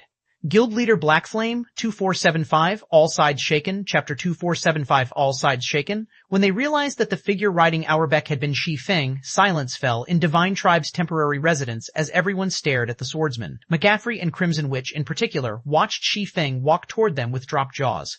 They both felt as if they were looking at a monster with limitless strength. Whenever they thought that they had seen the depths of Shi Feng's, they soon learned that all they had seen was a fraction. Shi Feng's Crimson Dragon flying ship, for example, and the domain tools he had used to suppress the Starlight Behemoth and strengthen the Silver Lion Legion, the various superpowers coveted these items, yet they couldn't get their hands on them. Shi Feng, on the other hand, had them all. Moreover, Shi Feng had successfully captured the Starlight Fortress, a feat none of the various superpowers could accomplish at this stage of the game. And now, Shi Feng even had a dragon. Dragons were creatures of ultimate destruction in God's domain. Even the various NPC kingdoms and empires got headaches whenever one showed up, and yet Shi Feng had one under his control. Even if Auerbach were only a Tier 4 infant dragon, it would be more than enough to deter the various superpowers from attacking the Starlight Fortress. So, this is why he's so confident. Realization dawned on Phythalia when she glanced at the divine dragon standing silently behind Shi Feng. She now had an inkling of why Shi Feng had rejected her proposal after learning that the Western continent's superpowers might band together to target his fortress. With Auerbach here, the superpowers experts would have to be suicidal to cause a ruckus in the Starlight Fortress. They wouldn't even have the chance to escape if Auerbach set his sights on them. Shortly after Shi Feng had arrived at Divine Tribe's temporary residence with Auerbach, some of the various superpowers spies reported the situation to their superiors. "Impossible. You're talking about a dragon. How can a player possibly control such a powerful monster?" When the various superpowers upper echelons read the reports, they assumed their subordinates had turned traitorous, trying to trick them with false information to prevent them from assaulting the Starlight Fortress. However, as these upper echelons continued to receive similar reports from other spies in Divine Tribe, they couldn't deny the truth. There was no way all of their spies had turned against them at once.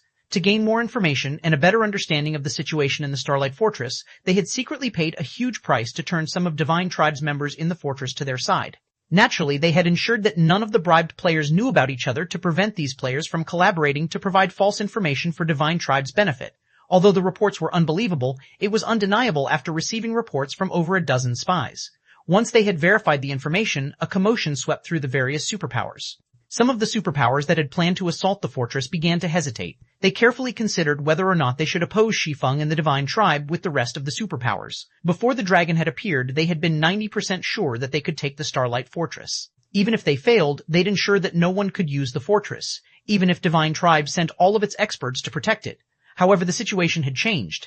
If they tried to take the fortress with a Tier 4 Dragon Guard, they'd suffer severe losses. Players didn't have a snowflake's chance in hell of defeating a Tier 4 dragon, which was a fact the various superpowers had long since verified. Since God's Domain's launch, dragons had been responsible for the destruction of many NPC border cities. The Western continent proved to be far more dangerous than the East. Of course, if they gave up on this operation, they'd have a very difficult time finding another opportunity to move against the Starlight Fortress. The fortress had only recently been captured, and even if Divine Tribe had invested a ton of manpower and resources in its repairs, the guild couldn't fully repair the fortress in 3 short days. The Starlight Fortress was at its weakest right now. If they did not assault the Starlight Fortress now, taking it would only become more challenging as time passed. While the various superpowers considered their next move, a 300-man team attacked a demonic creature army camp in a level 100 neutral map not far from Star Valley. Not only did this campsite house over 6,000 demonic creatures, but everyone was level 110. These demonic creatures were even led by a level 112, mythic-ranked 8-eyed Scorpion King. Despite such a powerful force, however, the 300-man team held an overwhelming advantage in the battle. They even overwhelmed the Scorpion King, not to mention the level 110 Grand Lords. The army's boss couldn't manage to deal any significant damage, while the 300-man team continued to chip away at its HP. The team hadn't suffered a single casualty, even by the time the Scorpion King fell. In contrast, demonic creature corpses littered the ground. We really got lucky this time. Not only did we find a demonic creature campsite, but the Scorpion King also dropped a level 100 plus epic battle axe. Thunder, this axe should go to you, a thin man in pitch-black armor said as he handed the battle axe to another man who stood nearly 3 meters tall and was covered in runes. If McCaffrey had seen this, he would have been astonished. This team was the Hell Legion, the Netherworld Empire's strongest trump card legion. Every member was a Tier 3 player, and they all had the combat standards to rival Grand Lords of the same level. The thin man, shrouded in a dense, lethal aura, felt as powerful as a mythic monster. Commander, we've just received a report from the higher-ups. They claim that a Tier 4 infant dragon is guarding the Starlight Fortress, and because of this, many superpowers have abandoned the notion of assaulting the fortress. Our superiors are warning us to be careful, a Tier 3, black-clad assassin suddenly informed the thin man. An infant dragon? The man's lips curled into a smile. How interesting. It's no wonder why they captured the Starlight Fortress, disregarding the consequences, but if they think that can stop us, they're mistaken. Other superpowers might be afraid of the dragon that protected the Starlight Fortress, but the Hell Legion was not. The reason was very simple. There was only one dragon in the fortress, while the Hell Legion had 300 players. If the Hell Legion went on a rampage inside the fortress, they could slay hundreds or thousands of players before the dragon would reach them. They'd also be able to escape the dragon's pursuit. They weren't concerned that they couldn't take down the Starlight Fortress in the least. Commander, I've received another important message. You've received a request to negotiate with Phythalia, the black-clad assassin added. Phythalia? The thin man smiled when he heard the name. Since an old friend has so graciously invited me, I must show her the proper respect. Pack up, everyone. We're heading to the Starlight Fortress. 2476, Frightening Divine Dragon. Chapter 2476, Frightening Divine Dragon Star Valley, Starlight Fortress. With Hellrush in the lead, the Hell Legion finally reached the Starlight Fortress after more than 5 hours of continuous fighting. The fortress had already undergone 2 days of repairs and looked nothing like it had. Not only did the fortress have a new physical look, but its magic array was now fully active as well. A layer of mana enveloped the fortresses, creating an oasis in the Star Valley's mana-thin environment. Moreover, a faint layer of mist surrounded the fortress walls, adding hints of mystery and solemnity. This ancient fortress is amazing. Its mana is so dense. If we could train in the fortress long-term, our mana control would improve significantly. That's not all. If we can live and train here, we could even improve our combat standards. It's no wonder why the higher-ups asked us to take action. If we can take this fortress, we could boost our internal and core members' development speed. We wouldn't have to compete for entry slots to the Demonic Mist Secret Land every week. When the Hell Legion members saw the Starlight Fortress in the distance, their eyes glowed with excitement. The Western continent lacked mana, which was why areas with high mana density became targets for the various superpowers. Players could improve their mana affinity when in those areas, and they'd have a clearer mind while training. This would be of great help as players tried to gain more control over mana. Because of this, whenever a player discovered a mana-dense area, a war between guilds shortly followed. Even the various superpowers participated. Of the mana-dense environments the Hell Legion's members had experienced thus far, none could hold a candle to the Starlight Fortress. The fortress's mana was dense enough that it would even be extremely helpful to experts of their caliber. Commander, Divine Tribe is behaving strangely. They've only sent one party to guard the front gate. They didn't even bother to send a Tier 3 NPC. Aren't they afraid that players will barge in? A Tier 3 ranger in blue leather armor commented when he only saw 6 Tier 2 players by the Starlight Fortress's entrance. In the West, ruling guilds were even required to dispatch Tier 3 NPC guards to the fortress that already had NPCs. The front gate was every fortress's weakest point, even with the defensive magic array active. If a team attacked the front gate before the gate's defensive mechanisms could be engaged, they could destroy the gate and open the fortress to invasion. Thus, powers typically sent in plenty of powerful Tier 3 NPCs to protect the front gate after capturing a fortress. Divine Tribe, however, had done the exact opposite. The guild hadn't even sent a single Tier 3 player to protect the Starlight Fortress's gate, much less Tier 3 NPCs. Moreover, there were only 6 Tier 2 players by the entrance. Divine Tribe was practically begging for another power to attack. Even if the guild wasn't worried about hostile forces destroying the front gate, it was still an important location. Players would hand over their entrance fees at the gate, after all, and those coins would be kept in the gate's storage before being transported to the Fortress Lord's mansion at regular intervals. If players plundered the coins during delivery or from the gate's storage, the ruling power would suffer for its lack of security. That's not our concern. Get ready, everyone. We're going in, Hellrush declared, ignoring Divine Tribe's careless organization. As far as he was concerned, whether or not Divine Tribe sent Tier 3 NPCs to guard the front gate didn't matter to the Hell Legion. If the Hell Legion wanted to break that gate down, Divine Tribe couldn't stop them. Following their orders, the Hell Legion's members summoned their advanced ranked guild mounts, the Magic Horned Steed. The Magic Horned Steeds were large, the size of adult elephants. When 300 Magic Horned Steeds charged as a group, even the ground trembled under their hooves. Once the Legion reached the gate, however, the party of 6 remained indifferent. They neither seemed afraid nor awed by the sight of the mighty Hell Legion. Rather, they calmly approached Hellrush. "May I know why you're all here?" a level 1005 Tier 2 knight asked. Fearlessly, he explained, "The fortress is still sealed, and uninvited players cannot enter. We've received an invitation from Commander Fithalia." "You may notify her that the Hell Legion has arrived," Hellrush proudly announced, looking down at the 6 Divine Tribe members before him. "So, you're Commander Fithalia's guests. I'll contact her for authorization immediately. Please, wait a moment." When the Tier 2 Guardian Knight heard that the Hell Legion were here at Fithalia's request, he contacted the commander and asked her to grant Hellrush and his companions permission to enter the fortress.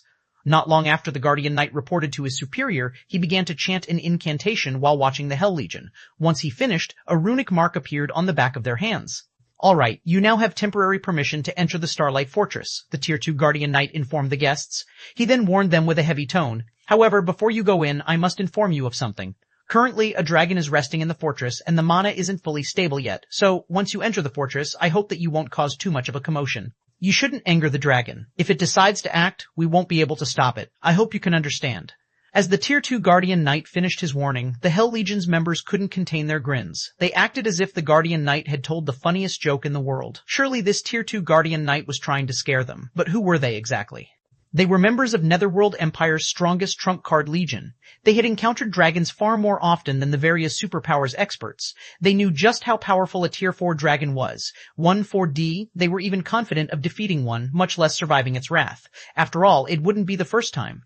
Even if they weren't a match for the Starlight Fortress's dragon, they had plenty of methods to escape its pursuit. Divine Tribe was dreaming if it thought one measly dragon could make them behave in the Starlight Fortress. "We understand. Can we go in now?" Hellrush asked dryly. "Of course."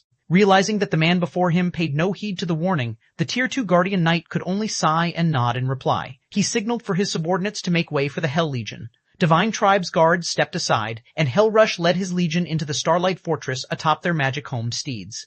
The mounts left clouds of dust in their wake, and the ground within a 100-yard radius of the legion trembled. The Hell Legion had no intention of keeping a low profile. As the Hell Legion entered the fortress, however, they felt an intense pressure bear down on them, and every member of the legion struggled to move. Some of them nearly fell off their steeds. What's going on? Why is there such immense pressure in the fortress? Questions filled the legion members' minds as they fought through the stifling pressure. Before they could find an answer themselves, however, a gigantic figure descended from above. Not only did this figure's wings blot out the sky, but it also made the magic-horned steeds kneel and tremble. The mighty mounts were no longer under the Hell Legion's control. This colossal figure was none other than the Silver Divine Dragon, Auerbeck. The instant Auerbeck landed before the Hell Legion, the Legion's members realized something that left them shaken. Spatial imprisonment? But how? The Hell Legion's members sensed that space around them had seemingly frozen, and they couldn't help but gasp. At the same time, their expressions turned indescribably grim. 24/7 Heaven-Defying Capabilities. Chapter 24/7 Heaven-Defying Capabilities. The Hell Legion members had heard of spatial imprisonment before. In fact, they were very familiar with the ability. Quite a few special regions on the Western continent were affected by spatial imprisonment, in which players couldn't use any tools. It wasn't an uncommon effect. However, sensing the spatial imprisonment here had a different meaning. Here, it was one of the dragon's passive abilities. Crap, how are they so blessed by the system? Not only did it give them such a powerful dragon, but the dragon can even use spatial imprisonment. Who could possibly stop that? Thunderbeast, a primitive man that stood at nearly 3 meters tall, cursed as he lost his earlier complacence. The Hell Legion knew how powerful dragons were. Not only had they encountered multiple dragons in the past, but they had also clashed with a few of them. This was why they had dared to venture to the Starlight Fortress, even after learning that a dragon guarded it. Of all the dragons they had come across, however, none came close to comparing with the Silver Divine Dragon standing before them.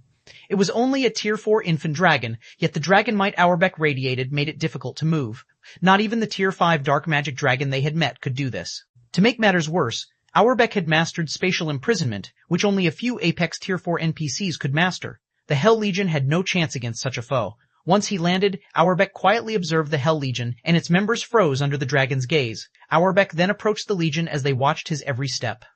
The closer Auerbeck got, the stronger the pressure the Hell Legion members felt became. The Hell Legion's members began to regret their decision to come to the fortress, realizing they had acted a little too rashly. Had they judged the dragon's strength properly before causing a scene in the fortress, they wouldn't have been caught off guard. "Wolf, your group will activate the mana barrier." Hellrush shouted at the Tier 3 ranger beside him after seeing his teammates' growing despair. "The rest of you will use that chance to retreat." Auerbeck was far stronger than he had expected, but Divine Tribe was dreaming if it thought it could corner the Hell Legion with one dragon. If any other superpower's trump card legion stood in the Hell Legion's place, they'd be helpless. But the Hell Legion wasn't just any legion. No ordinary super guild could match the legacies and ancient technology Netherworld Empire had obtained. The blue-clad ranger, Black Wolf, and the several players beside him gritted their teeth as they each pulled a dark gray crystal from their bags. They then began to chant an incantation. Dense mana radiated out from Black Wolf and his comrades. It formed a pitch-black barrier that swallowed the Hell Legion. Once the magic barrier had taken shape, the Hell Legion members were freed from Auerbach's spatial imprisonment. Hellrush released a held breath in a deep, relieved sigh. He then commanded, "Good, everyone, use your return scroll and retreat." The mana barrier was Netherworld Empire's greatest creation. This barrier couldn't suppress their enemies, but it would create a domain for a short time, freeing the players within from any restrictive effects. With the help of the mana barrier, players could even use return scrolls in areas that prohibited their use. Moreover, the defensive barrier would prevent anything from entering once active. The mana barrier was the best life-saving and defensive tool currently available in God's domain. Hellrush had wanted to save the mana barrier for their assault on the Fortress Lord's mansion, but right now, he couldn't care less about that. With their commander's order echoing in their ears, the Legion's members retrieved their return scrolls and began to activate them. Meanwhile, Auerbach swiped at the barrier with a claw. Boom! A massive explosion shook the Starlight Fortress as Auerbach's claw collided with the mana barrier. However, the attack didn't even crack the barrier, much less shatter it. This scene left the nearby Divine Tribe members stupefied. They had never expected the Hell Legion to have such a powerful card. They had already witnessed the Silver Divine Dragon's strength. Ordinary Tier 4 mythics were children in comparison, and yet the mana barrier remained intact even after taking a blow from the Divine Dragon. The barrier's defensive strength was even greater than the Starlight Fortress's walls when the magic array had been inactive. So what if you have a Tier 4 dragon? You're 100 years too early if you think you can make an example of the Hell Legions. Thunderbeast laughed when Auerbach failed to destroy the mana barrier. Alright, enough. The Starlight Fortress is much stronger than we initially anticipated. We need to revise our plan once we return, Hellrush warned his teammates, realizing that Thunderbeast wanted to linger. He had wanted to show off the Hell Legion's power before Phythalia and Divine Tribe's other upper echelons, but he had never dreamed that their dragon would be so astoundingly strong. The Hell Legion hadn't suffered any casualties, but they had sacrificed an important magic array, which was a minor loss. Of course, this experience also showed the depths of the Starlight Fortress's defenses. Auerbach might be very powerful, but if Netherworld Empire planned its next move carefully, negotiating a partnership with Divine Tribe would still be possible. As Hellrush and his companions were in the midst of activating their return scrolls, a voice called out to them, "You guys just got to the Starlight Fortress. Why are you in such a hurry to leave?" With the question, space within the fortress seemed to shake, following which, a phantom world washed over the fortress, isolating it from the outside world. While the phantom world took over, the mana barrier's domain waned. Although the barrier remained in place, the mana within began to corrode.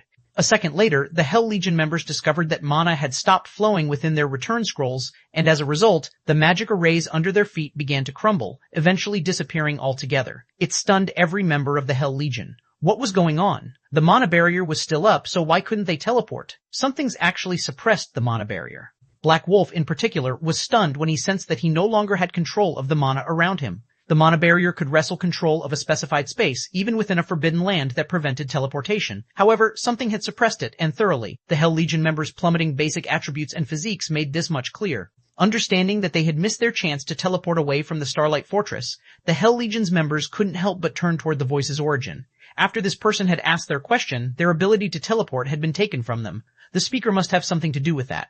The Hell Legion's members found that the voice had come from Auerbach's back.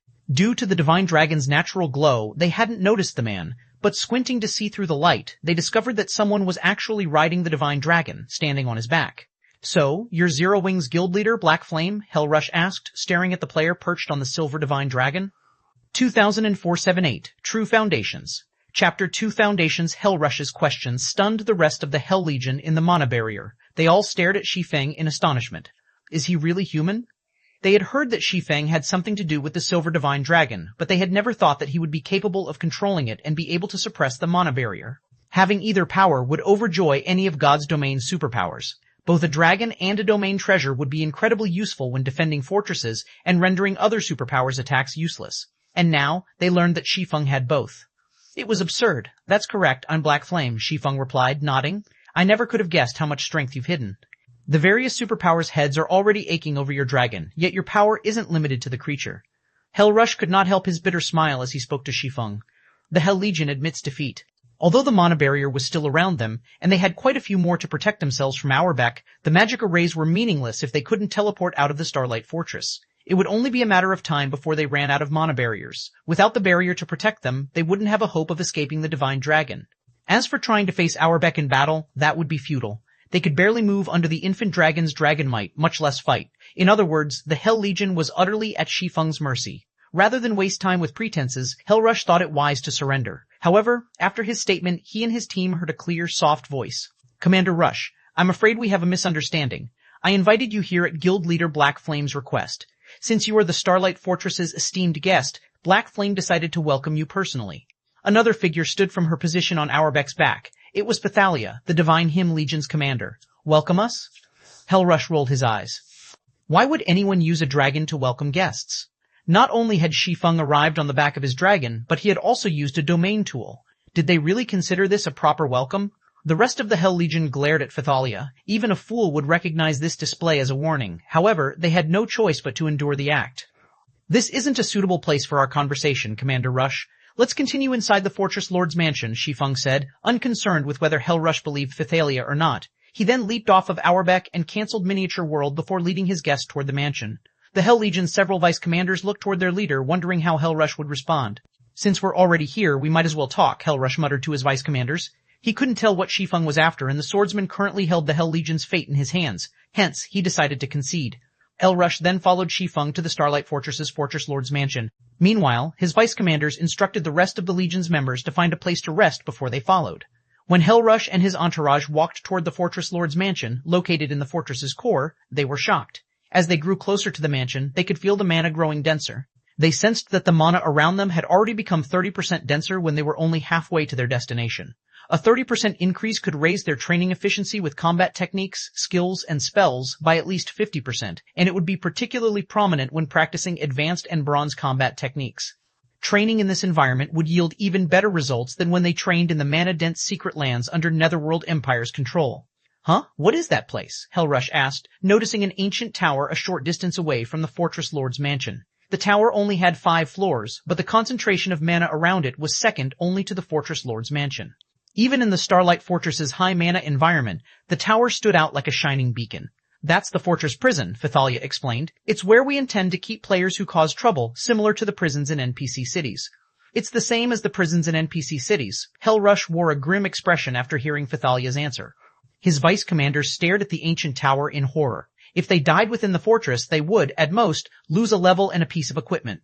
With the Hell Legion's strength, they could recover from the losses in no time. But none of them wanted to face imprisonment after a death. That outcome would be even worse than if they died 3 or 4 times in a row. Time was more important than money in God's domain, especially for frontline players. Opportunity waited for no man. They would only have the highest chances of growing stronger by maintaining their positions at the forefront of the game's player base, and they might even find a rare opportunity that could change their fates. If they were stuck in jail for 5 or 6 days, however, they'd fall behind, and catching up would be insanely difficult. A dragon? A domain tool? Those were insignificant compared to the fortress prison. Auerbach might be able to annihilate the Hell Legion with the help of a domain tool, but the Legion's members would recover to their peak in 3 or 4 days. They might even become stronger than they had been. Spending a handful of days in the prison, on the other hand, would cripple the Legion. Catching up would take at least 1 to 2 months. The fortress prison alone was more than enough to deter any power from assaulting the Starlight Fortress. While Hellrush and his vice commanders secretly plotted to investigate the fortress prison, they arrived at the mansion. The Fortress Lord's mansion was now fully repaired and looked like a castle from a fantasy novel. An ancient, mysterious aura surrounded the castle, and the ambient mana within its vicinity was mesmerizing. There was simply no comparison between the mana here and the mana in the rest of the fortress.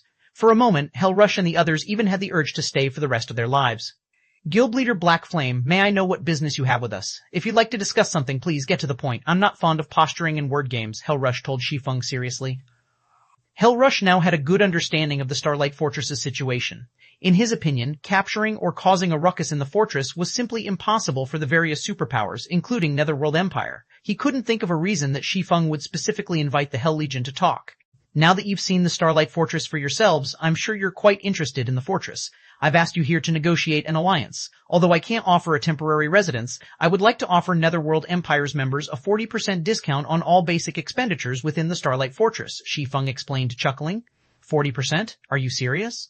The offer instantly tempted Hellrush. Star Valley was a forbidden land far away from civilization, and travel to the map was incredibly inconvenient. This was precisely the reason that Netherworld Empire wanted the Starlight Fortress's sole temporary residence.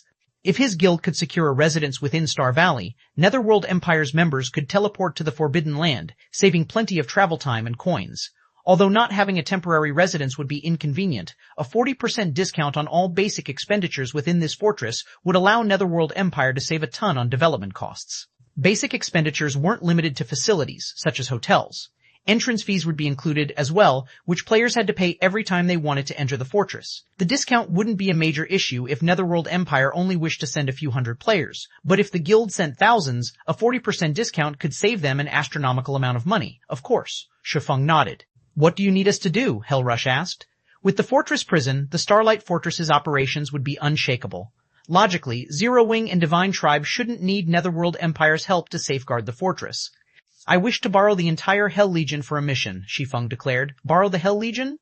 Hellrush stared at the swordsman in confusion. What do you want us to do? Zero Wing had already allied with Divine Tribe, which was a super first-rate guild and even stronger than some super guilds. It was no exaggeration to claim that Divine Tribe could deal with most matters in the West with relative ease. Zero Wing shouldn't need the Hell Legion's strength for anything. It's nothing major. I only wish to enter Star Valley's God Mode regional dungeon to retrieve an item, Shi Feng stated calmly. 2479 Starlight's Shocking Transformation. Chapter 2479 Starlight's Shocking Transformation. Everyone was stunned when they heard Shi Feng's goal. None of them had ever thought he'd be crazy enough to enter Star Valley's God Mode regional dungeon. Not only was God Mode the highest difficulty for a regional dungeon in God's domain, but the dungeon in Star Valley was also a level 100 plus regional dungeon. Although the dungeon had abundant resources to offer, it had dangers far beyond what current players faced in the outside world. A few superpowers had sent Tier 3 teams into the dungeon not long ago, but in the end, they had been forced to retreat after less than 30 minutes inside and lost half their members. After those losses, the various superpowers temporarily gave up on the dungeon. The dungeon wasn't only dangerous because of the extremely powerful monsters within, but because of its harsh environment. Once in the regional dungeon, players would face a much higher gravitational force. Even Tier 3 players struggled to move under such pressure. To make matters worse, the monsters that called the dungeon home had high combat standards. Guild leader Black Flame, I wish I could agree to your offer, but the Star Tomb is no place for current players. Our basic attributes may remain the same inside, but that place significantly limits our mobility. Just fighting the level 105 Great Lords in the dungeon is a massive challenge, not to mention the level 105 Grand Lords, Hellrush explained after taking a deep breath. Although Shi Feng's offer was wildly tempting, the idea of entering the Star Tomb was a joke. While inside the Star Tomb, Tier 3 players' mobility would be reduced to Tier 1 standards, and to make matters worse, the increased gravity didn't affect the dungeon's monsters. And that wasn't all. Most importantly, players' stamina consumption would skyrocket during combat in such a high-gravity environment. If players ventured too far into the Star Tomb, they could lose their lives due to stamina depletion. Moreover, players couldn't teleport out of the regional dungeon, even with Netherworld Empire's mana barrier. If they weren't very careful, they could easily team wipe. I understand your concerns, Commander Rush, but if we succeed, I'm willing to reserve 8 of the mana training rooms in the Fortress Lord's Mansion for Netherworld Empire. Of course, we'll calculate the fees separately, Shi Feng informed his guest with a chuckle. I'm sure you've sensed how dense the mana is in the mansion, but the mana training rooms have even denser mana. Aside from securing various rare materials, there was another reason that Shi Feng had traveled to the Western continent.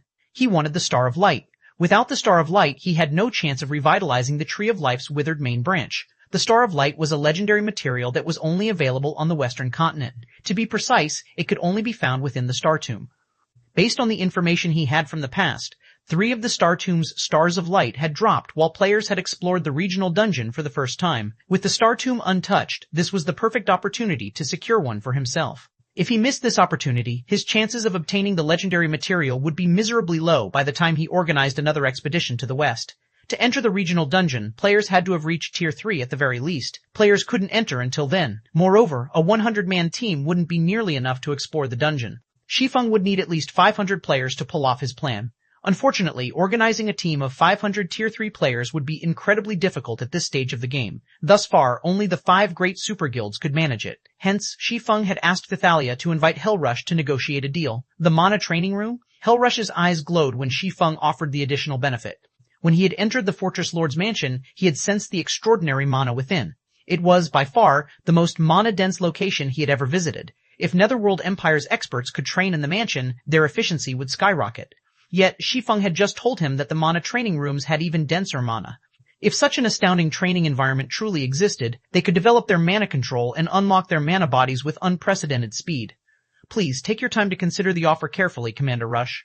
If we encounter a situation within the Star Tomb that we cannot overcome, you may retreat, and the benefits I offer will remain yours, Shi Feng clarified. Your offer will still stand? Hell Rush could not ignore the temptation. Then, I agree. However, if my team risks annihilation, we will pull back immediately. If you can accept that condition, we're willing to work with you. Hell Rush wasn't sure what Shi Feng's goal was, but he couldn't afford to reject the offer. Mana was the root of all things on the Western continent, which the various powers desperately fought for. Since capturing the Starlight Fortress was now impossible, he had to aim for the next best thing, and the mana training rooms would allow his guild's experts to unlock their mana bodies far sooner. Once they did, Netherworld Empire would be able to surpass the two of the other 5 great super guilds based in the West when it came to experts with fully unlocked mana bodies.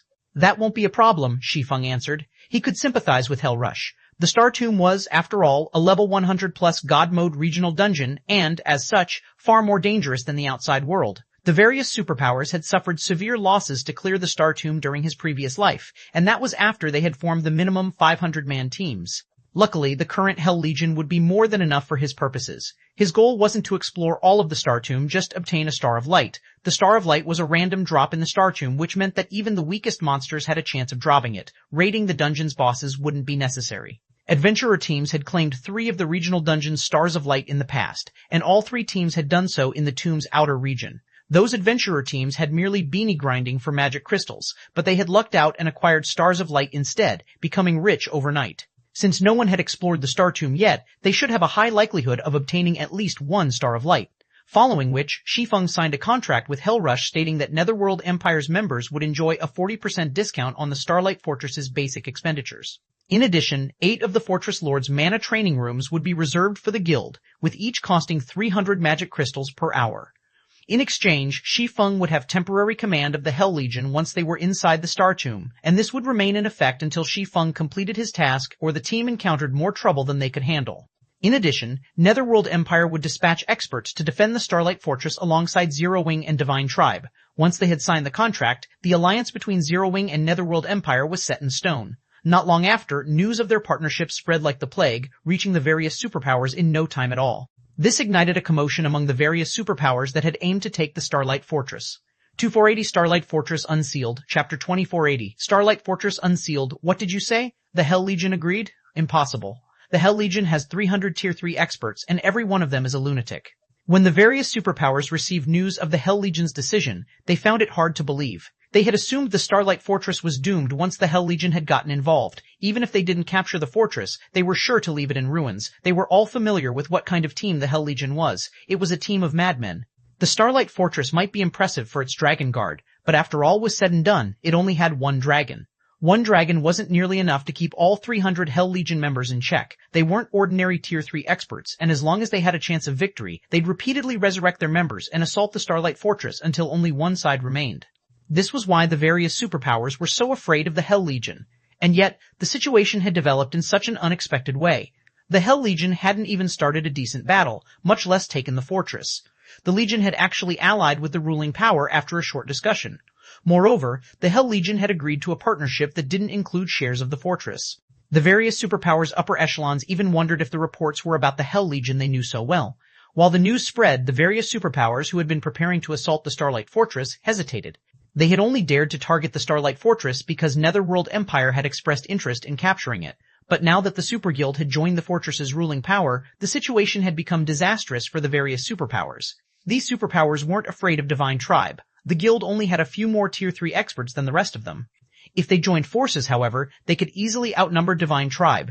And since the Starlight Fortress only provided players partial authority, capturing it would be child's play. But now that Netherworld Empire had allied with Divine Tribe, causing a scene in the fortress would be difficult and dangerous. Aside from the Legion members' individual strength, the Hell Legion had enough Tier 3 players that it could rival the total number in several superpowers. Including the dragon, how were the various superpowers supposed to cause enough chaos to take the fortress from Divine Tribe? Of course, these superpowers weren't willing to give up just yet. Although they knew that securing a share of the Starlight Fortress's profits was no longer possible, they still sent a large number of experts to investigate the situation within. The fortress's benefits were related to too many of their interests, and they would jump at any opportunity to gain a fraction of what the Starlight Fortress had to offer. Meanwhile, in the Azure Chamber of Commerce's distant demonic silver mine, even the Hell Legion has failed, Yan Xiaoqian muttered, stunned after reading her subordinate's report. She had already been astonished to learn that Shi Feng and Divine Tribe had cooperated to capture the Starlight Fortress. Then she had heard about the fortress's draconic resident. And now, even the fearsome Hell Legion had compromised. If she hadn't known anything about Shi Feng's group, she would have assumed they belonged to some hidden superpower that developed in the Western continent's shadows. However, she knew more than a little about that group of players. Shi Feng had arrived on the Western continent with 9 companions, all members of Zero Wing. When they had arrived, Zero Wing hadn't had a single ally in the West. Yet, not only had Shi Feng's group established a foothold in the West after only a few days, but they had even gained 2 powerful allies. The Azure Chamber of Commerce had spent over a month establishing itself in the East. The chamber had only made a place for itself in the Dark Hills, outside of the Fire Dragon Empire's border, after investing tons of resources and manpower in the endeavor. Moreover, the Azure had only accomplished its goal because it had gathered players and secured connections on the Eastern continent early in the game. If it hadn't, securing a foothold in the East would have taken much longer. Shi Feng, however, had secured the Starlight Fortress in less than 4 days, driving the Western continent's various superpowers crazy. Young miss, we don't have much time left before the competition between families. The family has already ensured that you'll have use of the trial grounds. They hope you will cherish the opportunity and restore the reputation the family lost during the prior competition. Please don't let other matters distract you, an amiable old man advised, sitting next to Yan Xiaoqian in one of the mine's lounges. I understand. Zero Wing merely has a foothold in the West and access to more resources now. It still isn't nearly powerful enough to help Silent Wonder win the family's annual competition, Yan Xiaoqian said, nodding. Once she had calmed her flustered heart, her confidence returned. Zero Wing might now have a place on the Western continent, but whether or not it could develop in the West was a different matter entirely. The Guild's greatest enemy wasn't the Western continent's various superpowers, but the demonic creature armies. As a forbidden land, no kingdom or empire protected Star Valley. In other words, the Starlight Fortress would face the full brunt of the demonic creature armies without NPC help. It was easy to imagine how much danger the fortress was in. Even if Divine Tribe and Netherworld Empire cooperated, they couldn't necessarily protect the fortress from the demonic creature's invasion. Even if Zero Wing defended its hold on the Starlight Fortress, that had nothing to do with helping Silent Wonder. The Guild's foundation in the West was newborn, and the Western continent's training grounds were superior to those in the East. In that case, young miss, we should go, the old man insisted. She nodded in response, but she couldn't help but gaze toward Star Valley. Just you wait. I will not let Silent Wonder defeat me in this competition. Yan Xiaoqian inwardly swore, recalling Shi Feng's utter disregard for her and Azure before leaving the demonic silver mine. Her family had paid a huge price to get her access to the trial grounds. This was an opportunity that few in God's domain could enjoy. As long as she could complete the trial, she could even defeat Shi Feng, let alone Silent Wonder. While Yan Xiaoqian left the demonic silver mine atop her flying mount, Shi Feng led the Hell Legion to Star Valley's inner region. Even Tier 3 players could lose their lives in the Star Valley's outer region, to say nothing of the level 100+ Forbidden Land's inner area. The lowest leveled monsters in the inner region were level 1-110, and they generally moved in groups with Grand Lord leaders. Each of these groups consisted of over 1,000 monsters, with some of the larger groups having 2,000 or 3,000. They were practically roaming armies. If a 100-man Tier 3 team encountered these monsters, the slightest mistake could lead to a team wipe.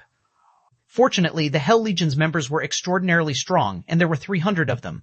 They could venture through the inner region in relative safety, although their progress was incredibly slow. After more than 10 hours of travel, Shi Feng and his team reached the inner region's boundary. They could see a gigantic mountain not far from their position on the inner region's border. The mountain's aura felt boundless, and those who approached could feel their bodies grow heavier. The closer one got to the base of the mountain, the stronger the sensation became. This was none other than Star Valley's God Mode regional dungeon, the Star Tomb. Consider this carefully. Guild leader Black Flame. Do you really want to go in there? Once we're inside, leaving will be a challenge, and if players die, they won't resurrect outside of the dungeon, Hellrush warned Shi Feng as he stared at the mountain before them. The Star Tomb was a very special location. When players normally died, they'd resurrect in the nearest NPC town or city, but that wasn't the case in the Star Tomb. No matter how many times players died, they'd only return to life within the dungeon. I understand. Let's head in. Shi Feng was quite familiar with the Star Tomb's peculiarities, yet he walked into the regional dungeon with no hesitation. Hell Legion's members only glanced at each other before helplessly following the swordsman. Shortly after Shi Feng and his team entered the Star Tomb, the Starlight Fortress in Star Valley's outer region lit with a bright glow as the seal was finally removed. The Starlight Fortress had opened to the public. 2481 Fortress of Astronomical Value. Chapter 2481, Fortress of Astronomical Value. Quick, look, the Starlight Fortress is open. It's finally open. I've been waiting for this moment. The various superpowers and independent players in the nearby forest immediately noticed the dazzling glow that enveloped the Starlight Fortress. They had been waiting for the fortress to open to the public, especially the independent players. They all had great expectations. Independent players were unaware of Netherworld Empire's agreement, but some of Divine Tribe's members had leaked information about the situation within the Starlight Fortress. When they finally got to see the fortress's many benefits, the various independent players caused an uproar. Aside from the fortress's mana-dense environment, which would help them quickly recover from exhaustion, the fact that they could improve their mana control just by visiting the fortress made it far more impressive than any NPC city on the Western continent. Furthermore, the Starlight Fortress was located within Star Valley. Now that they could enter the fortress, they could grind in the Forbidden Land, boosting their leveling speed and resource acquisition. Naturally, they couldn't miss the opportunity to set up a base of operations within the Starlight Fortress. Although the various superpowers had dispatched many of their players, they were no match for the number of independent players eagerly waiting to enter the fortress. The independent players, who had been resting in the forest, charged toward the Starlight Fortress like a flood of madmen. Despite their imposing might, not even the various superpowers experts reached the fortress before the tide of independent players. However, the scene didn't enrage the superpowers. They were actually overjoyed to see it. I hadn't expected to find so many Tier 3 experts in the area. I doubt Netherworld Empire and Divine Tribe expected so many players either. This is going to be interesting. Even Netherworld Empire's Hell Legion would be helpless against so many Tier 3 experts. When the various superpowers' upper echelons saw the independent players swarm toward the Starlight Fortress, excitement flashed in their eyes. They had begun to believe that they had no hope of causing chaos within the fortress. After all, Netherworld Empire's Hell Legion was not just for decoration. They hadn't expected a situation like this, and they had never imagined that independent players would be so interested in the Starlight Fortress. There were already more than 5,000 Tier 3 independent players, not to mention the Tier 2 players. There were more of them than those in the various superpowers combined. Even if Netherworld Empire went all out, they had no hope of defending the fortress against such a force, let alone Divine Tribe. Before the superpowers' upper echelons could celebrate, however, a dragon with silver scales flew out of the Starlight Fortress and landed beside the front gate, quietly observing the approaching horde of independent players. The excited independent players froze on the spot when they saw Auerbeck. None of them dared to move. The sudden development even stupefied the various superpowers watching from afar. They were talking about 5,000 Tier 3 experts, and yet every one of them acted like a mouse before a cat. Of course, the various superpowers experts could sympathize. Auerbeck's aura was just that frightening. Even from far away, they felt as if the weight of a mountain had rested on their shoulders. Needless to say, the independent players, who were much closer to the Silver Divine Dragon, felt an even stronger pressure. Is that really just a Tier 4 dragon? The various superpowers experts were at a loss for words as they stared at Auerbeck. They had realized that Auerbeck was exceptionally strong after the Hell Legion had fled from it, but seeing the Divine Dragon in person, they understood how mistaken they had been. This was not a matter of strength. No one should be so foolish as to provoke Auerbeck. The Starlight Fortress is now open to the public. If you wish to enter the fortress, listen carefully. All combat is prohibited within the fortress walls. Not only will you be slain if you break this rule, but you'll also be imprisoned for 8 days in the fortress prison. McCaffrey, who stood on the wall above the main gate, announced as he gazed at the players below. If nobody has any questions, you may register to enter the fortress. As McCaffrey finished his statement, the nearby players' expressions changed. The announcement dumbfounded the various superpowers members in particular. Fortress prison? What is he talking about? The superpowers' upper echelons, who had laughed at the Starlight Fortress's latest predicament, could no longer muster the strength to laugh. They were familiar with the concept of God's domain's prisons. Once players were jailed, they'd have to serve their time unless someone destroyed the prison from the outside. It was this moment when the various superpowers understood, more or less, why Netherworld Empire had decided to compromise. With a fortress prison around, who would dare cause a scene in the fortress? The various superpowers began to despair when McCaffrey began to speak once more. Due to the fortress's limited space, players may only remain inside for 1 natural day. Each consecutive day you spend in the fortress will cost 1 magic crystal. In addition, all basic services the fortress offers cost magic crystals. If you fail to pay for the services you've requested, you will also spend 8 days in the prison. Please keep this in mind during your stay. After listening to McCaffrey's speech, every player in the area was stunned again. Normally, the various powers did everything they could to increase a fortress's player population after capturing one, which, in turn, would transform the fortress into a trade hub. This would also give the ruling power access to a huge amount of resources, yet the Starlight Fortress's owner had decided against that. They showed no regard for attracting players to the fortress. The entrance fee alone cost a whopping 20 silver per person, and players were only allowed to spend a day in the fortress.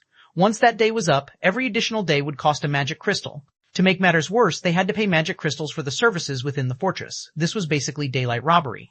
Only a fool would enter the fortress. On the Western continent, magic crystals were incredibly rare, which made them far more valuable than coins. Moreover, most high-value transactions involve magic crystals. Tier 2 experts would be fortunate to earn 3 or 4 magic crystals per day, and Tier 3 experts only earned around a dozen. After deducting daily expenses, they'd be lucky if they kept half of their remaining magic crystals. With how the Starlight Fortress operated, Tier 2 experts had no hope of setting up a base within the fortress. Are the fortress's managers insane? Their greed for magic crystals certainly is. It's already obvious that no one on the continent has a chance of taking the fortress. The fortress can slowly develop and grow without worry, and yet they're chasing people away. I can't wait to see how they'll survive against the demonic creature armies. The situation even stunned the various superpowers. They couldn't fathom what Shi Feng and the others were thinking. If they had so many magic crystals to spare, they might as well spend them in the Divine Colosseum's trial tower. Moreover, players could afford a luxury meal, which would help them recover from exhaustion far faster than within a mana-dense environment, with 20 silver to spend. In truth, the pricing had left McCaffrey speechless when he had heard it, but Shi Feng had insisted that the fortress would only conduct business using magic crystals, so he couldn't do anything about it. The Starlight Fortress belonged entirely to Zero Wing after all. Divine Tribe was only helping manage it. While some powers and players left in a huff, a 500-man team watched the events unfold from a short distance away from the main gate. "Are we still going in, Commander?" a ruthless level 106 man asked the robust man in leather armor next to him. The robust man was Crow, the Stormheart Adventurer team's commander. "Of course, we might as well take a look since we're here," Crow said, gritting his teeth. The 20 silver entrance fee wasn't a major concern for Stormheart, but the fact that the fortress's basic amenities cost magic crystals wasn't something Stormheart could afford to play with, but Crow's curiosity was too strong to ignore. Thus, he decided to go in and look around. At worst, they'd have paid the entrance fee for nothing. Having given his answer, Crow led his team toward the Starlight Fortress's front gate. 2482 Mana Changes. Chapter 2482, Mana Changes Once. Stormheart's members paid the exorbitant entrance fee. They carefully walked through the front gate under Auerbach's watchful eye. What? Some players are actually willing to pay such a fraudulent fee? Maybe they've decided to do some sightseeing since they've already gone to the effort of reaching the fortress. The players that had been preparing to leave the area watched Crow and his team with contempt as they entered the Starlight Fortress. A 20 silver entrance fee was unheard of on the Western continent.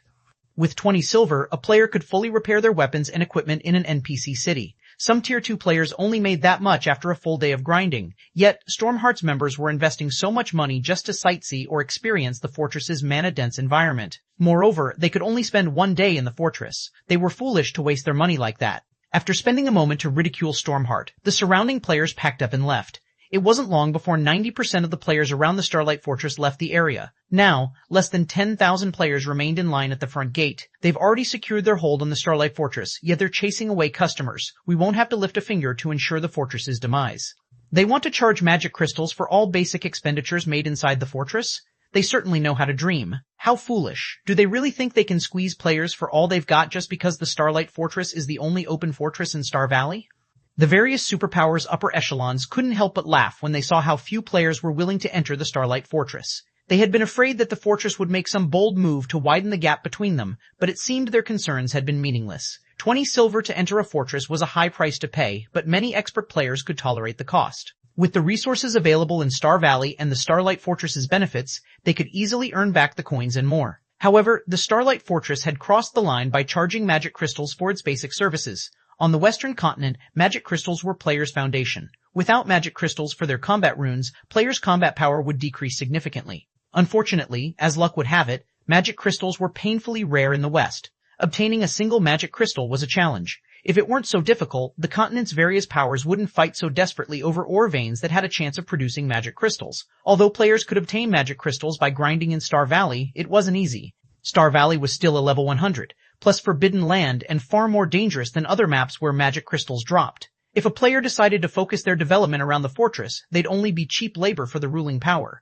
Only a fool would accept that burden, following which the various superpowers' upper echelons commanded their teams to turn around and leave. They had no intention of entering the Starlight Fortress. They had learned of the fortress's situation from the spies they had planted in Divine Tribe before the Starlight Fortress had opened to the public. They had no reason to enter the fortress to verify the reports. They'd only be handing over their hard-earned coins by doing so. McCaffrey felt frustrated as he watched so many players walk away from his position on the fortress's wall. Those players were potential money and resources. Shi Feng could have easily transformed the Starlight Fortress into a prosperous trade hub by lowering his prices, yet he had insisted on charging magic crystals for all basic services. That condition alone had deterred the majority of players from visiting the fortress. While the various superpowers walked away from the Starlight Fortress, the Stormheart adventurer team had made it inside. So, this is the Starlight Fortress? The mana density is so high. It's no wonder why the entrance fee is so exorbitant. This environment is certainly worth the price. Stormheart's members were mesmerized when they sensed the ambient mana within the Starlight Fortress. They were not members of the various superpowers, just independent players. Even if they were a part of a top adventurer team, they could only get their hands on limited resources. The resources Stormheart possessed couldn't even compare to that of first-rate guilds. Needless to say, they didn't have access to mana-abundant locations either. They had to rely on their exceptional talent and hard work to develop slowly. We'll only be able to rest here from time to time. We can't afford to go bankrupt, the ruthless man beside Crow said as he glanced at the pricing boards outside the nearby hotels. Even in NPC kingdoms and Empire's capital cities, the most expensive, luxurious hotel room only cost 10 silver per night. However, not only were the hotel rooms in the Starlight Fortress small, but they were also astonishingly expensive. A room actually cost 1 magic crystal per night. Their team currently had 500 players. If they rented hotel rooms for the night, they'd have to pay a total of 500 magic crystals. The rest of Stormheart's members could only nod in agreement. Not even first-rate guilds could afford such a costly expenditure, let alone Stormheart. Only superpowers would have the funds to rent these hotel rooms. Wait. The mana here is different somehow. A Tier 3 female elementalist suddenly spoke up. Different? Curious, the ruthless man began to pay more attention to the mana around him, but he failed to find anything unusual about it. How is it different? No, she's right, Crow exclaimed. To be precise, this area has different types of elemental mana. I can sense the 3 supreme elements, and the mana is growing even denser, the female elementalist explained. Ordinary Tier 3 experts would likely struggle to sense the differences in the ambient mana, but she had a special mana legacy, which allowed her to notice the minute oddity. The 3 supreme elements? The ruthless man was stunned. Excitedly he asked, doesn't that mean that this fortress's environment is similar to the environment of ancient times? Experts constantly researched and tried to understand more about God's domain's current affairs and history every day. The information hid many opportunities, and for independent players and adventurer teams who lacked resources, this was one of the few reliable ways to encounter fortunities. Naturally, Stormheart and its members were no exception. In fact, their knowledge of God's domain was vast, especially regarding the ancient area when gods had still roamed the land. The ancient era had been the peak of God's domain. Humankind had been far more powerful then. Ancient human civilizations had developed their individual strength and technology to unbelievable levels. In comparison, current humans hit their limit after reaching Tier 5. Moreover, most Tier 5 powerhouses nowadays were far weaker than those of the past. The biggest difference between the past and the present was the composition of ambient mana. During ancient times, ambient mana had been composed of all 7 elements, but now it only included the 4 major elements. The remaining 3 supreme elements could only be found in certain locations and in almost negligible amounts. This was why God's domain's creatures couldn't fully comprehend and control mana, which made it harder to reach new tiers. And yet, within the Starlight Fortress, the 3 supreme elements had gathered, creating an environment reminiscent of ancient times. This was a heaven-defying opportunity. 2483 Hidden Madness. Chapter 2483 Hidden Madness. As soon as the ruthless man finished speaking, excitement flashed in his Tier 3 comrade's eyes. If the Starlight Fortress's environment were reminiscent of ancient times, consisting of all 7 elements, it would be a true paradise for players. Not only would players have a much easier time controlling mana in such an environment, but it would also help them unlock their mana bodies. After giving the matter some thought, Crow turned to the Tier 3 female elementalist beside him and said, Rose, return to headquarters and gather all of the magic crystals we have. Send someone to ask around about renting a hotel here as well. We'll be using it as Stormheart's temporary base. From now on, Stormheart's Tier 3 members will develop out of the Starlight Fortress. Although living in the Starlight Fortress was costly, if the benefits allowed one to improve their mana control and unlock their mana body's potential with ease, it was worth the price. It would even be worthwhile if the adventurer team had to invest every magic crystal it had earned thus far and would earn in the future. Levels weren't the top priority for Tier 3 players right now. Rather, unlocking their mana body's full potential was far more important. A Tier 3 player could only exhibit the true strength of Tier 3 once they did so. Residing in the Starlight Fortress would accelerate the process of unlocking their mana bodies, which was a unique, massive benefit. The rest of God's Domain's players hadn't realized this yet, which gave Stormheart the opportunity to establish a base in the fortress. If they waited until the various guilds noticed, finding a place and developing in the Starlight Fortress would become far more difficult for the adventurer team. In terms of money and resources, Stormheart wasn't even a match for first-rate guilds, much less superpowers. Understood. I'll have someone look into it immediately. The female elementalist in blue Ice Rose replied before breaking away from the rest of the group. While Stormheart secretly took action, other Tier 3 independent players who had entered the fortress and were particularly sensitive to mana did the same. For a time, something strange took place within the nearly empty Starlight Fortress. Despite barely any players visiting the fortress, its hotels were booked, one after another. Moreover, all of the rooms were rented long-term, stunning the ignorant visiting players and McCaffrey. Players could earn a 10% discount when renting hotel rooms long-term, but they'd have to reserve the room for a minimum of 10 days. This meant that players had to pay 9 magic crystals per room, with each day normally costing 1 magic crystal. Including the fact that all of the fortress's basic amenities cost magic crystals, the cost was even extravagant to Tier 3 experts. Regardless, nearly 100 players had rented rooms in the Starlight Fortress long-term. Some players had even rented out an entire hotel. As a result, the fortress had earned nearly 5,000 magic crystals in less than an hour after its grand opening, and the crystals continued to roll in. Meanwhile, inside the Star Tomb, Shi Feng and his team ventured farther into the Star Tomb, and the Hell Legion faced one bitter battle after another. Even Tier 3 experts struggled to move within the regional dungeon, their mobility reduced to that of Tier 1 players. Fortunately, their basic attributes hadn't been affected. The reduced mobility had, however, considerably limited everyone's individual combat power. In the outside world, every member of the Hell Legion could solo a level 105 Great Lord, but in the Star Tomb, they could barely defeat a level 105 High Lord. The Earthen Giants in the regional dungeon's outer region typically moved in groups consisting of several hundred, with each having at least 100 Great Lords. These small armies were an extraordinary challenge for the Hell Legion. Every time they encountered a group of monsters, the Legion spent over an hour to defeat them, and once the battle was over, they had to retrieve their tents to recover their lost stamina. If they didn't take the time to rest, their chances of defeating the next monster army would plummet. Naturally, this slowed their leveling speed to a crawl. However, the Hell Legion members had to admit that the God Mode regional dungeon was a wonderful location. Not only was the monsters' drop rate impressive, but the loot they acquired was top quality as well. One would have to slay Grand Lords for the slightest chance of obtaining secret silver weapons and equipment in the outside world, but in the Star Tomb, they could slay Great Lords to acquire the same ranked items. Furthermore, the dungeon's Great Lords had a chance of dropping level 1005 secret silver set equipment. After over 20 hours of battle in the Star Tomb, the Hell Legion had completed 2 secret blue sets and 1 thorn set. The secret blue set was a set equipment for magical classes, while the thorn set catered to plate armor classes. Although both were only 6-piece, level 105 secret silver set equipment, they were definitely considered top tier in an era when most guild experts hadn't yet reached level 105. Even the Hell Legion's members coveted the set equipment. Although the weakest piece of equipment among them was level 105 secret silver rank, with a few players having level 105 fine gold and dark gold equipment, the benefits of a complete secret silver set equipment were slightly greater than the items they currently wore.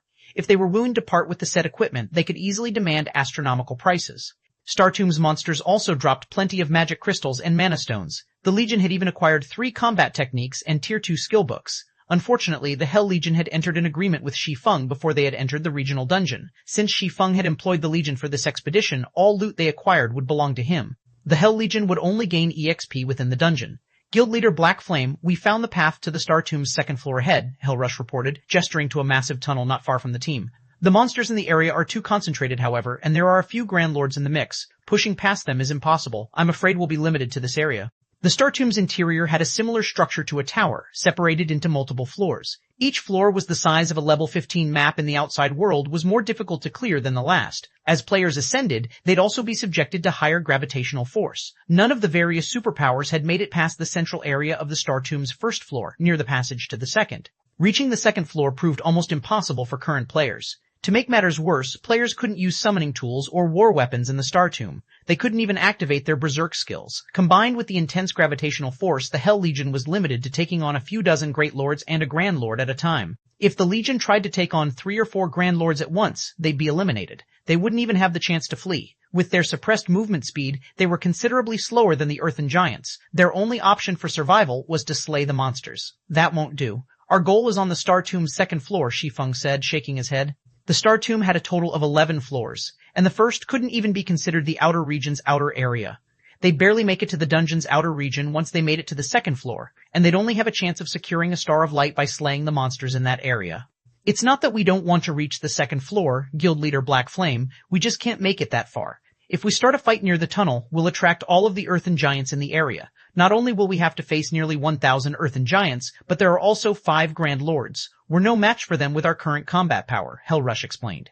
The various superpowers had tried to reach the second floor as well, but even after trying various methods, none had succeeded. The 5 Grand Lords were especially challenging. Even a 1,000-man Tier 3 team would struggle to defeat them, much less 300 Tier 3 experts. Rest assured, Commander Rush. I can't make any promises regarding the rest of the Earthen Giants, but you can leave the Grand Lords to us, Shi Feng said, chuckling as he gave the 8-meter-tall Earthen Giants an anticipatory look. You'll deal with them? Hellrush swept his gaze across Shi Feng and his companions. Their team only included 10 of Zero Wing's members, and although he hadn't seen these players fight yet, he recognized that they all had extraordinary combat power. If these 10 players worked together, they might be able to take on a Grand Lord-ranked Earthen Giant by themselves. Unfortunately, 5 Grand Lords guarded the passage ahead. No matter how Hellrush thought about the idea, it seemed like a joke. That's right. Do you think you and your legion can take out the rest of the monsters? Shi Feng asked, nodding. If you can stop the Grand Lords, the rest won't be a problem, Hellrush said, flashing a confident grin. But are you sure that you can defeat the 5 Grand Lords? Don't worry about them. Shi Feng then turned to Yan Tianxing and the others and asked, You guys can deal with the Grand Lords, right? No problem. Leave it to us. After watching the Hell Legion, we've been itching for a fight, Yan Tianxing replied with a wide smile. All right, let's lure the 5 monsters away from the rest of the group first then, Shi Feng decided. 5 of his companions then walked away before charging at the 5 Grand Lords guarding the tunnel. They're just going to do it? Are they insane? Watching Yan Tianxing and the others rush ahead without waiting for the Hell Legion, Hellrush was dumbfounded. 2484, Unlocked Mana Body. Chapter 2484, Unlocked Mana Body. Hellrush wasn't the only one dumbfounded. The rest of Hell Legion's resting members were stunned as they watched the 5 Zero Wing members charge toward the Grand Lords. There were nearly 1,000 Earthen Giants near the passage, and the weakest was a level 109 High Lord.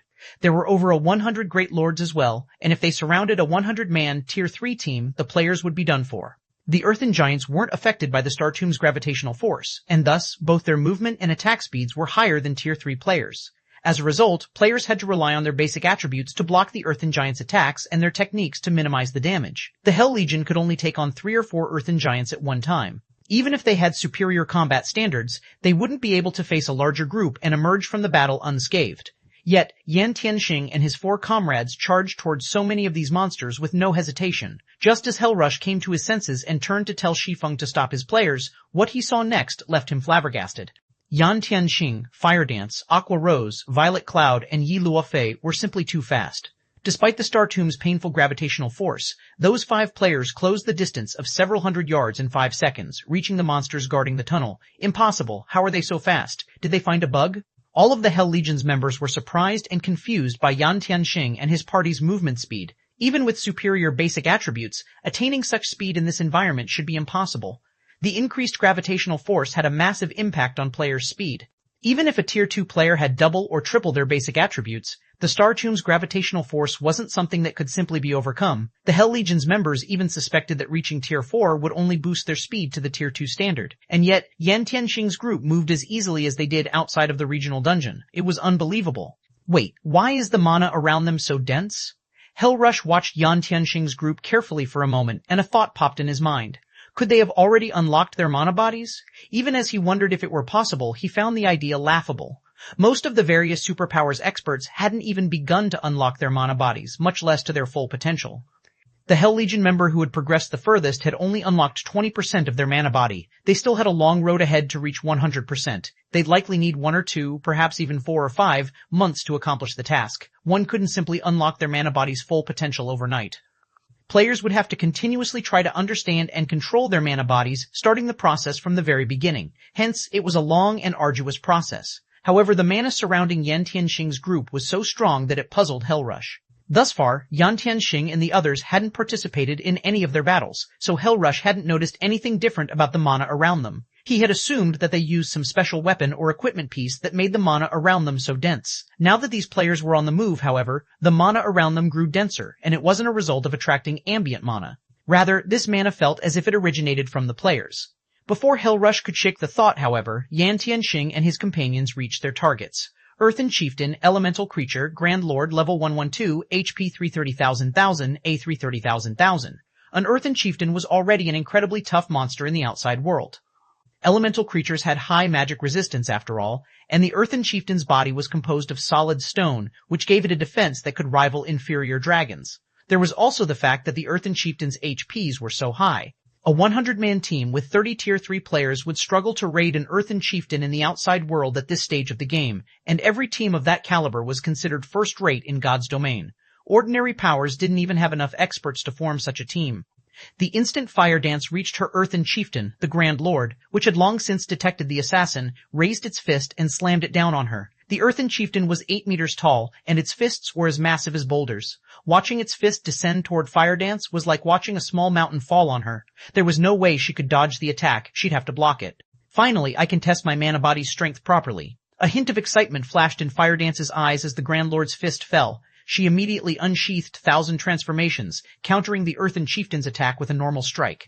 When she had emerged from the Legacy Gate, she had only been a small step away from unlocking her mana body's full potential, and after using the Legacy Room, she had resolved that issue. She had spent some time experimenting with her mana body, finally unlocking its potential to 100% a day ago. However, she had been busy with the Starlight Fortress's matters and hadn't had time to test out her mana body. Now that she had the perfect opportunity to sow, she wouldn't waste it by relying on her more powerful skills. Is she insane? She's only an assassin, yet she's trying to tough it out? The Hell Legion's members thought Fire Dance was overestimating her strength when she hadn't used a skill to dodge the Grand Lord's attack. With her speed, evading the blow shouldn't be hard. She was a Void Realm expert after all. She should have recognized the Earthen Chieftain's attack trajectory immediately. And yet, the assassin was trying to counter the Earthen Chieftain's blow. She had to be suicidal. Boom! The sound of an explosion echoed throughout the area, and the ground trembled. The impact's shockwave threw dust into the air.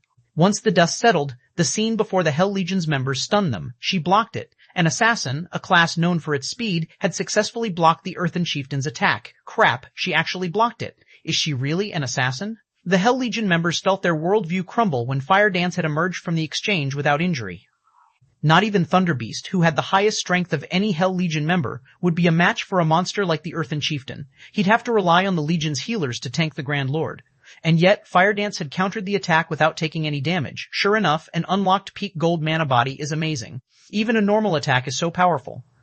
If she can learn a mana technique, she'll likely be able to solo mythics. When Shi Feng saw Fire Dance dominate the Earthen Chieftain, he couldn't help his desire to unlock his own mana body. God's Domain's players would only be considered true experts once they had unlocked their mana body's full potential. If they didn't, they'd only be considered pseudo-experts, even after reaching Tier 4. Take the Star Tomb, for example. If players entered the dungeon without fully unlocking their mana bodies, they'd struggle against the regional dungeon's suppression. Hence, the first thing all experts needed to do upon reaching Tier 3 was unlock their mana bodies. Levels and tiers had to be set aside. Until they succeeded, they wouldn't even qualify to explore God's Domain. While Shi Feng admired Fire Dance's display, the assassin used shadow steps to appear behind the Earthen Chieftain. It's my turn. Fire Dance raised 1,000 transformations, aiming for the back of the Grand Lord's head. Absolute strike. Darkness immediately surrounded Fire Dance. 4T20-4038, a damage of over 400,000 appeared above the Earthen Chieftain's head, and silence fell over the Hell Legion. 2485 Inhuman Battle, Chapter 2485. Inhuman Battle over 400,000 damage? Is she even human? Every member of the Hell Legion wondered if they were hallucinating when they saw the bright red numbers above the Earthen Chieftain's head. For a moment, they even wondered if Fire Dance was an NPC disguised as a player. Even they, experts who stood at the pinnacle of God's Domain, could barely cause over 70,000 damage to the Earthen Giants with Tier 3 skills and spells. Hellrush, one of the Legion's strongest players, could only deal around 150,000. These monsters' ridiculously high defense and magic resistance could practically rival archaic species of the same rank. And yet, they had just watched a Tier 3 assassin deal over 400,000 damage to the Grand Lord-ranked Earthen Chieftain, and she had only used a Tier 2 skill. Even at Tier 3, assassins didn't have many options for raising their attack's power. Most of their skills focused on speed, increasing their total DPS, but Fire Dance had obliterated what they had known about the class. How could she even be considered an assassin with that kind of raw power? She was even more of a berserker than actual berserkers. Before the Hell Legion members could recover from their shock, Yan Tianxing and the other 3 Zero-Wing experts started their battles with their own Earthen Chieftains. Yan Tianxing effortlessly evaded his Grand Lord's straightforward attack, circling to the Grand Lord's back. He then brandished his daggers and sent several beautiful silver arcs slicing into the Earthen Chieftain's back. 134,030-24, 274,043, 133,645. A series of damages appeared above the Earthen Chieftain's head, and although each of his hits didn't deal as much damage as Fire Dance's, the total amount was frightening. Meanwhile, Aqua Rose, Violet Cloud, and Yi Luofei, all magical class players, caused an even greater commotion.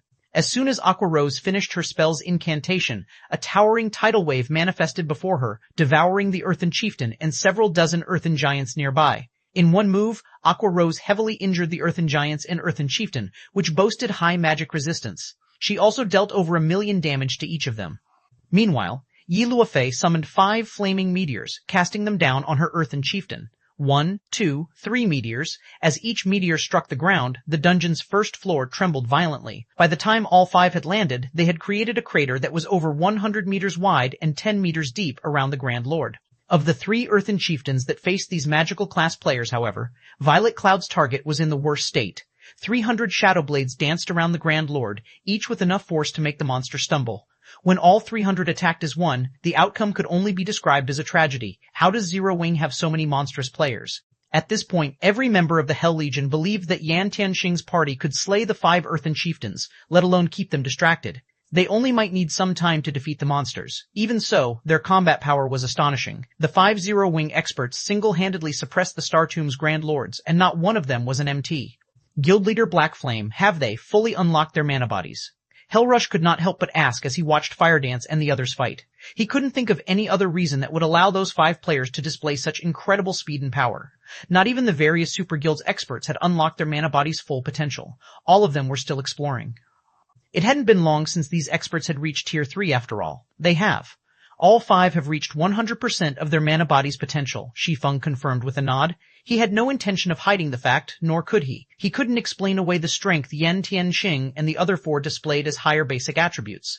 Even if they had double or triple their basic attributes, they wouldn't exhibit such impressive combat power. Players could only accomplish this feat by unlocking their mana body's full potential. It was a pity that Shadow Sword, Cola, Turtle Dove, and Alluring Summer hadn't progressed this far yet. Even Alluring Summer had only unlocked 98% of her potential. If she had been able to bridge that final gap, their team would have had a much easier time exploring the Star Tomb. All 5 of them have fully unlocked their mana bodies? Hellrush and the vice commanders around him gasped when they heard Shi Feng's answer. They had suspected this might be the case, but they couldn't help their astonishment when Shi Feng had confirmed it. Even the strongest player in Netherworld Empire had only unlocked 20% of their mana body's potential. They'd still need another month or 2 to reach 100%. They would still need at least 1 or 2 months to reach 100% potential. Yet, Zero Wing, a guild that had started from nothing in God's domain and wasn't supported by any major corporation, had nurtured 5 experts with fully unlocked mana bodies. It was unbelievable. Would you be willing to offer some guidance regarding mana bodies, Guild Leader Black Flame? If you are, I can represent my guild in offering to garrison 50,000 experts in the Starlight Fortress long term. Netherworld Empire will also supply Zero Wing with various rare materials from the Western Continent, Hellrush proposed, trying to contain his excitement. Everyone's mana body was different, and players would gain very little from others' experiences, but the fact that Zero Wing had nurtured 5 experts with fully unlocked mana bodies proved that it could help players accomplish the feat. Anyone that said otherwise was either lying or a fool.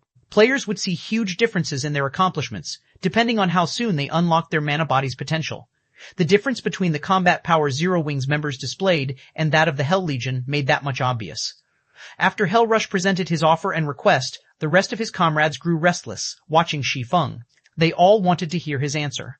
Before this, they hadn't realized how effective a fully unlocked mana body would be on one's combat power. But after seeing Yan Tianxing and his companion's performance, they were sure of one thing. Tier 3 players that hadn't unlocked their mana bodies were pests in comparison. Many of the Hell Legion's members had just as high combat standards as Fire Dance and the others, but if they had to fight any of those 5 players, they'd refuse. The difference between their overall combat power was like the difference between heaven and earth. They even suspected that Fire Dance and her party could take on 30 Hell Legion members simultaneously. The more Hell Legion's experts thought about it, the more restless they became. Rather than their earlier prideful attitude, they all watched Shi Feng with anticipation and hunger. Weapons and equipment were secondary concerns for experts like them. Their individual strength was far more important. In fact, they had joined their guild in the pursuit of greater strength.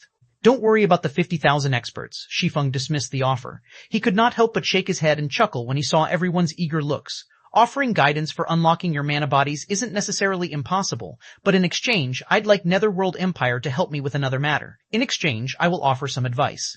Although I cannot help all of you unlock your mana body's full potential in a short time, I can help you complete the task with a little more speed.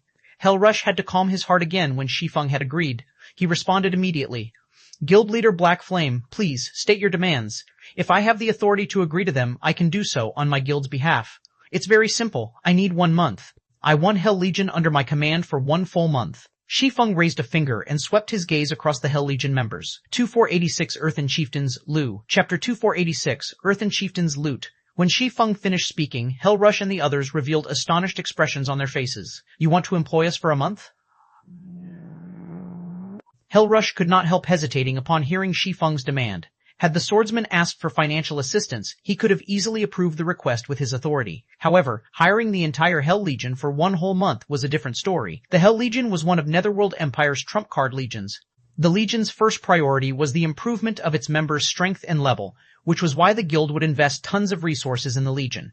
It might be fine if Shi Feng wished to employ the Hell Legion for 1 or 2 days, but an employment period of 1 whole month was something else altogether. A month might not be particularly long, but it wasn't particularly short either. Netherworld Empire might be willing to use money and resources to exchange for the improvement of its members' combat power, but not a large amount of its trump card legion's time. After all, the reason behind Netherworld's considerable investment of resources in the development of its members was to buy time for itself. To be precise, it was to save time and gain an advantage over their competitors. Selling the time of one of its trump card legions would be akin to putting the cart before the horse. Moreover, the Hell Legion had plenty of tasks it needed to handle. If it operated under Shi Feng for a month, these tasks would have to be set aside. You can rest assured that during this 1 month, your level won't fall behind others in the slightest. In fact, your equipment standard won't fall behind either. You'll also be free to do whatever you want for most of this 1 month. I will only need your help during certain times, Shi Feng said, chuckling when he saw the hesitation on Hell Rush's face. Most importantly, you will get to receive guidance on how to unlock your mana bodies ahead of everyone else. I can guarantee that all of you will unlock your mana bodies within this 1 month. Shi Feng understood Hell Rush's concerns. After all, the Hell Legion was Netherworld Empire's strongest trump card legion. Although the Great Super Guild invested the best resources it had in the Legion, that did not mean the Legion would automatically grow stronger. The Legion still had to cherish every second available to improve itself so that it could compete and surpass the teams and legions of other superpowers. No guild would be willing to let its strongest legion waste 1 whole month working for someone else, even in exchange for the method to accelerate the process of unlocking one's mana body. I'm afraid I don't have the authority to decide on this matter. I need to report this to my superiors first and leave the decision to them, Hell Rush said. Although Shi Feng's words were tempting, he still shook his head and did not give a definitive answer. The Hell Legion was Netherworld Empire's trump card legion. The resources Netherworld Empire could obtain and invest in the Hell Legion were not something Shi Feng could possibly get his hands on.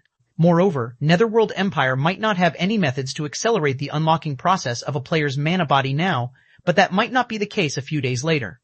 If the Great Super Guild happened to come across such a method soon after signing a contract with Shi Feng, the Hell Legion would waste 1 month of its time for nothing.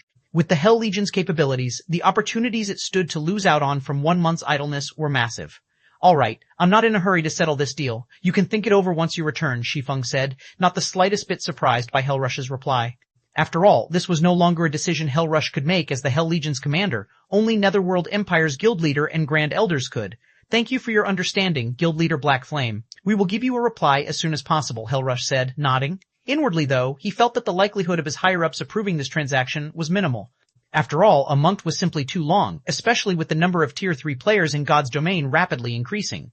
Meanwhile, Kola, who had overheard the conversation, looked at Shi Feng in confusion. Guild leader, are you really planning to let them enter the Legacy Gate? Kola asked in a quiet tone, a pained expression appearing on his face. Kola had personally experienced the Legacy Gate's benefits. It was undoubtedly the best place to improve one's mana body. However, the number of slots to enter the Legacy Gate each month were limited. Zero Wing barely had enough for itself. He felt that giving the slots to Netherworld Empire would be a huge waste. After all, a Tier 3 expert with a fully unlocked mana body brought plenty of advantages. Moreover, letting the Hell Legion use the Legacy Gate would expose the Starlight Fortress's true value. Although the Hell Legion indeed possessed a lot of Tier 3 experts, Zero Wing wasn't weak either. Zero Wing might not be capable of producing 300 Tier 3 experts in the next 10 or 15 days, but producing up to 200 Tier 3 experts should be no problem. By then, Zero Wing should also have a few more experts that had fully unlocked their mana bodies. I have an important use for the Hell Legion's experts, Shi Feng said, nodding. An important use? Shi Feng's words confused Kola. He simply couldn't understand what Shi Feng would need the Hell Legion for. In terms of combat power, the Hell Legion's experts were far inferior to Fire Dance's group of 5. In fact, the 5 could beat up the entire Hell Legion handily. At best, the Hell Legion would be useful for raiding dungeons. Fire Dance and the others are indeed very strong after unlocking their mana bodies, but there are many things that cannot be solved with just a handful of players, Shi Feng said, chuckling at the look of disdain Kola was giving the Hell Legion. Firedance's group of 5 might be capable of suppressing the Hell Legion now, but once the Hell Legion's members fully unlocked their mana bodies as well, Firedance's 5 wouldn't even be able to flee for their lives. Moreover, the Hell Legion's Tier 3 experts fully unlocking their mana bodies was only a matter of time. Meanwhile, what Shi Feng needed was the Hell Legion with its members' mana bodies fully unlocked. Although the Silver Divine Dragon was already his companion, that was only temporary. He still had to complete Auerbach's trial within 4 months to make the contract permanent. Auerbach's trial was no trivial matter. He needed to raise his strength as quickly as possible in order to clear it. Meanwhile, of the methods he could think of to boost his strength, the best one was to complete Solomon's Sword. However, the locations of the remaining fragments of Solomon's Sword were simply too dangerous. The risk of failure was incredibly high if he went to these locations by himself, and even if Firedance and the others accompanied him. Hence, he needed the help of the Hell Legion. Moreover, after obtaining the Hell Legion's help, Zero Wing would no longer have to fear the various superpowers on the Eastern Continent. It could clash with them head-on and contest for the truly important resource points. Zero Wing would not have to rely on just a handful of guild towns and cities to secure resources, which would, in turn, prevent the superpowers from easily suppressing its resource income. Currently, the main source of weapons and equipment was still monsters. However, this would shift to lifestyle players as players reached ever higher levels. If Zero Wing did not secure the necessary resource points early on, with the guild's current scale of development, the various superpowers would eventually rip it to shreds. By the time Shi Feng and Kola's conversation was over, Firedance and the others had lured the 5 Earthen Chieftains away from the main group of monsters. Upon seeing this, Hellrush immediately led his team into action and started clearing out the weaker Earthen Giants. As the Earthen Chieftains were gone, the strongest monsters before the tunnel were merely level 112 Great Lords. For the Hell Legion members, whose basic attributes rivaled those of Great Lords and even Grand Lords of the same level, these monsters were a piece of cake. The only inconvenience was their reduced mobility, which slowed their clearing speed by a significant margin. However, with Firedance and the others occupying the Earthen Chieftains, the Hell Legion did not face much pressure during battle. The Legion systematically defeated the Earthen Giants, chipping away at their numbers. Roughly 2 hours later, all of the Earthen Giants blocking the tunnel had fallen. Only the 5 Earthen Chieftains remained standing. At this moment, however, each of the Earthen Giants had less than 70% of their HPs remaining. The Hell Legion members could not help but gulp audibly at the sight. Although they knew that Firedance and the others could solo the Earthen Giants, they still could not believe their eyes when they saw that each of the Earthen Giants had lost so much HP already. "Alright, quickly get rid of these Earthen Giants," Shi Feng commanded when he noticed the Hell Legion members staring dazedly at Firedance's group. Others might not be aware of the condition of Firedance's group, but Shi Feng was. Firedance and the others might have burned a considerable portion of the Earthen Chieftain's HP already, but they had also expended a significant amount of stamina. With their remaining stamina, finishing off the Earthen Giants all by themselves would be impossible. Ultimately, a group was still necessary to defeat monsters like the Earthen Giants. Otherwise, he wouldn't have bothered hiring the Hell Legion at all. Shi Feng's command promptly snapped everyone from the Hell Legion out of their daze, and they sprang to assist Firedance's group with the 5 Earthen Chieftains. Firedance's group of 5 tanked the 5 Earthen Chieftains while the Hell Legion members helped deal damage from the sidelines. With the participation of the Hell Legion, the Earthen Giants lost HP rapidly. In the end, all 5 Earthen Giants fell within 30 minutes. The Hell Legion members had a much easier time with the Grand Lord-ranked Earthen Chieftains than with the Great Lord-ranked Earthen Giants. When all 5 Earthen Giants collapsed simultaneously, the players' experience bars started filling up rapidly. The amount of EXP the Earthen Giants awarded was much more bountiful than that of Grand Lords of the same level in the outside world. In just 3 seconds, their experience bars had increased by 15% far more EXP than they normally would gain after grinding for half a day. Moreover, after the 5 Earthen Chieftains died, they had dropped several dozen items. The abundance of their loot surpassed even that of mythic monsters in the outside world. For a moment, everyone from the Hell Legion was stupefied by this scene. 2487, Flaming Steel, say Chapter 2487, Flaming Steel set, the Earthen Chieftain's loot is actually so abundant. The number of items they dropped is at least triple that of the Grand Lords in the outside world. The Hell Legion members' eyes glowed when they saw the 5 Earthen Chieftains' loot. There were plenty of level 100 plus Grand Lords in the outside world, including Star Valley. Killing just one would net players a significant profit. If players were lucky, they might even obtain a piece of Dark Gold equipment. At this stage of the game, level 105 Dark Gold equipment was considered one of the best equipment available even to the various superpowers experts.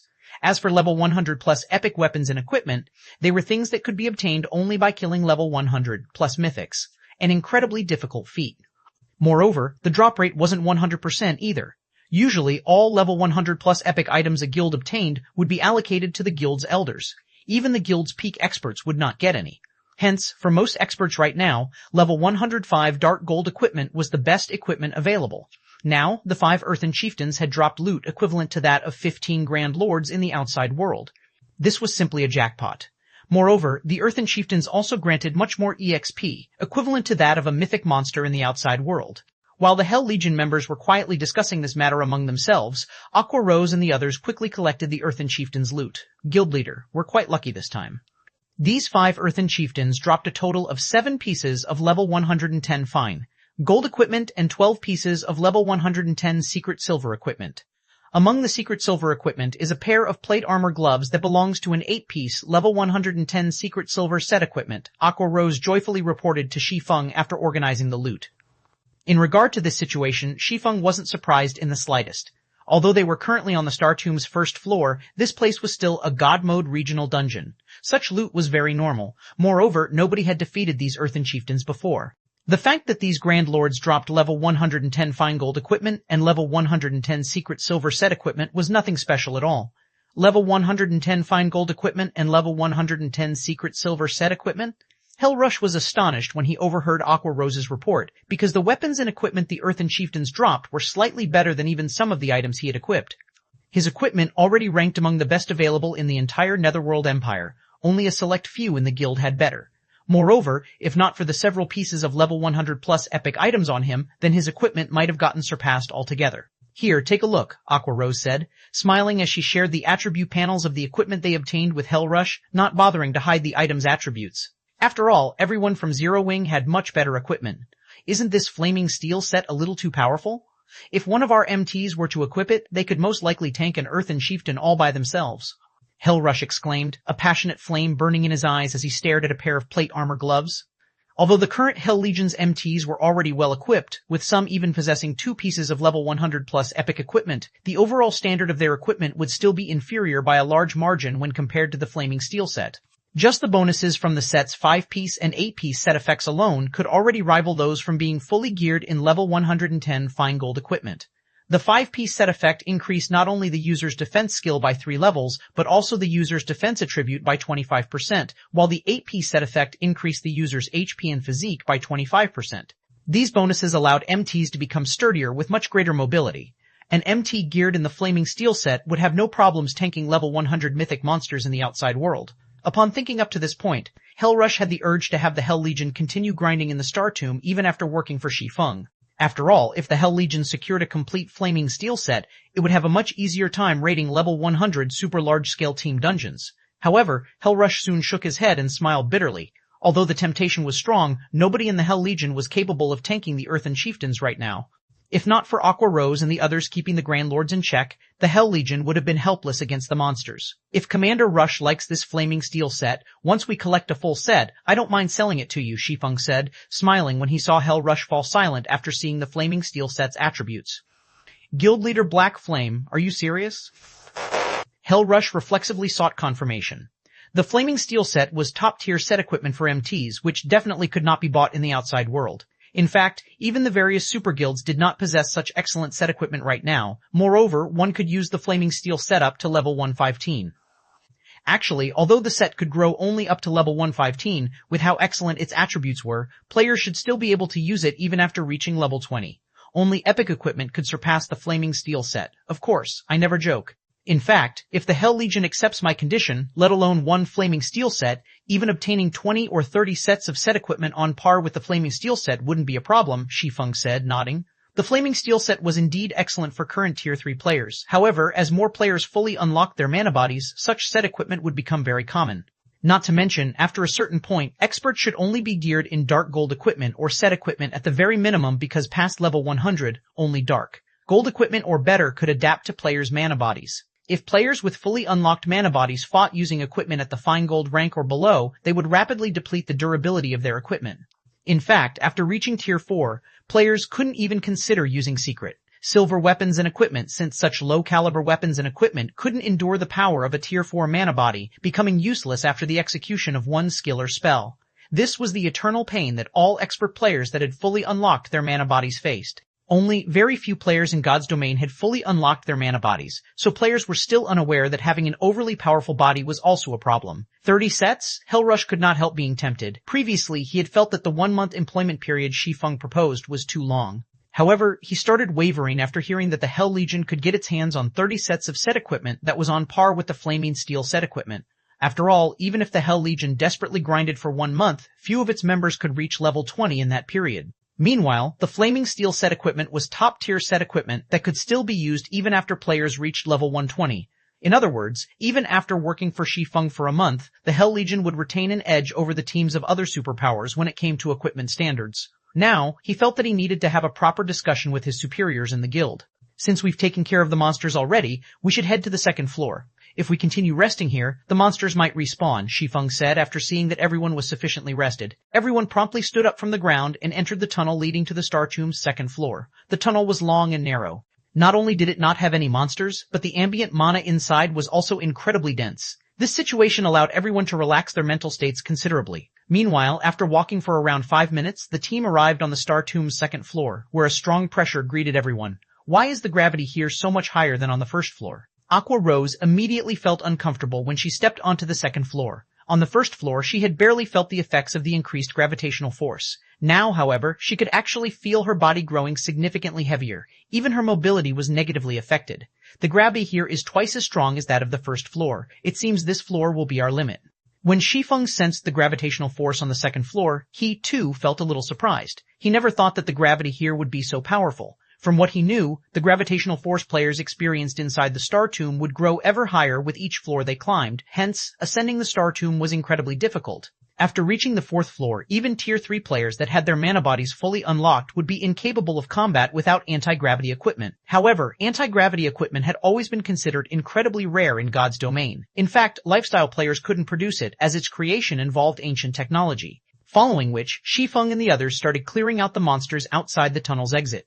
Although the gravitational force on the second floor had doubled, the monsters' strength and levels had barely increased. The only obvious difference was the larger number of Great Lord-ranked earthen giants in each group of monsters. However, this change did not affect Shi Feng and the others at all. Moreover, to everyone's surprise, the monsters here granted at least 3 times more EXP than the monsters found on the first floor. As a result, everyone's leveling speed was now at least 50% faster than if they grinded in the outside world. In addition, the loot the monsters dropped was also much better. Even the Great Lord-ranked earthen giants occasionally dropped level L110 fine gold equipment.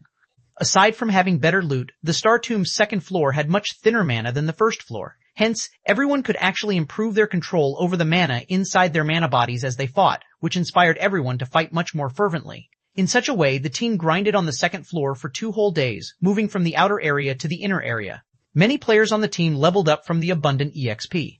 Unfortunately for Shi Feng, as he had reached level 101 already, the amount of EXP he received from the second floor's monsters wasn't particularly abundant. Hence, he did not manage to level up.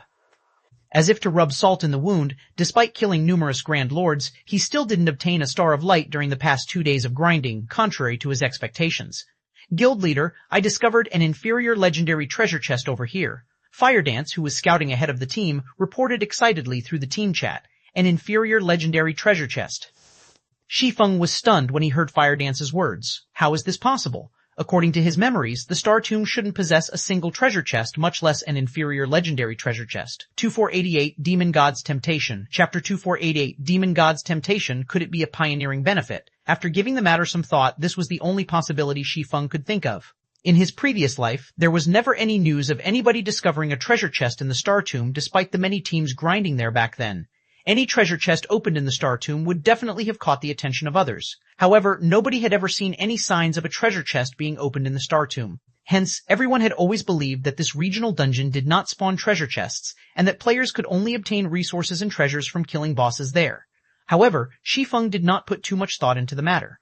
After all, that was an inferior legendary treasure chest they were talking about, an opportunity that was incredibly difficult to come by. He immediately led Cola and the others toward Firedance's location. At the same time, Firedance's report in the team chat had set the team abuzz. Crap, there's actually an inferior legendary treasure chest here. Zero Wing has struck gold this time. It might even get a fragmented legendary item. Only our guild leader has a fragmented legendary item currently. Zero Wing is truly lucky.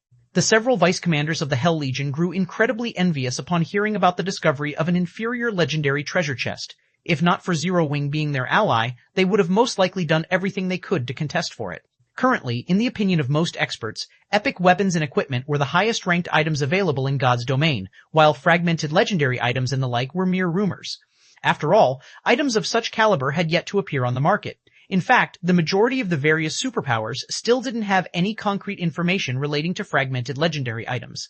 According to Netherworld Empire's investigations, there shouldn't be more than 10 fragmented legendary items in the hands of players right now. Moreover, only a few in the guild's upper echelon knew about this information. As for the strength of fragmented legendary items, the guild upper echelon, like themselves, had personally witnessed it before. It was not something epic weapons and equipment could hope to match. Fragmented legendary items allowed players to undergo a qualitative transformation. If they could obtain just one fragmented legendary item, they would instantly soar to the apex of God's domain. Most importantly, fragmented legendary items could be used forever, continuously growing stronger as players reached higher levels, and would never fall behind the times. Hence, Netherworld Empire had always been frantically searching for clues to fragmented legendary items and would go all out in following any clues it found. In fact, the guild wouldn't even mind letting the entire Hell Legion suffer annihilation if it meant obtaining a fragmented legendary item. However, according to Netherworld Empire's research, the chances of getting a fragmented legendary item from epic treasure chests were minimal. Only inferior legendary treasure chests had a significant chance of awarding such an item. The Star Tomb's pioneering benefits are this excellent? Hellrush also could not help growing envious in this situation. It seems we'll really need to go all out in exploring the Star Tomb after this job. Although he knew that the Star Tomb definitely contained bountiful resources and treasures as a God Mode regional dungeon, he never imagined that it would be to such an extent. They were only on the Star Tomb's second floor, yet they had already come across an inferior legendary treasure chest. If even the second floor had such amazing treasures, he simply could not fathom how amazing the treasures on the higher floors would be. After the Hell Legion's members discussed this matter briefly among themselves, they quickly followed Shi Feng toward Firedance's location.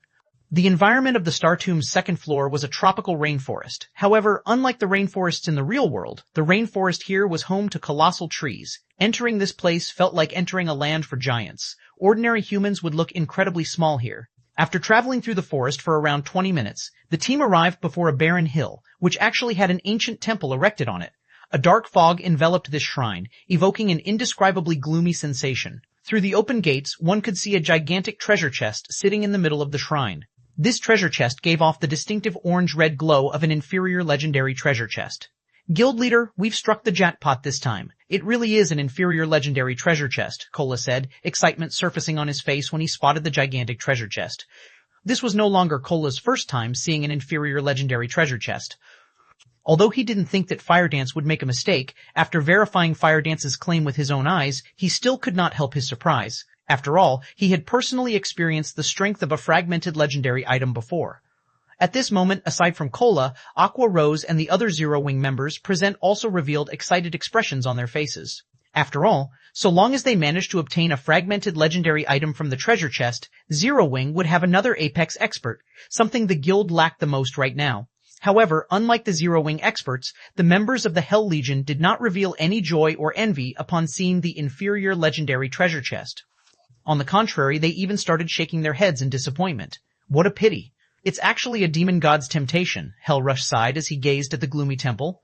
After calming herself, Aqua Rose turned to Hellrush and asked curiously, Demon god's temptation? What do you mean, Commander Rush? Previously, she had clearly sensed Hellrush and the others' passionate response to the discovery of the inferior legendary treasure chest. Now, however, after seeing the treasure chest itself, they were suddenly indifferent toward it. This was truly strange. You arrived on the Western continent not long ago, so you might not know about this, but strange temples randomly appear in some of the dangerous locations on the Western continent. Not only are these strange temples filled with dense dark energy, but these temples also house incredibly precious treasures, Hellrush explained. However, these temples are merely traps set up by demon gods. If players fail to resist the temptation and get lured into these temples, they are forced to undergo a trial and challenge the phantom of the demon god that set up the trial. Meanwhile, these trials are simply impossible to complete. To make matters worse, if players don't complete the trial, they not only fail to obtain the treasure, but even have their level returned to 0 and half their soul devoured, which would place them in a weakened state for a very long period, at which point players have no choice but to remake their accounts. Hence, we have labeled these temples as the demon god's temptation. As Hellrush finished speaking, many of the Hell Legion's members revealed grim expressions. This was because several of the Hell Legion's members had fallen for these traps and were forced to remake their accounts, an irrecoverable blow. Moreover, Netherworld Empire wasn't the only guild that had fallen for these demon gods' temptations. Many other superpowers had too. Many famous experts had disappeared from God's domain, victims of these traps. Hence, whenever the demon god's temptation was mentioned, the various superpowers experts would turn pale with fright. So, that means we came here for nothing? Aqua Rose grew dejected upon hearing Hellrush's words.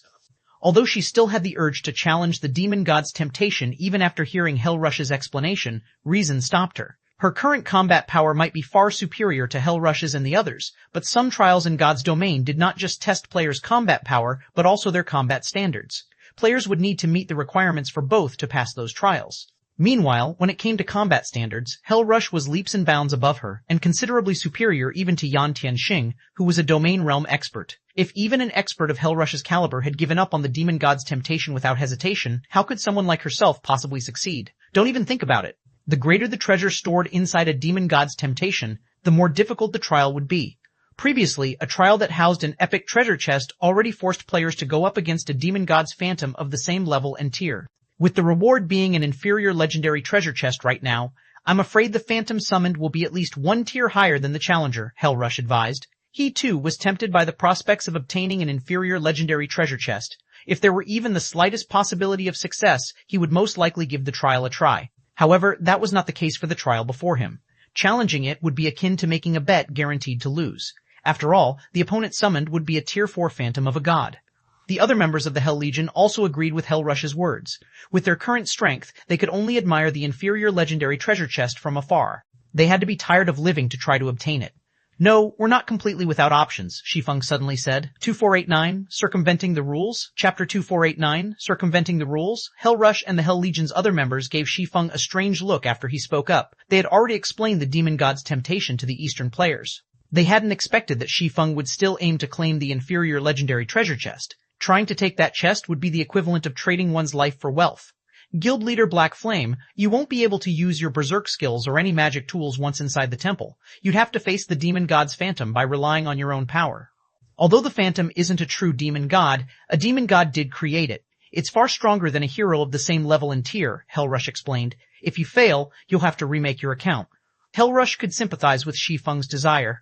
An inferior legendary treasure chest was just that tempting. That treasure chest had a very high chance of bestowing a fragmented legendary item to whoever opened it. But Shi Feng didn't know how powerful a demon god's phantom was.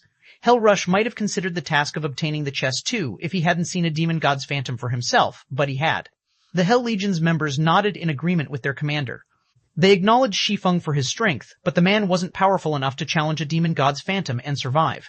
Guild leader? Shi Feng's statement even made Aqua Rose a little nervous. He hadn't even unlocked his mana body's full potential, and in the Star Tomb he had slightly less combat power than she did. If Shi Feng failed the trial, he'd take Zero Wing down with him. The man was the symbol of Zero Wing, and if he were forced to remake his account, the guild would quickly crumble. You misunderstand. I have no intention of challenging the demon god's phantom directly, Shi Feng explained, noticing his comrade's anxious expressions. I'm just saying that obtaining that treasure chest is possible.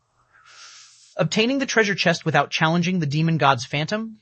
Hellrush gave Shi Feng a confused look. He thought the man must be joking. Once players entered the temple, they couldn't leave until the trial, until they completed it. If Shi Feng didn't defeat the demon god's phantom, how would he claim the treasure chest? Yes, though it will be somewhat difficult, Shi Feng answered, nodding. He then turned to Aqua Rose and said, set up a starlight gathering magic array around the temple.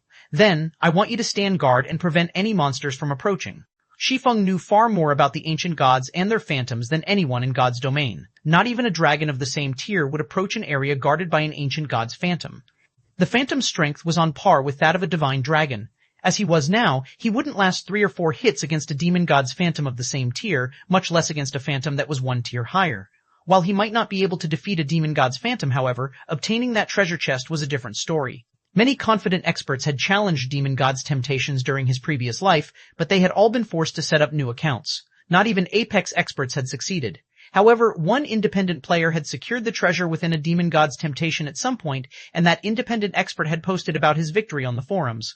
The incident had shaken God's domain to its core, inspiring curiosity in every player. The various superpowers had even tried to recruit this independent player, offering an elder position, even a grand elder position, within their guilds. When the superpowers had finally located the player, however, what they had found had left them dumbfounded. That independent player had only been an ordinary expert. He hadn't even reached the refinement realm at that point. No one had expected the outcome. So many experts, including domain realm experts wielding fragmented legendary items, had tried to clear demon god's temptations, yet none had lasted more than 10 seconds against the demon god's phantom. Naturally, they hadn't secured the treasure either. After detailed interviews, the various superpowers had learned that the independent player hadn't actually challenged the demon god's temptation. Rather, he had found the treasure hidden within the temple. To claim the treasure for himself, he had merely decoded the magic arrays that had protected the temple. Once a player decoded the magic arrays, they could use magic tools within the temple. This made it possible to pin down the demon god's temple long enough to flee with the treasure. Astounded, none of the various superpowers had considered that there was a way to bypass the system's rules. Every player in God's domain had long since memorized the main God system's various rules and determined that players simply couldn't challenge these rules. However, the main God system had never indicated that challenging existing rules was impossible. Players had simply convinced themselves that the concept was fact. Of course, the method the independent player had employed wasn't easy. Decoding the temple's magic arrays required a lot of time, and Demon God's temptations didn't exist for long, with most only lasting 2 days. Although the independent player hadn't been an amazing expert, he had been an advanced master magician, only 1 step away from Grandmaster rank. Hence, he had been able to decode the magic arrays within the time limit, obtaining the treasure.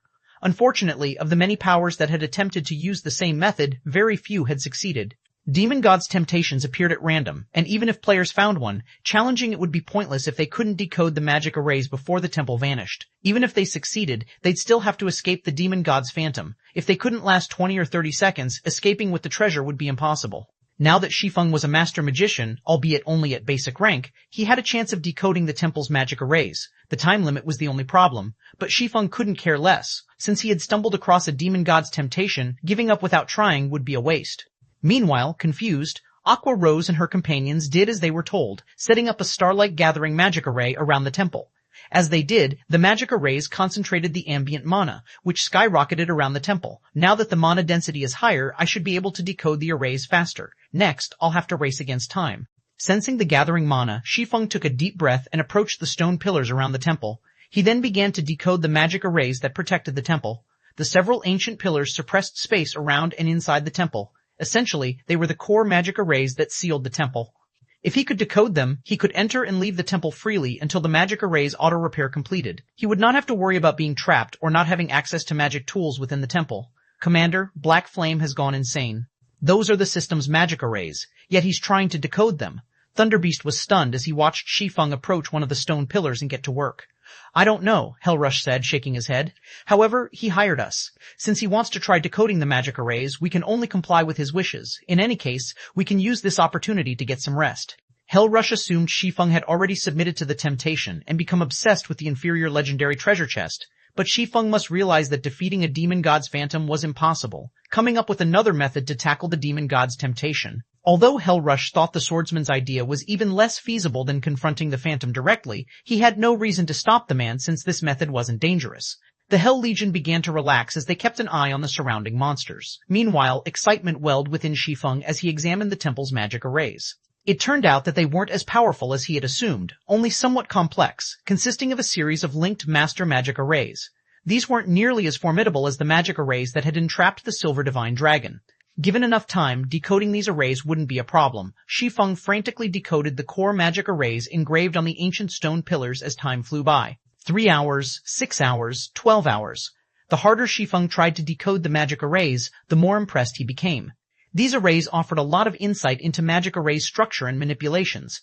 Unfortunately, the more magic arrays Shi Feng decoded, the slower his progress became. Not only were the engraved arrays more complex than the last, but they also required more mana and more precise mana control. In the end, Shi Feng had only decoded half of the magic arrays after more than a day had passed. He began to feel a little dejected. It's no wonder why only a few powers had ever successfully obtained the treasures, even after learning how to secure them without facing the phantom. The last magic arrays aren't testing players' knowledge of magic arrays, but their mana control. Shi Feng gave the next magic array a bitter smile. It seems that I won't be able to claim the treasure chest after all. Guild leader, your mana control is too rough. Like combat techniques, mana operates within certain rules. It's easier to control if you work within those rules, Aqua Rose interrupted, watching Shi Feng work while staying out of his way. Combat technique? Shi Feng's eyes glowed as he suddenly realized something. That's right. He then gritted his teeth and retrieved the memory crystal that contained the Heavenly Blue Saint's mana technique. He had wanted to save it until he had unlocked his mana body's full potential. Wielding the technique would involve his mana body after all, but a mana technique was, at its core, a way to use mana. Even if he couldn't execute Eliade's mana technique just yet, learning it should grant him a boost to his mana control. I can only try it. Shi Feng then squeezed the memory crystal until it shattered, and a stream of purple gold light flowed into his head, forming a virtual space within his mind. 2490 Mana Technique Legacy. Chapter 2490 Mana Technique Legacy. So, this is a Mana Technique Legacy? Shi Feng was shocked when a virtual space manifested within his mindscape. Within the virtual space, his body performed the 3 sword strikes Eliade had used against him in the legacy trial. It almost felt as if someone were controlling him, yet he could feel the flow of movement and mana inside him. He could also sense how his body and mana were controlled. This simulation was far more effective than watching someone else perform the technique. It's no wonder why so few people learned mana techniques in the past. This isn't something you can learn by watching someone else. Not only did one have to master the 4 major elements to use a mana technique, but they'd also have to master the 3 supreme elements. Even master magicians struggled to create magic arrays that manipulated all of the 4 major elements. One would have to familiarize themselves with each of the 4 mana types' movement patterns and create an array based on these patterns. The Heavenly Blue Saint's mana technique, however, was even more complex, requiring one to understand all 7 elements. Moreover, one would also need to guide all 7 through their mana body to execute the technique. Executing the mana technique, Holy Annihilation, was many times more difficult than performing the bronze combat technique, Lightning Flash. Executing Lightning Flash relied on physical movement, an action that players could become intimately familiar with. Physical control was natural, both in the real world and in the virtual world, but controlling mana and one's mana body was a different story. Both were foreign sensations. Becoming comfortable with one and gaining rudimentary control was already an incredible challenge. Trying to understand them completely and gaining precise control was even more difficult. Fortunately, this memory crystal has recorded some basic information on how to manipulate the 7 elements. Even if I knew how to execute Holy Annihilation, it'd be useless without these details. After watching himself complete Light Shadow and his breakdown analysis of the mana conduction, he breathed a sigh of relief. He didn't allow himself to relax, however. Rather, he started to focus on learning mana's basic patterns. The memory crystal simulation wouldn't last long, usually only 3 to 4 hours, while some didn't even last that long. One would be dreaming if they thought they could study within the simulation for a full day. Players could only try to learn as much as possible during the limited duration. The memory crystal didn't care how successful a player was. Time passed quickly while Shi Feng immersed himself in his own mindscape. 1 hour, 2 hours. From an outsider's point of view, Shi Feng had sat by one of the ancient pillars to rest. He wasn't doing anything interesting. How much more time is Black Flame planning to waste, Commander? We've been in the Star Tomb for 4 days now. Are we really going to let him continue to waste our time as well? Thunderbeast asked Hellrush, glancing at Shi Feng's motionless form by the pillar. At least they had been able to grind monsters when they had first arrived. Although they hadn't obtained any loot, the monsters had awarded an abundance of EXP. They had gained a bit more mana control during their fights on the 2nd floor. Fortunately, helping Shi Feng hadn't been a complete waste. But now, they had spent over a day in this area already, just resting. Aside from killing the occasional group of earthen giants that had wandered too close to the demon god's temptation, they hadn't done a thing. All of the various superpowers experts were frantically grinding and leveling right now, yet the Hell Legion was stuck here, doing nothing. Let's wait a little longer. We agreed to accompany Black Flame into the Star Tomb for 5 or 6 days, whether or not he finds what he's looking for. The 5th day isn't over quite yet. After the agreed upon time, if he wants to remain, we'll retreat, Hellrush said. He wasn't pleased about the situation either. If the Hell Legion were one of Netherworld's ordinary expert legions, this wouldn't have been a major issue, but that wasn't the case. The Hell Legion was Netherworld Empire's strongest trump card legion. Every member was an expert among experts. They did not have a ton of time to waste with Shi Feng. Black Flame is stubborn. Not even the various superpowers have found success in a demon god's temptation. What can he possibly accomplish by himself? Thunderbeast grumbled, glaring at Shi Feng. When the two had finished speaking, Shi Feng's eyes fluttered open, and he returned his attention to decoding the magic arrays engraved on the stone pillar before him. This time, the magic arrays were much easier to decode, and the surrounding mana began to gather around Shi Feng. What did he do? Thunderbeast was shocked to feel more and more mana gather around Shi Feng. The mana became so dense that it actually became visible. The layer of mist that had formed around Shi Feng was incredibly thin, and one could miss it if they weren't paying attention. But there were so few locations in God's domain that had dense enough mana for it to condense in such a way.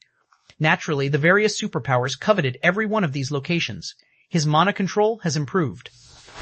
Hellrush couldn't believe his eyes. And it's improved quite a bit.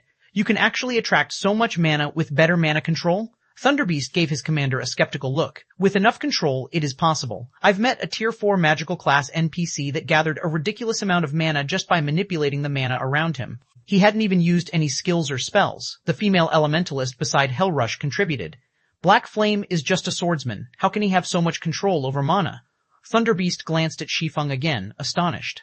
Matching a Tier 4 magical class NPC's mana control should be impossible for players at this stage of the game, Yet not only had Shi Feng accomplished the feat as a Tier 3 player, but he had done so as a non-magical melee class as well. Is this why he's so confident that he can help others unlock their mana body's potential? Hellrush wondered, recalling Shi Feng's previous declaration. Although Hellrush had seen that Aqua Rose and her companions had unlocked their mana body's full potential, he had assumed it was a result of some means Zero Wing had to accelerate the process. He had had his doubts about whether this method could help the Hell Legion's several hundred members do the same within 1 month.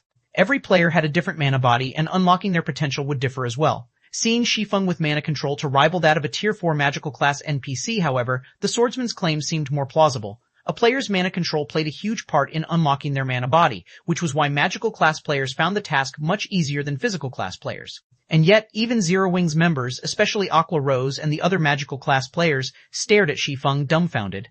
Their mana control had been much greater than Shi Feng's, especially after they had unlocked their mana body's full potential. After resting for 3 short hours, however, Shi Feng had gained far more control, pulling leagues ahead of them. But before anyone could regain their senses, the glow from the magic arrays on the stone pillar began to fade. As it did, the faint layer of black fog around the temple began to dissipate, and the gloomy atmosphere vanished completely. 2091 Basic Mana Control, Chapter 2191, Basic Mana Control. He decoded it? Something like this is actually breakable? As the black fog disappeared, silence fell over the group of players as they stared at Shi Feng in astonishment. They were 100 times more shocked than when the mana density around Shi Feng had increased due to his mana control. The demon god's temptation temples had survived since ancient times, and the main god system had set the rules that governed them.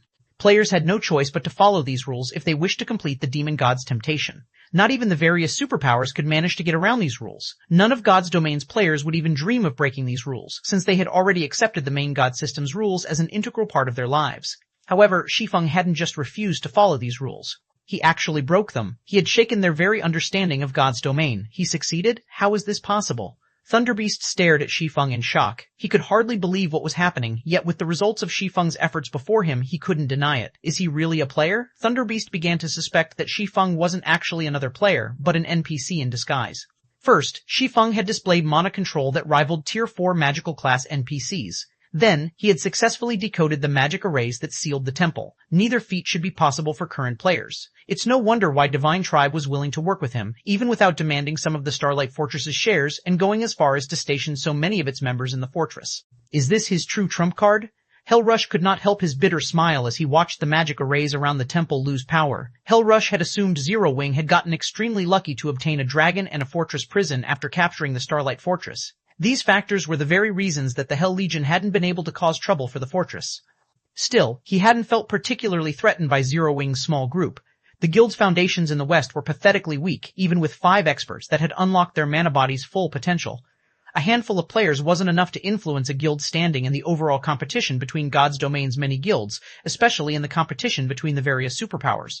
The various superpowers might not have the strength to take the Starlight Fortress now, but they could rely on another method, stealing the Fortress Lord's token. Although the Fortress Lord's token was heavily guarded, it couldn't be removed from the fortress. Normally, the ruling individual could only store the token in the Fortress Lord's mansion behind heavy security. All the various superpowers needed to do was send enough experts to siege the Starlight Fortress and its Fortress Lord's mansion. Not even a dragon could stop an army of hundreds of thousands or millions of experts. Furthermore, the various superpowers had tools they could use to pin the dragon down for a short time. Stealing the fortress from Zero Wing was entirely possible. It would be costly, but as long as the superpowers were willing to cooperate, they could accomplish the feat. Seeing the swordsman before him now, however, Hellrush doubted that even the various superpowers' combined forces would be able to take the Starlight Fortress from this man. With Shi Feng's mana control and knowledge of magic arrays, no player could threaten his hold on the fortress at this stage of the game. God's Domain's automatic magic arrays and those under a player's control had different effects. The various superpowers had conducted their own secret experiments to test this concept. Unfortunately, controlling a city's defensive magic array was incredibly difficult. Not only did players need sufficient understanding of magic arrays, but they also needed sufficient mana control. This was why NPC cities were so difficult to capture. Ordinary players might assume that major NPC cities' defensive magic arrays were simply stronger than those in guild cities, but that wasn't truly the case. The defensive magic arrays in NPC cities were only slightly stronger than those in guild cities. But because NPC cities were guarded by Tier 4 NPCs, there were NPCs that were responsible for manipulating the city's defensive magic array. These NPCs would strengthen the array until the barrier could even withstand Tier 5 NPCs' attacks for a long time. If the Starlight Fortress had someone to control its defensive magic array, what chance did the various superpowers have to break through it? While the Hell Legion's members were confused and stunned, excitement overwhelmed Shi Feng. Thank goodness I made it. After 3 hours of desperate study, he had finally grasped the profound concepts of the 7 elements. He still couldn't execute any of Holy Annihilation's 3 moves, but he now had basic mana control. He could now draw master magic arrays based on the 4 major elements' movement patterns. Normally, only Tier 3 magical class NPCs could perform the task. He was still far from having the mana control to rival Tier 4 magical class NPCs. To reach that standard, he'd have to draw simple magic arrays with the 3 supreme elements. Once one could do so, they'd be able to create their own mana domains, which were far more powerful than using a skill or spell to form a domain. Even so, Shi Feng was satisfied with his progress. Only a small number of the Tier 6 mage gods from his previous life had reached this standard at Tier 3. Most had only made so much progress after reaching Tier 4. Fortunately, he only needed to possess basic mana control to decode the magic arrays protecting the temple.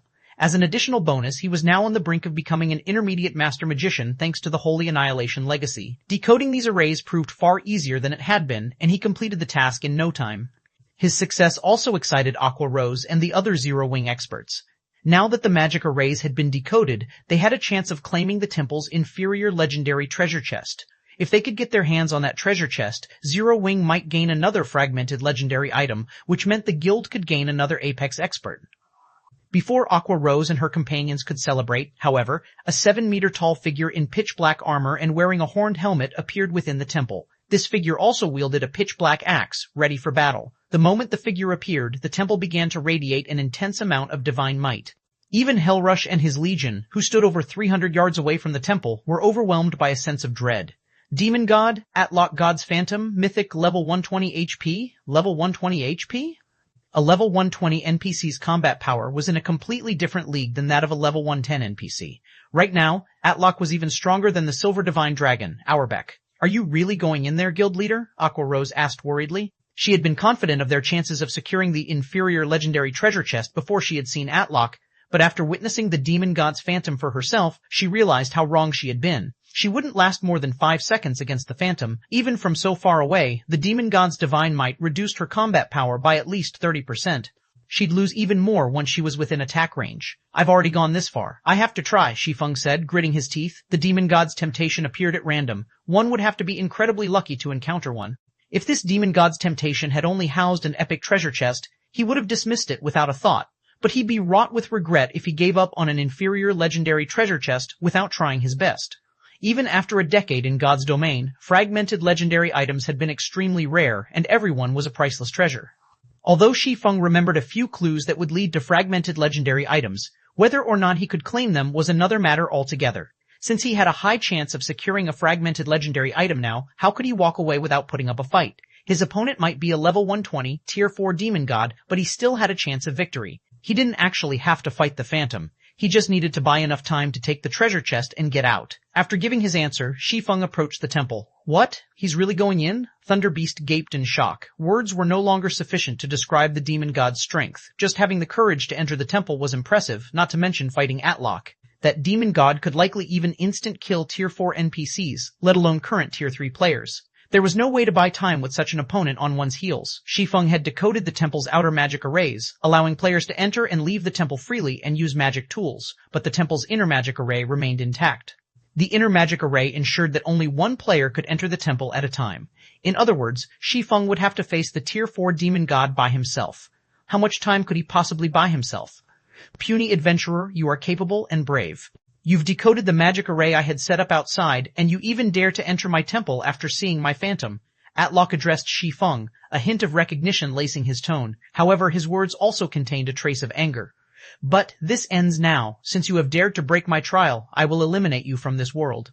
After saying so, the intensity of Atlock's divine might skyrocketed, and it felt as if a 1-ton weight had been dropped on Shi Feng's shoulders. Even walking became a challenge. Sure enough, taking on a tier 4 god's phantom won't be easy. Shi Feng flashed Atlock a bitter smile as the phantom's divine might swept over him. I can only try my luck. Following which, Shi Feng pulled a summon guard scroll from his bag and called Anna to his side. 2492 Apex Battle, Chapter 2492, Apex Battle. Now that the temple's outer magic array had been disabled, players could summon personal guards inside the temple. As Shi Feng activated the Summon Guard scroll, a summoning array appeared before him, and as it completed, a blonde woman in luxurious crimson robes emerged. The moment this woman appeared, the mana, which had frozen due to Atlok's incredible divine might, began to relax and move. Shi Feng also felt some of the pressure on him subside, making it far easier to move. What a high-level personal guard! Thunderbeast exclaimed when he saw Anna. Anna had already reached level 119, while the strongest personal guard in Netherworld Empire had only reached level 115. Anna was undoubtedly the highest-leveled personal guard Thunderbeast had ever seen. Although the gap only consisted of 4 levels, the amount of EXP those 4 levels required was astronomical. What is he trying to do? Is he planning on throwing away his personal guard's life as well as his own? When Hellrush saw Shi Feng summon Anna, he was sure the swordsman had gone mad. Anna's level was high, but Atlok was level 120. There was a considerable difference between a level 119 NPC and a level 120 NPC. Most importantly, Anna was only tier 3, whereas Atlok was tier 4. Factoring in the difference between their life ratings, Anna didn't even have a chance of serving as a distraction to buy time. The demon god would kill her instantly. Shi Feng was simply insane for summoning his personal guard here. Before Hellrush and his companions could say more, however, Anna began to chant an incantation. A gigantic, threefold magic array then appeared on the temple's ceiling, illuminating the dusky temple and surrounding area with its dazzling golden glow. After a moment, a woman in silvery white armor with 3 pairs of pure white feathery wings slowly descended from the golden magic array. How is that possible? A tier 4 higher Valkyrie? Every member of the Hell Legion stared at the Valkyrie with wide, shocked eyes. Players on the Western continent were quite familiar with the concept of Valkyries. The continent's major NPC cities generally summoned these beings when they fought powerful demonic creature armies. Valkyries were considered major NPC cities' trump cards. Higher Valkyries, on the other hand, had the life rating to rival dragons. They were nigh invincible among those of the same tier. A dark dragon had once assaulted a border city in the west, and the War God's Temple's branch temple master had stepped up and summoned a higher Valkyrie to save his city. Facing both the branch temple master and his higher Valkyrie, the dark dragon had been forced to retreat. And now Shi Feng revealed that he too could summon a higher Valkyrie. Even if he did so by relying on his personal guard, the fact that he had this ability would shock all on the Western continent. A tier 4 higher Valkyrie was even stronger than a tier 4 hero of the same level, and the Valkyrie would have no issues destroying a minor NPC city by themselves. Moreover, unlike the Silver Divine Dragon, Shi Feng's higher Valkyrie wasn't chained to the Starlight Fortressal. He could take this Valkyrie wherever he went and summon her to aid him in battle. Just how many trump cards does he have? Hellrush was at a loss for words. Not only was Shi Feng's mana control and combat power extraordinary, but he could also summon a higher Valkyrie whenever it pleased him. He was practically a one-man army. If the various superpowers that wanted to assassinate Shi Feng found out about this, they'd likely abandon any such thought in an instant. Once the higher Valkyrie had joined the battle, Shi Feng activated the Ring of Gospel's miniature world and Ring of Brilliance. The projected world extended its power to suppress the demon god, while Ring of Brilliance boosted the higher Valkyrie's attributes. A higher Valkyrie in world projection? A hint of interest flashed in Atlok's gaze when he saw his new opponent. It seems you are quite capable, adventurer. Unfortunately, all your efforts are useless against my phantom doppelganger. Suddenly, Miniature World's power stopped 100 yards away from the demon god. Not even Miniature World's projection can suppress him? Shi Feng was astonished to see Miniature World prove ineffective against Atlok. As expected of a god's phantom, this won't be easy. He had known that a god's phantom wasn't an ordinary NPC. His only hope in activating Miniature World was that it would barely suppress Atlok. However, Miniature World's power couldn't even reach the demon god, much less suppress it. Fortunately, Shi Feng had prepared for this, and he immediately activated the hero's tome. A pillar of light then rose within the temple, and a man in white clothing and wielding a golden sword stepped out of the light. Arslet Hero, Tier 4 Sword Saint, Level 131, HP 112,812,000. This was the main reason Shi Feng had dared to challenge a demon god's phantom. A Tier 4 hero's life rating couldn't compare to that of a demon god's phantom, but with Arslet's higher level, he could be able to mitigate much of Atlok's advantage. Meanwhile, Arslet's arrival had rendered the Hell Legion speechless. First, Shi Feng had called forth a Tier 4 higher Valkyrie, and now a Tier 4 hero. He was practically out to decimate both heaven and earth. Go. Once Arslet had joined the battle, Shi Feng didn't hesitate to give the command to attack. The higher Valkyrie and Arslet attacked the demon god simultaneously, moving so fast that not even Tier 3 experts could keep up. Only Fire Dance and the others, who had fully unlocked mana bodies, barely caught sight of the two Tier 4 beings as they moved. While the two NPCs began their assault, Shi Feng activated Heavenly Dragon's power and charged toward the inferior legendary treasure chest in the core of the temple. Normally, the combination of a Tier 4 higher Valkyrie and a Tier 4 hero would be a disaster wherever they went, But against the Tier 4 Demon God's Phantom, they were nothing. Short of enlisting the help of a divine dragon of the same level, stopping an ancient god's phantom would be utterly impossible. Shi Feng only hoped that the two summoned NPCs could buy him as much time as possible. He didn't need a lot, 20 or 30 seconds would be enough. Treasure chests within Demon God's Temptations were never locked, and inferior legendary treasure chests were no exception. Players would be able to open any treasure chest they found in a Demon God's Temptation, although activating the chest would still require 20 seconds. During his previous life, the first independent player to successfully loot a Demon God's Temptation had only succeeded because he had possessed an ancient magic crystal and the Tier 5 defensive spell it had contained. Although the ancient magic crystal had been a single-use item, the spell within had allowed the independent player to survive the 20-second activation time and retreat from the temple with the prize. If not for that Tier 5 defensive spell, the independent player would never have survived to claim the treasure, even after decoding the temple's outer magic array. Unfortunately, Shi Feng didn't have a Tier 5 defensive magic scroll or any tool that could protect him from a Tier 5 being's attacks. He could only rely on the higher Valkyrie and Arslet to distract the Demon God's Phantom long enough for him to escape. As Shi Feng slid up to the inferior legendary treasure chest, two explosions rang out behind him. Two figures had been thrown into one of the temple's walls, the higher Valkyrie and Arslet. Both bore visible wounds. Obviously, the Demon God's attack had repelled them, and they had each lost a significant chunk of their HPs. The difference between the two sides' combat power was clear. This was more of a one-sided slaughter than a battle. Every player outside of the temple gaped in shock after witnessing that first strike. The two NPCs could decimate a minor NPC city on their own, yet the Demon God had sent both powerhouses flying with a single attack. None of them could imagine what kind of power a player would need to clear this trial. Shi Feng had already found a cheat-like loophole to tackle the Demon God's temptation, allowing him to use magic tools in the battle, and yet he was still at such a despairing disadvantage. If one tackled this challenge normally, not even a Tier 5 player would survive, much less a Tier 4 player. Moreover, that was assuming the Demon God's Phantom would still be Tier 4. Fortunately, neither summoned being was a player. They had incredibly high HPs.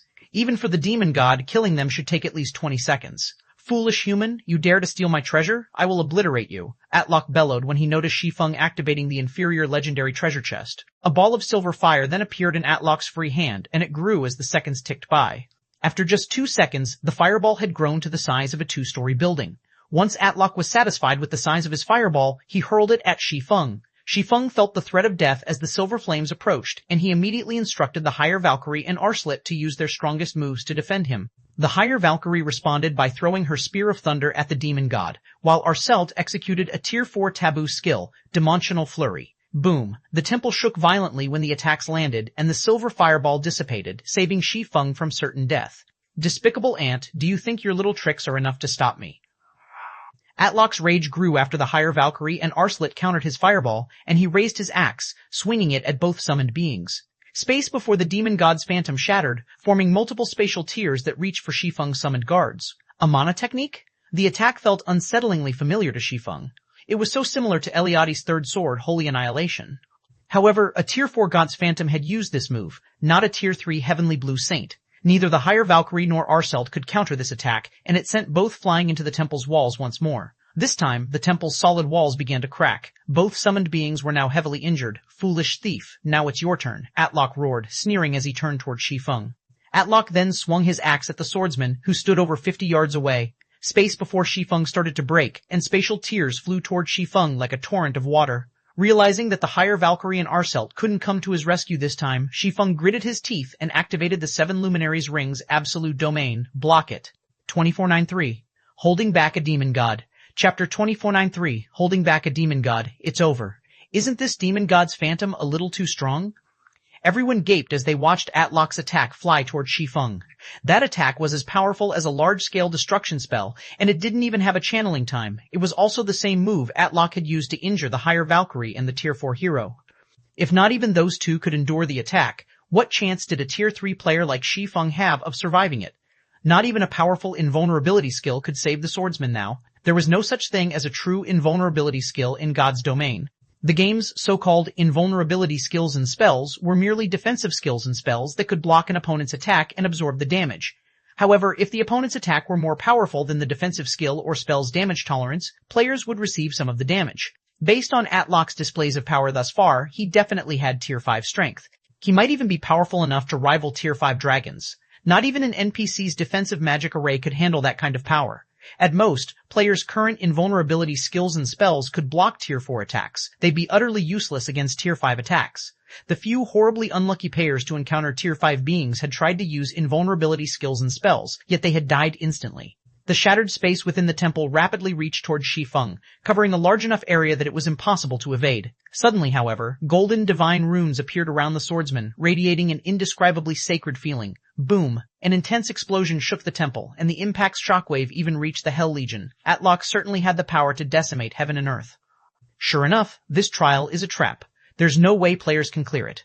Every member of the Hell Legion shook their head and sighed as clouds of dust obscured the temple. If Atlock hadn't used such an unbeatable move, Shi Feng might have secured the inferior legendary treasure chest with the help of his higher Valkyrie and Tier 4 hero. Unfortunately, the demon god's phantom was too powerful. Current players had no hope against it. Seeing this, Zero Wing's members wore grim expressions. Shi Feng and Zero Wing could recover if he suffered a normal death, but if he died in this temple, he'd have to remake his account. Wait, I see a golden light within the temple. Just as everyone assumed the fight was over, someone noticed a faint golden glow radiating from within the dusky temple. He blocked it. Hellrush stared at the settling dust clouds and quickly spotted Shi Feng, still standing before the inferior legendary treasure chest. The swordsman was battered and had lost more than half of his HP, but the demon god's attack hadn't slain him. Is he even human? When the other Hell Legions saw this, they were beyond astonished. A Tier 5 dragon could destroy an entire city in one hit, but even after taking an attack of that caliber, Shi Feng had survived, only losing a little over half of his HP. His defenses were heaven-defying. You're quite lucky, puny adventurer. You managed to break through at the last moment and strengthen the magic array in that despicable ring of yours, Atlock said, glaring at Shi Feng. The mana within the temple then turned frosty. However, your luck ends here. That ring can only save you once. Do you think you can block my next attack? Atlock gripped his axe in both hands and raised it above his head. He closed his eyes and began to gather the ambient mana to his weapon. The gathered mana grew so dense that it soon took on physical form. Black hole. With the axe as its core, a miniature black hole formed above Atlock, swallowing everything nearby. Its incredible gravitational pull twisted space around it, sparing nothing. He still hadn't used his full strength. Shi Feng could only watch the demon god's phantom with a bitter smile. As Atlock had said, Shi Feng had broken through to the intermediate Master Magician standard at the last moment and manipulated the 7 Luminaries Rings magic array. Even so, Absolute Domain hadn't been strong enough to block all of Atlock's attack. Worse yet, he couldn't use Absolute Domain again for another several minutes. Even if he could use the skill right now, it wouldn't be able to stop Atlock's miniature black hole. Run while the demon god is charging his attack, guild leader. If you let it hit you, everything we've worked for will be over. We'll have plenty of chances to acquire fragmented legendary items in the future. Aqua Rose shouted in the team chat. The demon god's prior attack had already been terrifying, yet the move Atlock was preparing to use had already increased the temperature within a 600-yard radius to a scorching high. This attack was far more powerful than the previous one. If it hit Shi Feng, not even ashes would remain. There's 6 seconds left?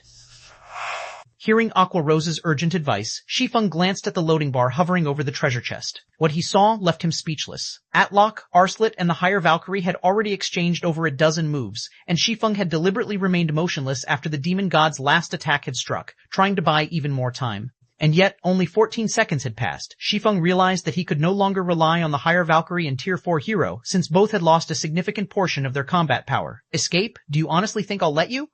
Atlock realized what was going through Shi Feng's mind when he saw the swordsman's expression. Sneering, he continued, since you've dared to plunder my treasure chest without passing my trial, only one outcome awaits you. The space around the miniature black hole froze, and Shi Feng could hardly move, let alone use teleportation magic. Thief, begone from God's domain. Atlock's eyes began to glow with a strange crimson light, and he swung his axe in a downward arch, pushing the miniature black hole towards Shi Feng. The demon god's weapon crumbled and merged with the black hole in the process. As the black hole pulled away from Atlock, the gravitational pull within the temple increased by several fold, and the miniature black hole left only a void in its path. Don't you dare think I'm that easy to kill? Shi Feng realized that escape was no longer possible as he watched the miniature black hole approach. He decided to go for broke, pulling the Crimson Dragon flying ship from his bag and using a Tier 4 defensive magic scroll to bolster the ship's defenses. The Crimson Dragon flying ship had upper-ranked Tier 3 defensive capabilities, which was only slightly weaker than a major NPC city's walls. Normally, only Tier 4 existences could damage the flying ship. The Crimson Dragon flying ship's colossal hull manifested between Shi Feng and the incoming black hole. Once it grew to full size, a magic barrier appeared around the ship. Block it. The miniature black hole that slammed into the Crimson Dragon flying ship. As the attack made contact, the Tier 4 magic barrier around the flying ship disappeared, melting like a candle in a firestorm. Fortunately, the Crimson Dragon flying ship had fared better than that, although it rapidly disintegrated, losing durability by the hundreds. After 3 short seconds, the flying ship's durability had fallen from 5,000 to less than 2,000. Although the flying ship continued to lose durability, the loss slowed. It was clear that the miniature black hole had lost a considerable amount of power. You must block it. Shi Feng's anxiety spiked as he watched the Crimson Dragon flying ship's durability fall to 500. If not even the flying ship could block the miniature black hole, it would kill him instantly with how little HP he had remaining. 500, 300, 100, Shi Feng thought everything was over the moment the Crimson Dragon flying ship's durability hit 0, but the miniature black hole began to fade away. A short moment later, space within the temple returned to normal. By the time the black hole had disappeared, the inferior legendary treasure chest's activation had ended. Colorful lights filled the entire temple, so dazzling that one could see them from anywhere on the Star Tomb's second floor. Success! Shi Feng was ecstatic to see the treasure chest's lid open. He reached into the chest without any hesitation, grabbing the items and tossing them into his epic spatial bag, one after another, not bothering to inspect them. Despite Shi Feng's speed, however, the treasure chest was too large and the items within weren't organized. Moreover, the treasure chest contained over 20 items. By the time Shi Feng collected the 10th item, Atlok was mad with wrath. "You'll never leave this place alive, thief," Atlok bellowed. Shi Feng heard the sound of shattering chains, and the demon god's phantom grew from Tier 4 to Tier 5. The phantom now exuded enough power that even Hellrush and his Hell Legion, who had remained far away from the temple, shuddered in fear. Their instincts screamed at them to flee. "Crap, everyone, run." Shi Feng gave Atlok, who was going berserk, a grim look. He hadn't expected the situation to develop like this. After he gave the command to retreat, he promptly used the Tier 3 instantaneous movement scroll he had prepared beforehand. 2494, Legendary Even T, Chapter 2494, Legendary Event. When Shi Feng disappeared, Atlok became even more incensed. "You think you can escape my grasp, thief?" The demon god's eyes narrowed as he shifted his gaze to the forest's southern end. With a cutting hand gesture, Atlok created a spatial gate, stepping into it and leaving only Anna, Arslet, and the higher Valkyrie in the temple. As Atlok left, the temple began to fade away. The players outside of the temple gasped as it did. They had never dreamed that Shi Feng would get away, accomplishing a feat that not even the West's various superpowers could overcome. Although Shi Feng had relied on a cheat-like method to do so, it was an undeniable fact that he had secured the treasure from a demon god's temptation. What surprised everyone more, however, was the fact that the demon god's phantom had reached Tier 5 at the very last minute. After witnessing the demon god's phantom's combat power at Tier 4, they all knew that it was practically invincible at this stage of the game now that it had reached Tier 5. Destroying an entire empire should be a piece of cake for the being, much less an entire kingdom. Furthermore, the demon god's phantom had left the temple to chase down Shi Feng. The situation was simply absurd. "Commander, let's get out of here. If that demon god returns, it won't rest until every last one of us is dead." Thunderbeast urged Hellrush once Atlok had left through the spatial gate. Even without Shi Feng's warning to flee, they knew how dangerous their current predicament was. Retreat. Hellrush could only sigh as he glanced toward the forest's southern area. Although Shi Feng had secured the treasure, a Tier 5 demon god's phantom was now hunting him. Shi Feng's chances of surviving were practically non-existent. An enraged Tier 5 demon god was no trivial existence. Not even a Tier 5 dragon would escape Atlok's wrath. While the Hell Legion and Zero Wings experts pulled back to the passage leading to the Star Tomb's first floor, Shi Feng, who had fled by using a Tier 3 instantaneous movement scroll, activated disintegration power, forcing himself to Tier 4. He then activated Gale Domain and flew toward the Star Tomb's exit with as much haste as possible, no slower than a flying mount. Before Shi Feng had made it 2,000 yards, however, a spatial gate opened in his path, and Atlok emerged. He teleported here directly? The sight of the demon god's phantom left Shi Feng speechless. He hadn't expected Atlok to be this vicious. Based on what Shi Feng remembered from his past, the demon god's phantom guarding the temple shouldn't chase after a player once they left the temple with the treasure, yet not only had Atlok continued the chase, but the demon god's phantom had teleported to him as well. "I will eliminate every trace of your soul from this world, thief." The moment Atlok spotted his prey, he began to chant an incantation. The sky above Shi Feng shattered, and an endless torrent of fire descended, covering a 4,000-yard radius. Tier 5 Curse, Extinction Flames. Normally, Tier 5 Divine Mages needed over a dozen seconds to cast this spell, yet Atlok cast it instantaneously. To make matters worse, players couldn't even use Tier 3 instantaneous movement scrolls within Extinction Flame's AoE. Noticing the inferno from a distance, the Hell Legion and Zero Wings members were astonished. Even from so far, they could see flames engulf the area above the entire southern forest, threatening to devour the wooded area. How could anybody escape such a terrifying attack? Suddenly, a spatial tier opened before the team, and a figure jumped through it. The figure was none other than Shi Feng, who looked incredibly miserable. His HP was already in the red. Guild leader Black Flame, you actually managed to escape? Hellrush was surprised to see the swordsman. The rest of the team could only stare at Shi Feng in shock. The demon god had clearly used a tier 5 curse against Shi Feng, yet he had escaped with his life. It was unbelievable. Everyone, get ready. The demon god's phantom hasn't noticed me yet. I'll open a spatial gate that teleports us to the first floor. As soon as it opens, go through it. Shi Feng shouted his command when his teammates only stared at him. The only way to flee from a tier 5 curse like extinction flames was to teleport out of range with a tier 4 instantaneous movement scroll. Although Shi Feng didn't have one on hand, he had the 7 Luminaries Ring, an extraordinary life-saving tool. With the 7 Luminaries Ring space movement, he could teleport to any location within a 600,000-yard radius. But when he had jumped into the spatial tear the skill created, the curse's flames had followed, scorching him and nearly taking his life. Fortunately, he had activated disintegration power, which temporarily granted him a tier 4 player's defense and HP. If he had only relied on Heavenly Dragon's power's defense and HP, that attack would have been the end of him.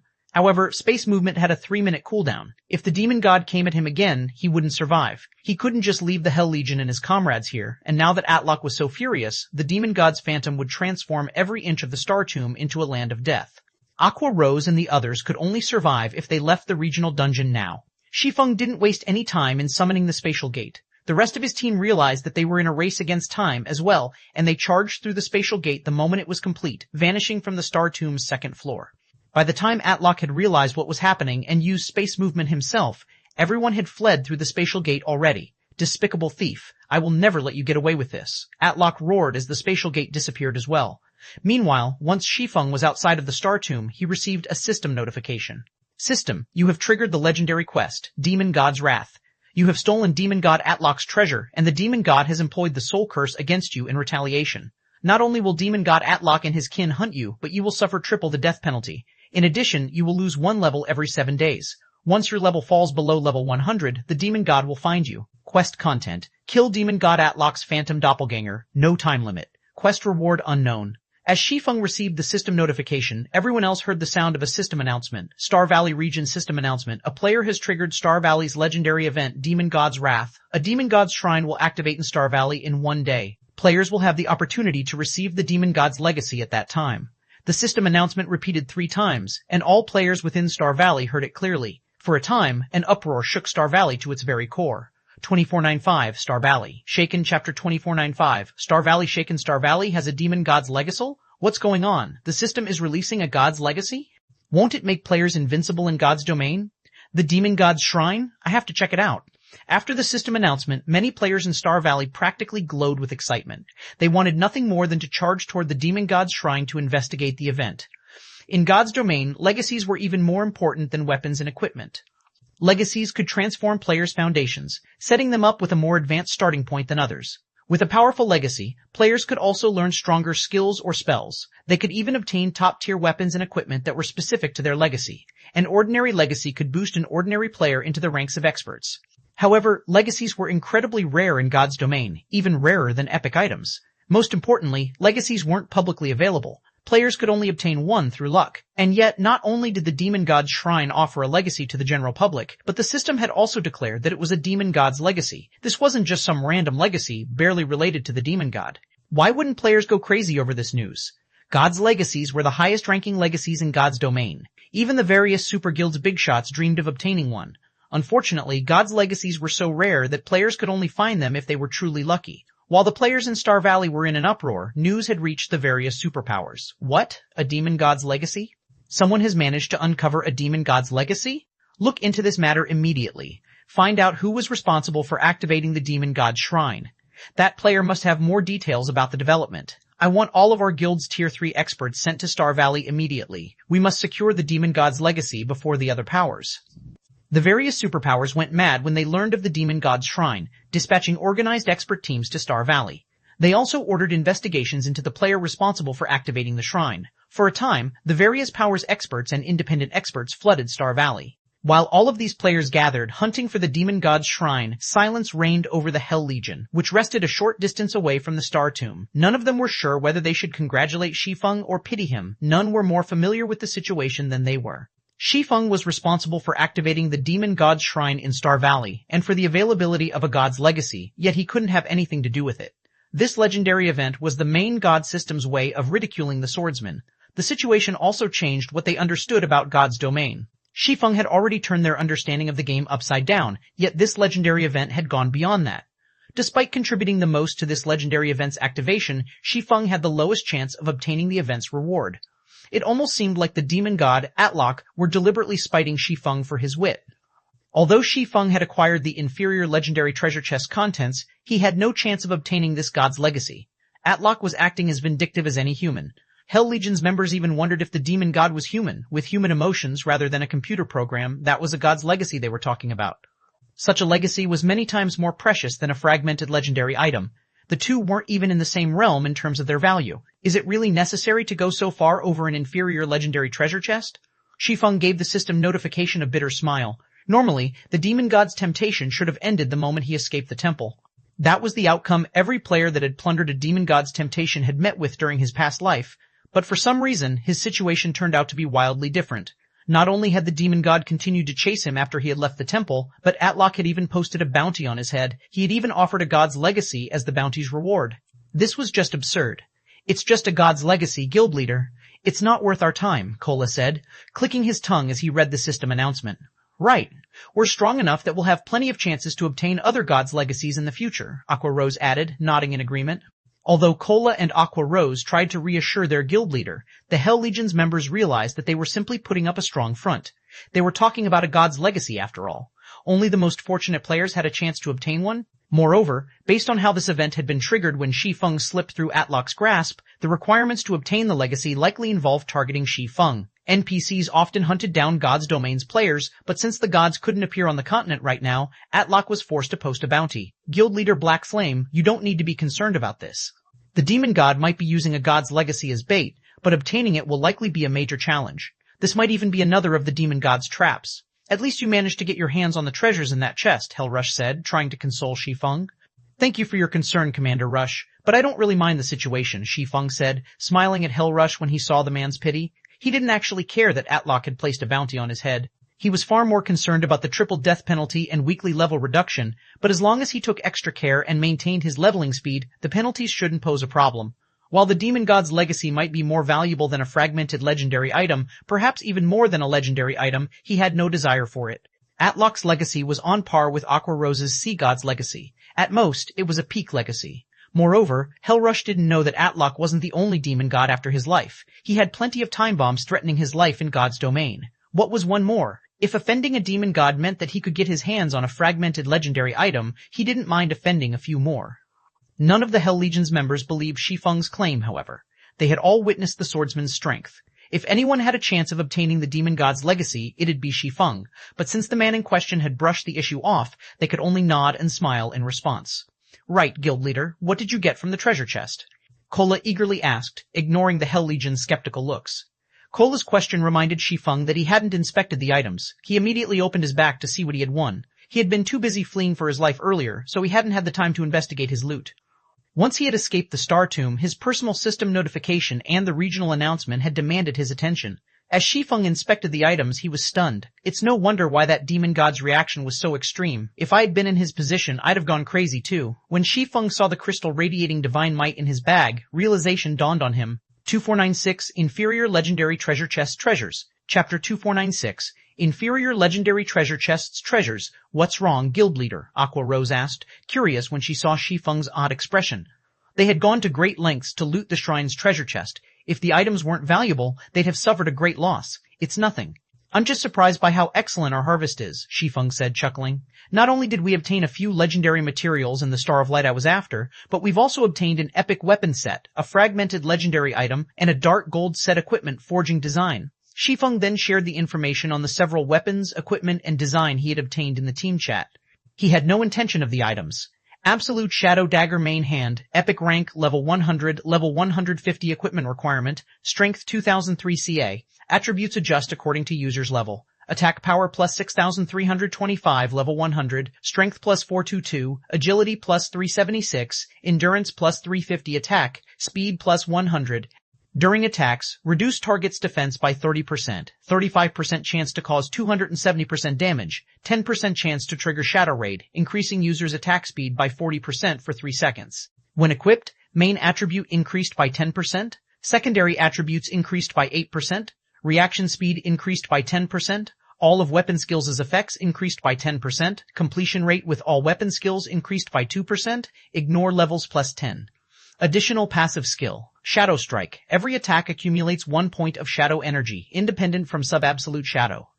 When 12 points of shadow energy have been accumulated, all shadow energy will automatically release, increasing user's strength by 100%. Set effect. When both main and sub-absolute shadow are equipped, main attribute increased by an additional 15%, secondary attributes increased by an additional 10%, physique increased by an additional 15%, gain the finishing skill, Dark Dance.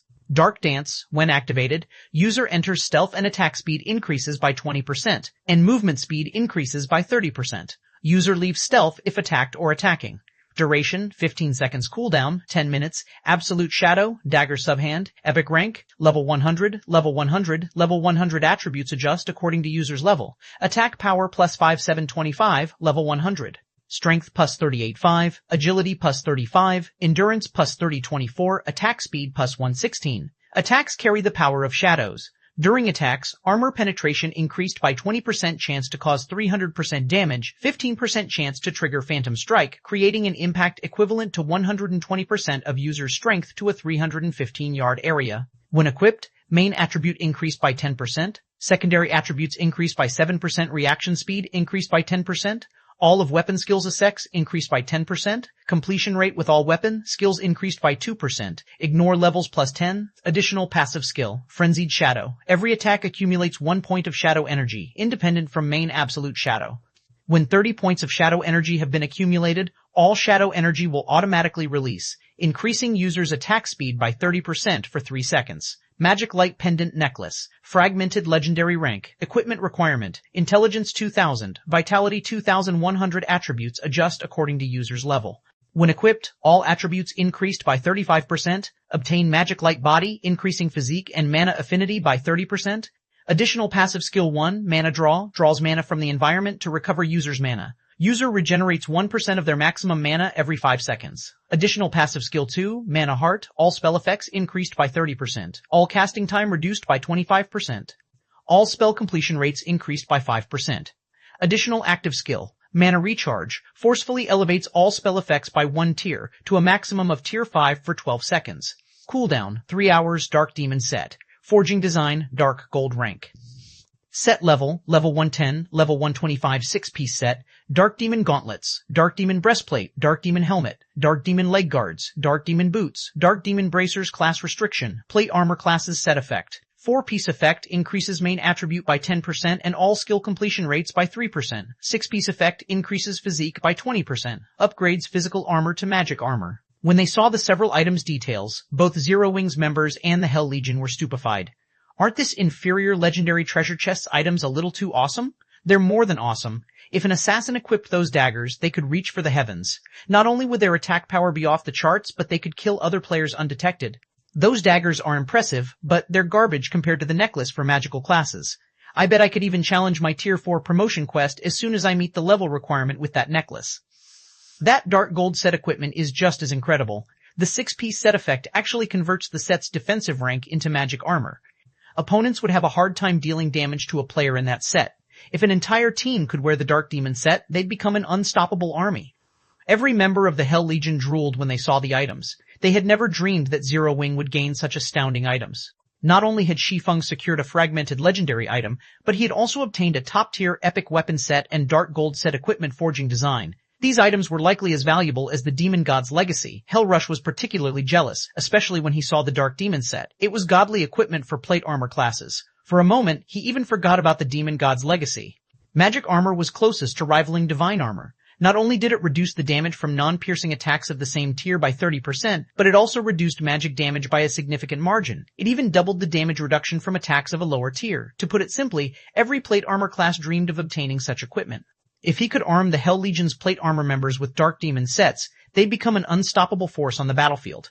Although the Demon God's legacy was amazing, it wouldn't be as visibly effective at this stage of the game. Its effects would only become more apparent once players had reached higher levels and tiers. The Dark Demon set, on the other hand, could offer immediate results the moment players equipped it. After seeing these items, Hellrush was certain that Shi Feng hadn't suffered from this transaction. Shi Feng might have lost an opportunity to gain a legacy, but with these items he could boost the strength of Zero Wing's main force. They'd be particularly helpful when Zero Wing raided super large-scale team dungeons. You're too impulsive, guild leader. You shouldn't have shared that information. Now, it won't be long before the various superpowers find out about those items. Some of them will try to take them from us, especially aiming for that magic light pendant.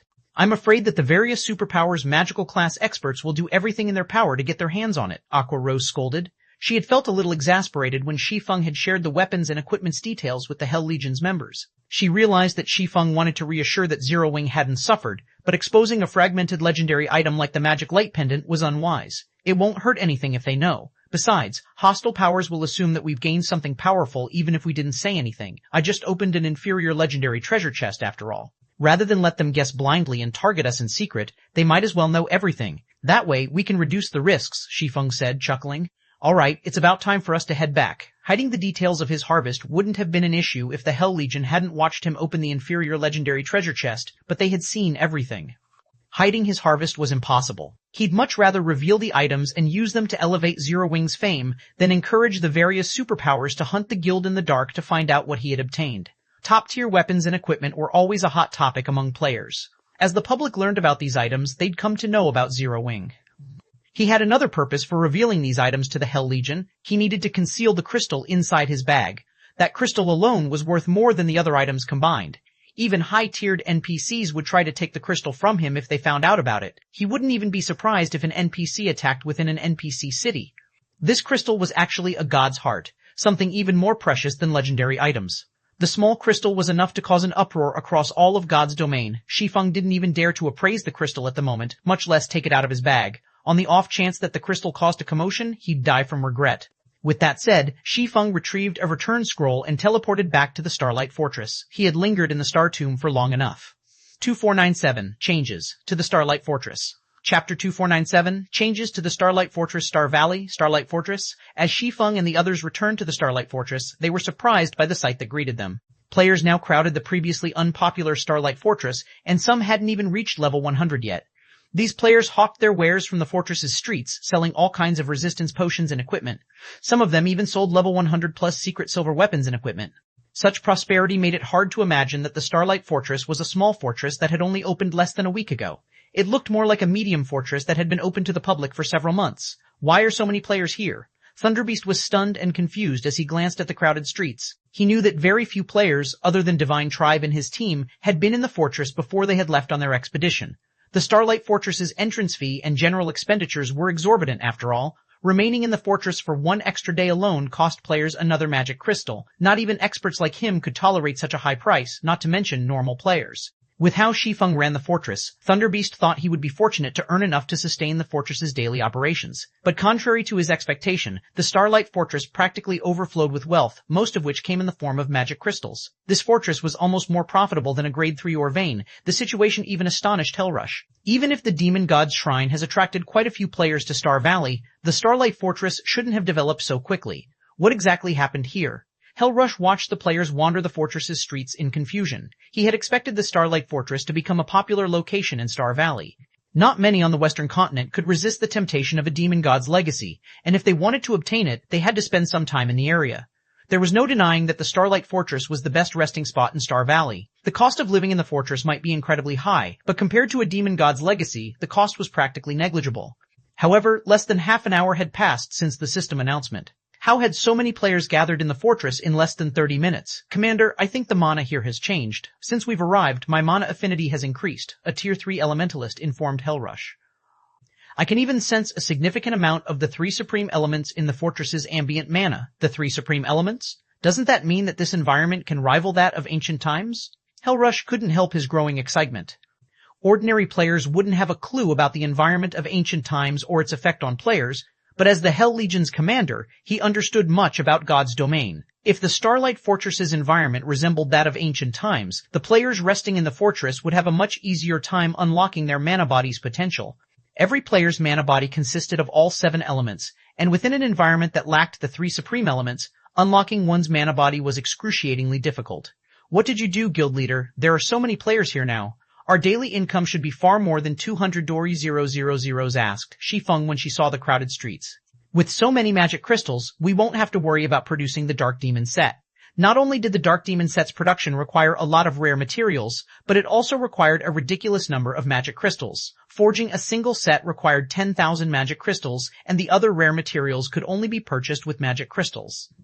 Overall, crafting each Dark Demon set would cost at least 20,000 magic crystals. Not even some ordinary powers could afford such an insane production cost. Zero Wing had already spent almost all of its magic crystals on materials from Divine Tribe and during the Starlight Fortress's capture.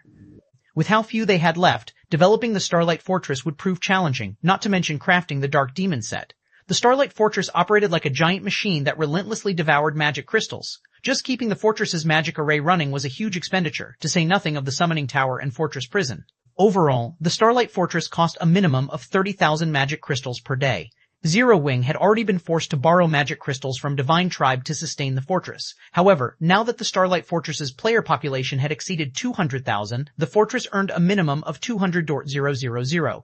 Even after deducting the fortress's various expenditures, Zero Wing would earn more than 100,000 magic crystals in daily profit.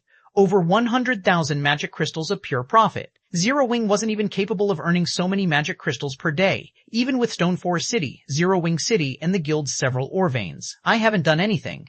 Players are just becoming more perceptive, Shi Feng said, chuckling at Aqua Rose's excitement. The Starlight Fortress was an ancient fortress. Once it opened to the public, it would gradually attract the three supreme elements from its surroundings to recreate its original environment. However, this was a very long and arduous process.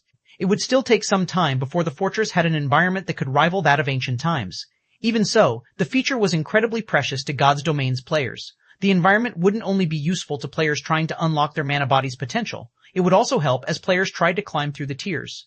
As players aimed for higher tiers, they had to have a basic understanding and control of the 7 elements. Without this control and knowledge, they'd always be weaker than others of the same tier. As for the matter of the Dark Demon set, he had been nursing a headache over the issue as well. Forging a few sets might not be much of an issue, but if he wanted to mass-produce the Dark Demon set, he'd need enough magic crystals to give the various superpowers heart attacks. Fortunately, the Starlight Fortress had been developing wonderfully while he'd been gone. Without this progress, he would have only been able to stare at the forging design. While he had solved the problem of materials, however, he still needed sufficient manpower. He couldn't do it all by himself. He would need at least 2 other advanced master forgers to ensure a reliable success rate when Proteus the Dark Demon set. The cost of failure would even be enough to put a first-rate guild in the red. Suddenly, a party of level 106 plus peak experts, led by a beautiful woman, approached Shi Feng. The graceful woman was none other than Phythalia, the Divine Hymn Legion's commander. Surprisingly, Phythalia had lost a level, falling to level 1006, and a faint, deathly aura surrounded her, signifying that she was currently in a weakened state.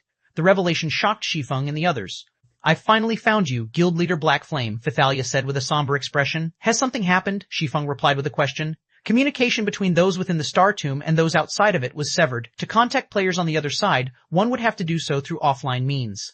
However, Shi Feng hadn't been worried with Divine Tribe's forces and the Silver Divine Dragon protecting the Starlight Fortress, and as such, he hadn't left any of his guild's experts behind in the fortress. Mythology's people arrived. Not only have they demanded that Divine Tribe hand over the temporary residence, but they've also demanded that Zero Wing surrender 51% of the Starlight Fortress's shares, Phythalia said. "What about your level?" It didn't surprise Shi Feng that a super guild like Mythology had set its sights on the Starlight Fortress, but he was surprised to see that Phythalia had lost a level. "It's nothing. I fought Mythology's people and lost," Phythalia explained. "That's what I want to talk to you about. I don't know what kind of power Mythology's members have obtained, but they can completely conceal their auras. Even when they fought inside the fortress, the Divine Dragon needed some time to sense them.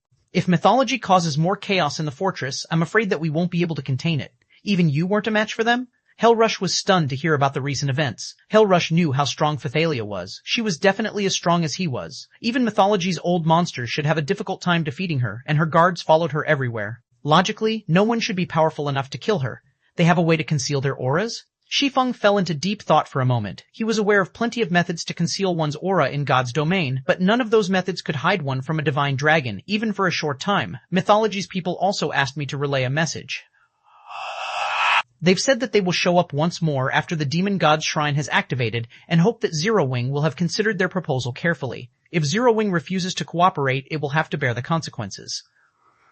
Thalia had a huge headache over the situation. The group of players Mythology had sent to the fortress was incredibly powerful, and they could completely hide their auras. If a fight broke out between them, the Starlight Fortress would pay the price. 2498 Gods here to chapter 2498, God's Heart. As Thalia finished speaking, silence fell. Hellrush frowned at hearing the news. Mythology is being too arrogant. Do they think Netherworld Empire is powerless? Thunderbeast, who stood nearly 3 meters tall, bellowed in rage. Not only had Mythology extorted Zero Wing with its declaration, but it also ignored Netherworld Empire. The public had long since learned of Netherworld Empire's partnership with the Starlight Fortress. Every superpower on the Western continent knew of it. Naturally, there was no way a super guild like Mythology hadn't heard. And yet, Mythology demanded 51% of the Starlight Fortress's shares. Not even Netherworld Empire had any of the fortress's shares. By demanding 51% of the fortress, Mythology had essentially declared that it was more powerful and important than Netherworld Empire. Thalia, do you know who's leading the team from Mythology? Hellrush asked in a frosty tone. It seems it's been so long since our last battle that Mythology's people have forgotten about the Hell Legion. The temperature around the group dropped as Hellrush spoke. The ambient mana began to freeze as if reacting to his emotions.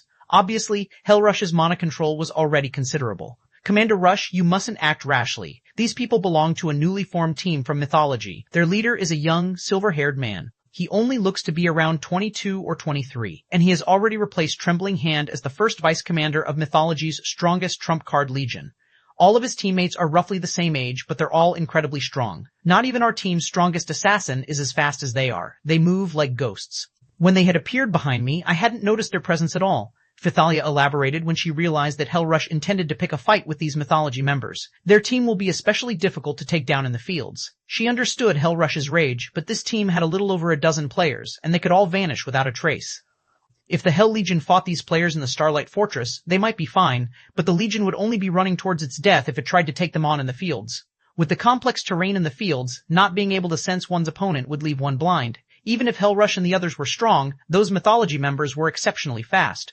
Pinning down just one of those players would require 5 or 6 peak experts at the very least. And there were over a dozen of those experts. When these players had attacked the dozens of peak experts under her command, she hadn't been able to stop them. These Mythology members targeted a single player before fleeing once they killed their mark.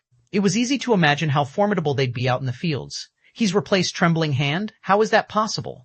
Thunderbeast was astonished. Trembling Hand had been known as a genius ever since he had joined the virtual gaming world. He had fought in virtual games for over a dozen years now and had long since reached the domain realm. He had achieved just as much in the domain realm as Hellrush, and the man was still in his 30s. He was currently at his prime, and he still had plenty of room for improvement. The various superpowers upper echelons all believed that Trembling Hand was the most likely player to become the commander of Mythology's strongest trump card legion, and yet he had lost his position as first vice commander to a youth. Even Hellrush wore a grim expression after hearing the news. It's no wonder why they dared to spout such nonsense. It seems they're not all talk after all. Hellrush thought, his eyes narrowing as he thought about how to deal with these people. If what Thalia said was true, this would be a major problem. There were only a few members of the Hell Legion who could go up against Trembling Hand. None of the rest of the Legion's members would last very long against him. Meanwhile, the youth Thalia mentioned could evade detection and was even stronger than Trembling Hand. If that were true, none of the Hell Legion's members would last more than a handful of moves against this silver-haired youth. Unless the target had an invulnerability skill or spell, not even Hellrush could help before the youth executed 3 or 4 moves. Meanwhile, if this youth wanted to escape, they'd need at least 20 peak experts to stop him, and that was assuming that these experts didn't lose sight of the young man. Commander Thalia, do you have a record of their entry and exit from the fortress? Shi Feng asked. No. They seemed to have just appeared, and based on their behavior, they had no issue slipping past the gate security. Not even the Tier 3 NPCs noticed them, Thalia said, shaking her head. Divine Tribe had stationed some of its Tier 3 personal guards to manage the Starlight Fortress's front gate, but when she had checked the NPCs' records, there was no mention of the players from Mythology. It was as if these people had appeared out of thin air. Stopping these players at the fortress's gate wasn't even possible. This is interesting, Shi Feng said, smiling. Interesting? Thalia could not help but roll her eyes. For a moment, she wondered if Shi Feng understood the severity of this situation. With the ability to enter and leave the Starlight Fortress freely, no one could stop these players from causing chaos within the Starlight Fortress. The Starlight Fortress had just taken off. If chaos ensued inside, it would spell tragedy for the fortress's development. Nobody wanted to remain in an unsafe location, especially when important resource transactions were involved. Of course, leave the rest to Zero Wing, although I will have to continue to trouble you regarding the fortress's daily security, Commander Thalia, Shi Feng said as he nodded confidently. If this had happened before he had obtained a god's heart, these ghost-like experts would have been a huge headache for him. Without the ability to instant kill these players, they could disappear to any random comer of the fortress, and that would be the end of the story. He would have no choice but to let these people leave. However, the situation had changed. He now had a god's heart, a source of eternal energy that rivaled the value of divine artifacts. Not only could one use this god's heart as a power core, but one could also release the eternal energy it contained and use it to learn new concepts. It was the best item when trying to comprehend new information. Eternal energy was an even more powerful energy than mana. Only the gods could use and gather the energy, and even they struggled to collect it. Since the gods had long since removed themselves from the world, finding eternal energy had become incredibly difficult in God's domain, even for Tier 5 NPCs who stood at the apex of this world. A single, small drop of concentrated eternal energy would be enough to incite an all-out brawl between Tier 5 NPCs and Tier 6 God-ranked players. Meanwhile, the god's heart in Shi Feng's bag was a condensed form of eternal energy, which not even an empire's entire wealth could buy. Initially, Shi Feng had wanted to learn the rest of the memory crystal's content once he had returned to the eastern continent and found an ideal venue for studying the information. Tier 3 players' foundations were their mana bodies, and only by unlocking his epic mana body's potential could he display his full strength. He'd then be able to explore the maps that contained Solomon's sword's remaining fragments. Hence, he needed a location that could help him gain the most benefit from the Eliade's memory crystal. However, now that he had a god's heart, he wouldn't have to go to such great lengths to learn the crystal's contents. Once he found enough privacy to take the god's heart from his bag without exposing it to others, he could create his own venue, the best in God's domain. Fortunately, the Fortress Lord's mansion was the perfect location. Shi Feng then parted ways with Phythalia and the others, making his way to the mansion. Phythalia was dumbfounded as she watched Shi Feng and Zero Wing's members walk away. She couldn't fathom what was going through the swordsman's mind. At such a crucial moment, Shi Feng had reacted similarly to Hellrush, intent on taking his anger out on these mythology players. "What should we do now, Commander?" the Tier 3 shield warrior beside Phythalia asked. "The ruckus mythology caused has already scared plenty of merchant players away. If mythology causes another scene, I'm afraid everyone in the fortress will panic. Controlling the situation won't be easy. Forget it. I don't care anymore. Let mythology's people cause a scene if they want. Once Zero Wing's people realize how severe the situation is, we should be able to curb mythology's experts as long as our 3 guilds work together," Phythalia said as she massaged her forehead. She had already learned that trying to dissuade Shi Feng from doing anything foolish was a waste of time. She might as well let him try whatever he had planned. Once he failed, he'd approach Divine Tribe to work on a solution together. "There's no need for such pessimism, Commander Phythalia. Who knows? Guild leader Black Flame might actually be able to show these mythology members who's boss. Zero Wing's strength is the real deal.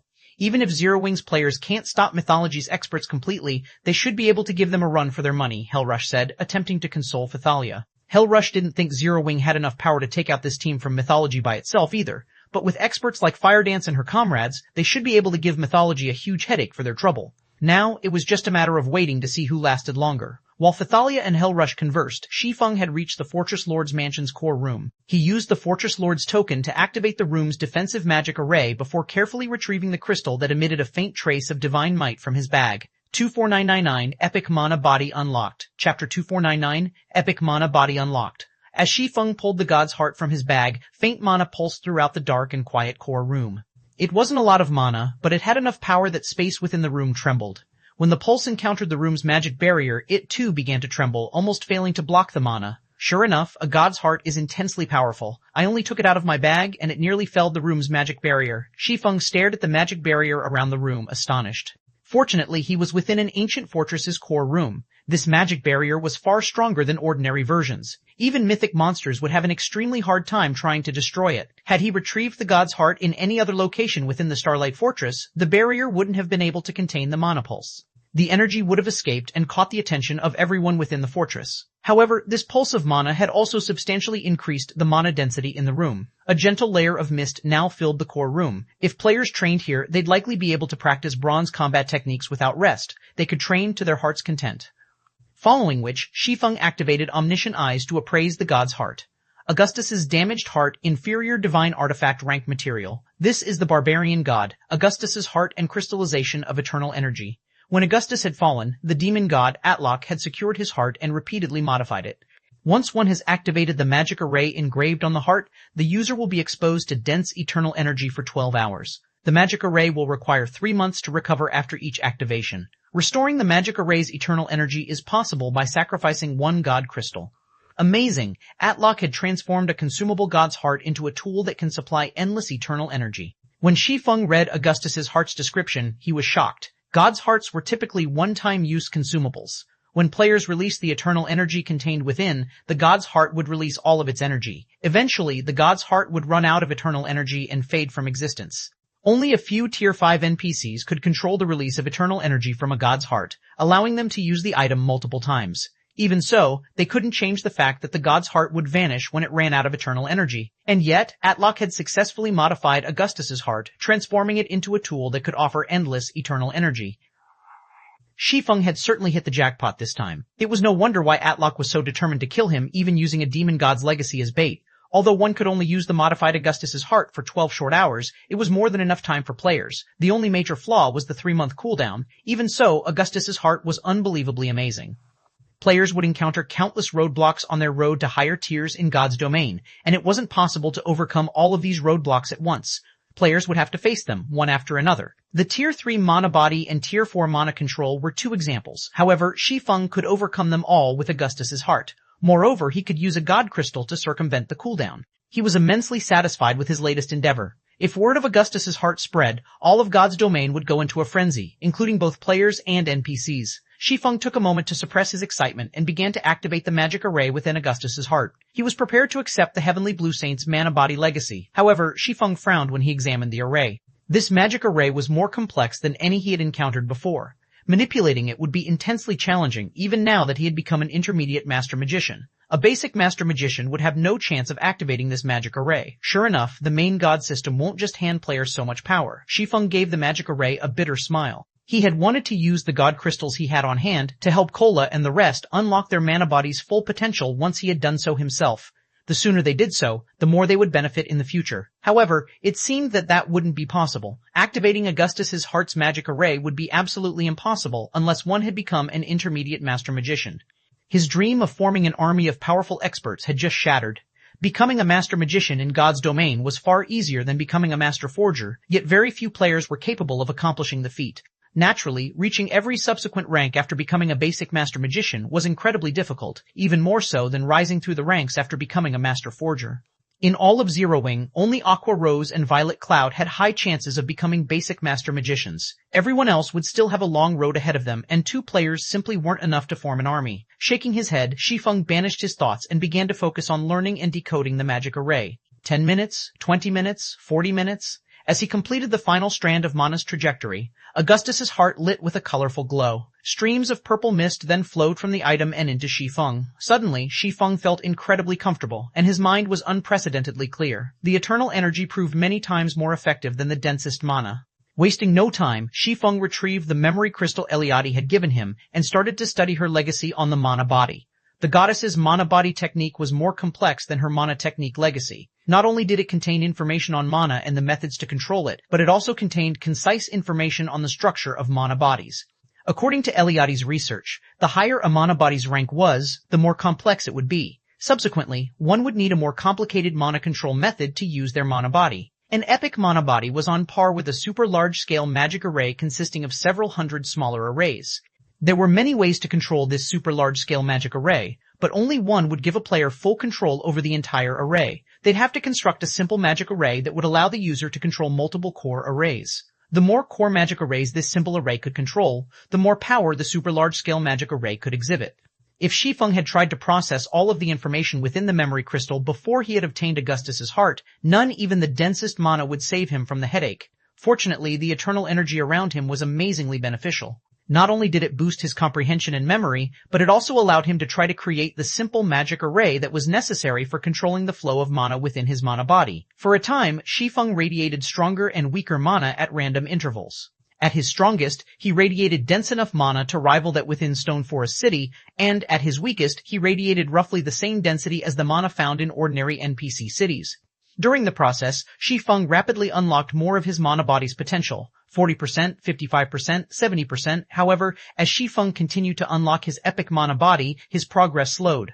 By the time the memory crystal's duration ended, Shi Feng had only reached 82% of his potential. He was still far from 100%. In the 9 hours since he had activated Augustus's heart, he had only unlocked 91% of his mana body's potential. Just as the 12 hours were almost up, an intense wave of mana exploded from Shi Feng's body, forming a mist in the core room.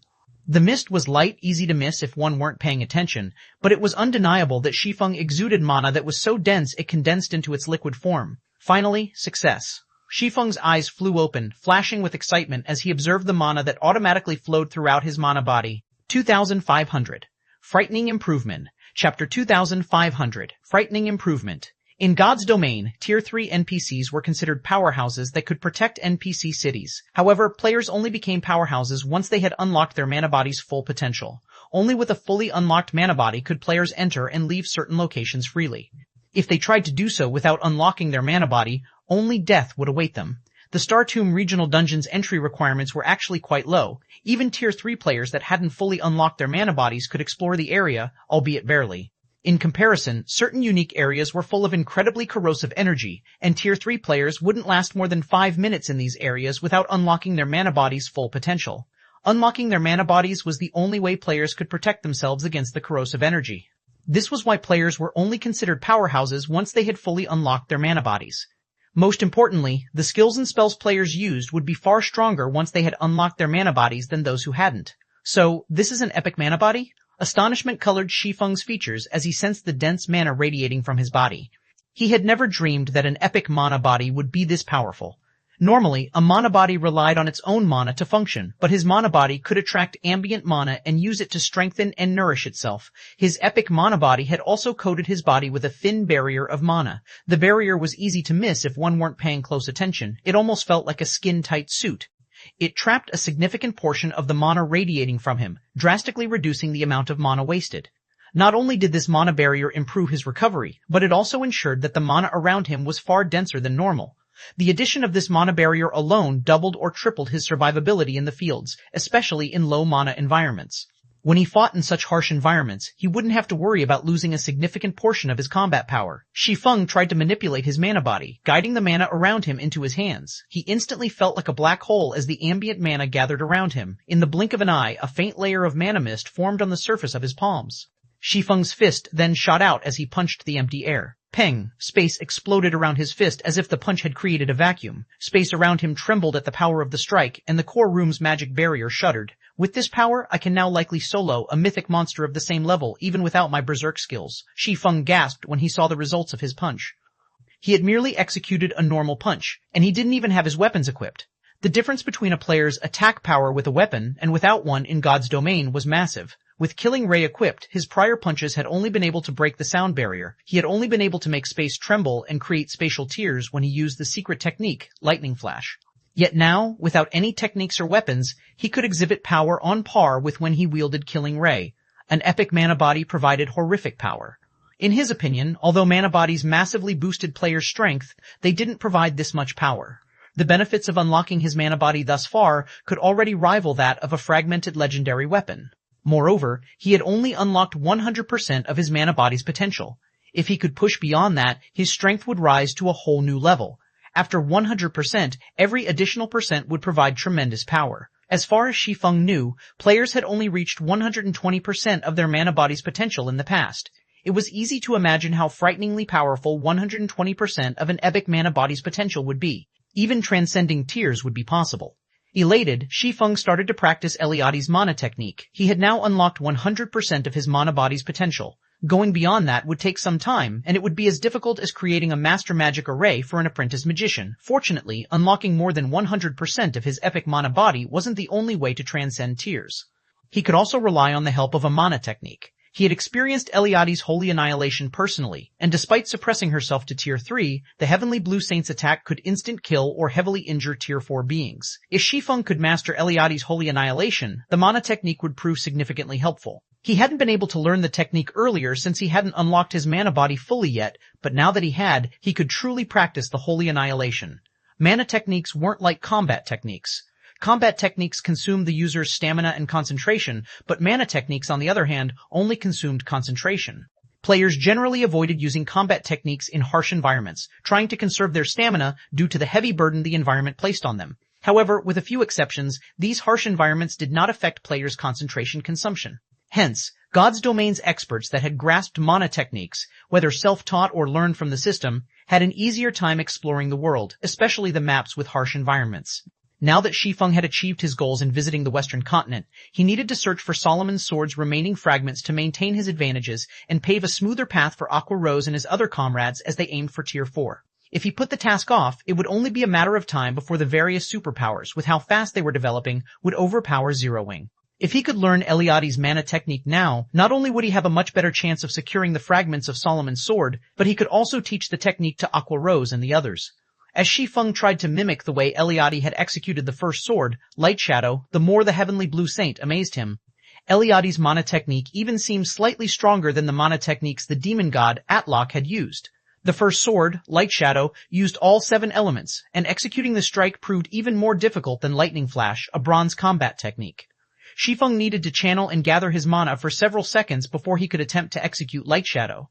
Atlok had also needed some preparation time before executing his mana technique. The demon god had spent several seconds preparing the black hole, the last attack he had used against Shi Feng. Even though Atlok had executed the mana technique through his phantom, that phantom had still been at the Tier 5 standard. The goddess, on the other hand, had executed Light Shadow, Holy Devour, and Holy Annihilation without any preparation time whatsoever. On the contrary, it has seemed as if she had been able to pause her technique, releasing her attack when she needed to in a systematic manner. When Shi Feng thought about that fight, he realized the intervals between each of her attacks had been exactly the same. Even at the Tier 3 standard, Eliade had accomplished the feat. As Shi Feng continued to practice Light Shadow, however, he was able to reduce the time he needed before executing the technique.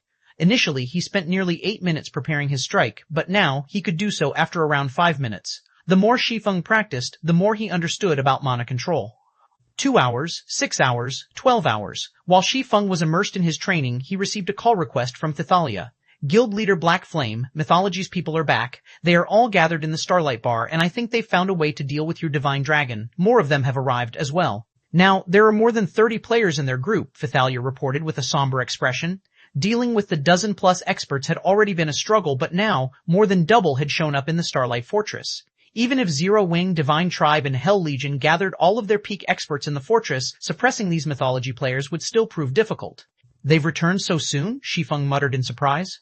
However, when he glanced at the time, he realized that he had been training for over half a day. It had felt like time had passed even more quickly than when he had worked to unlock his mana body. He then sheathed his swords and grinned. All right, I'll be right there. With that, Shi Feng disconnected the call and left the core room.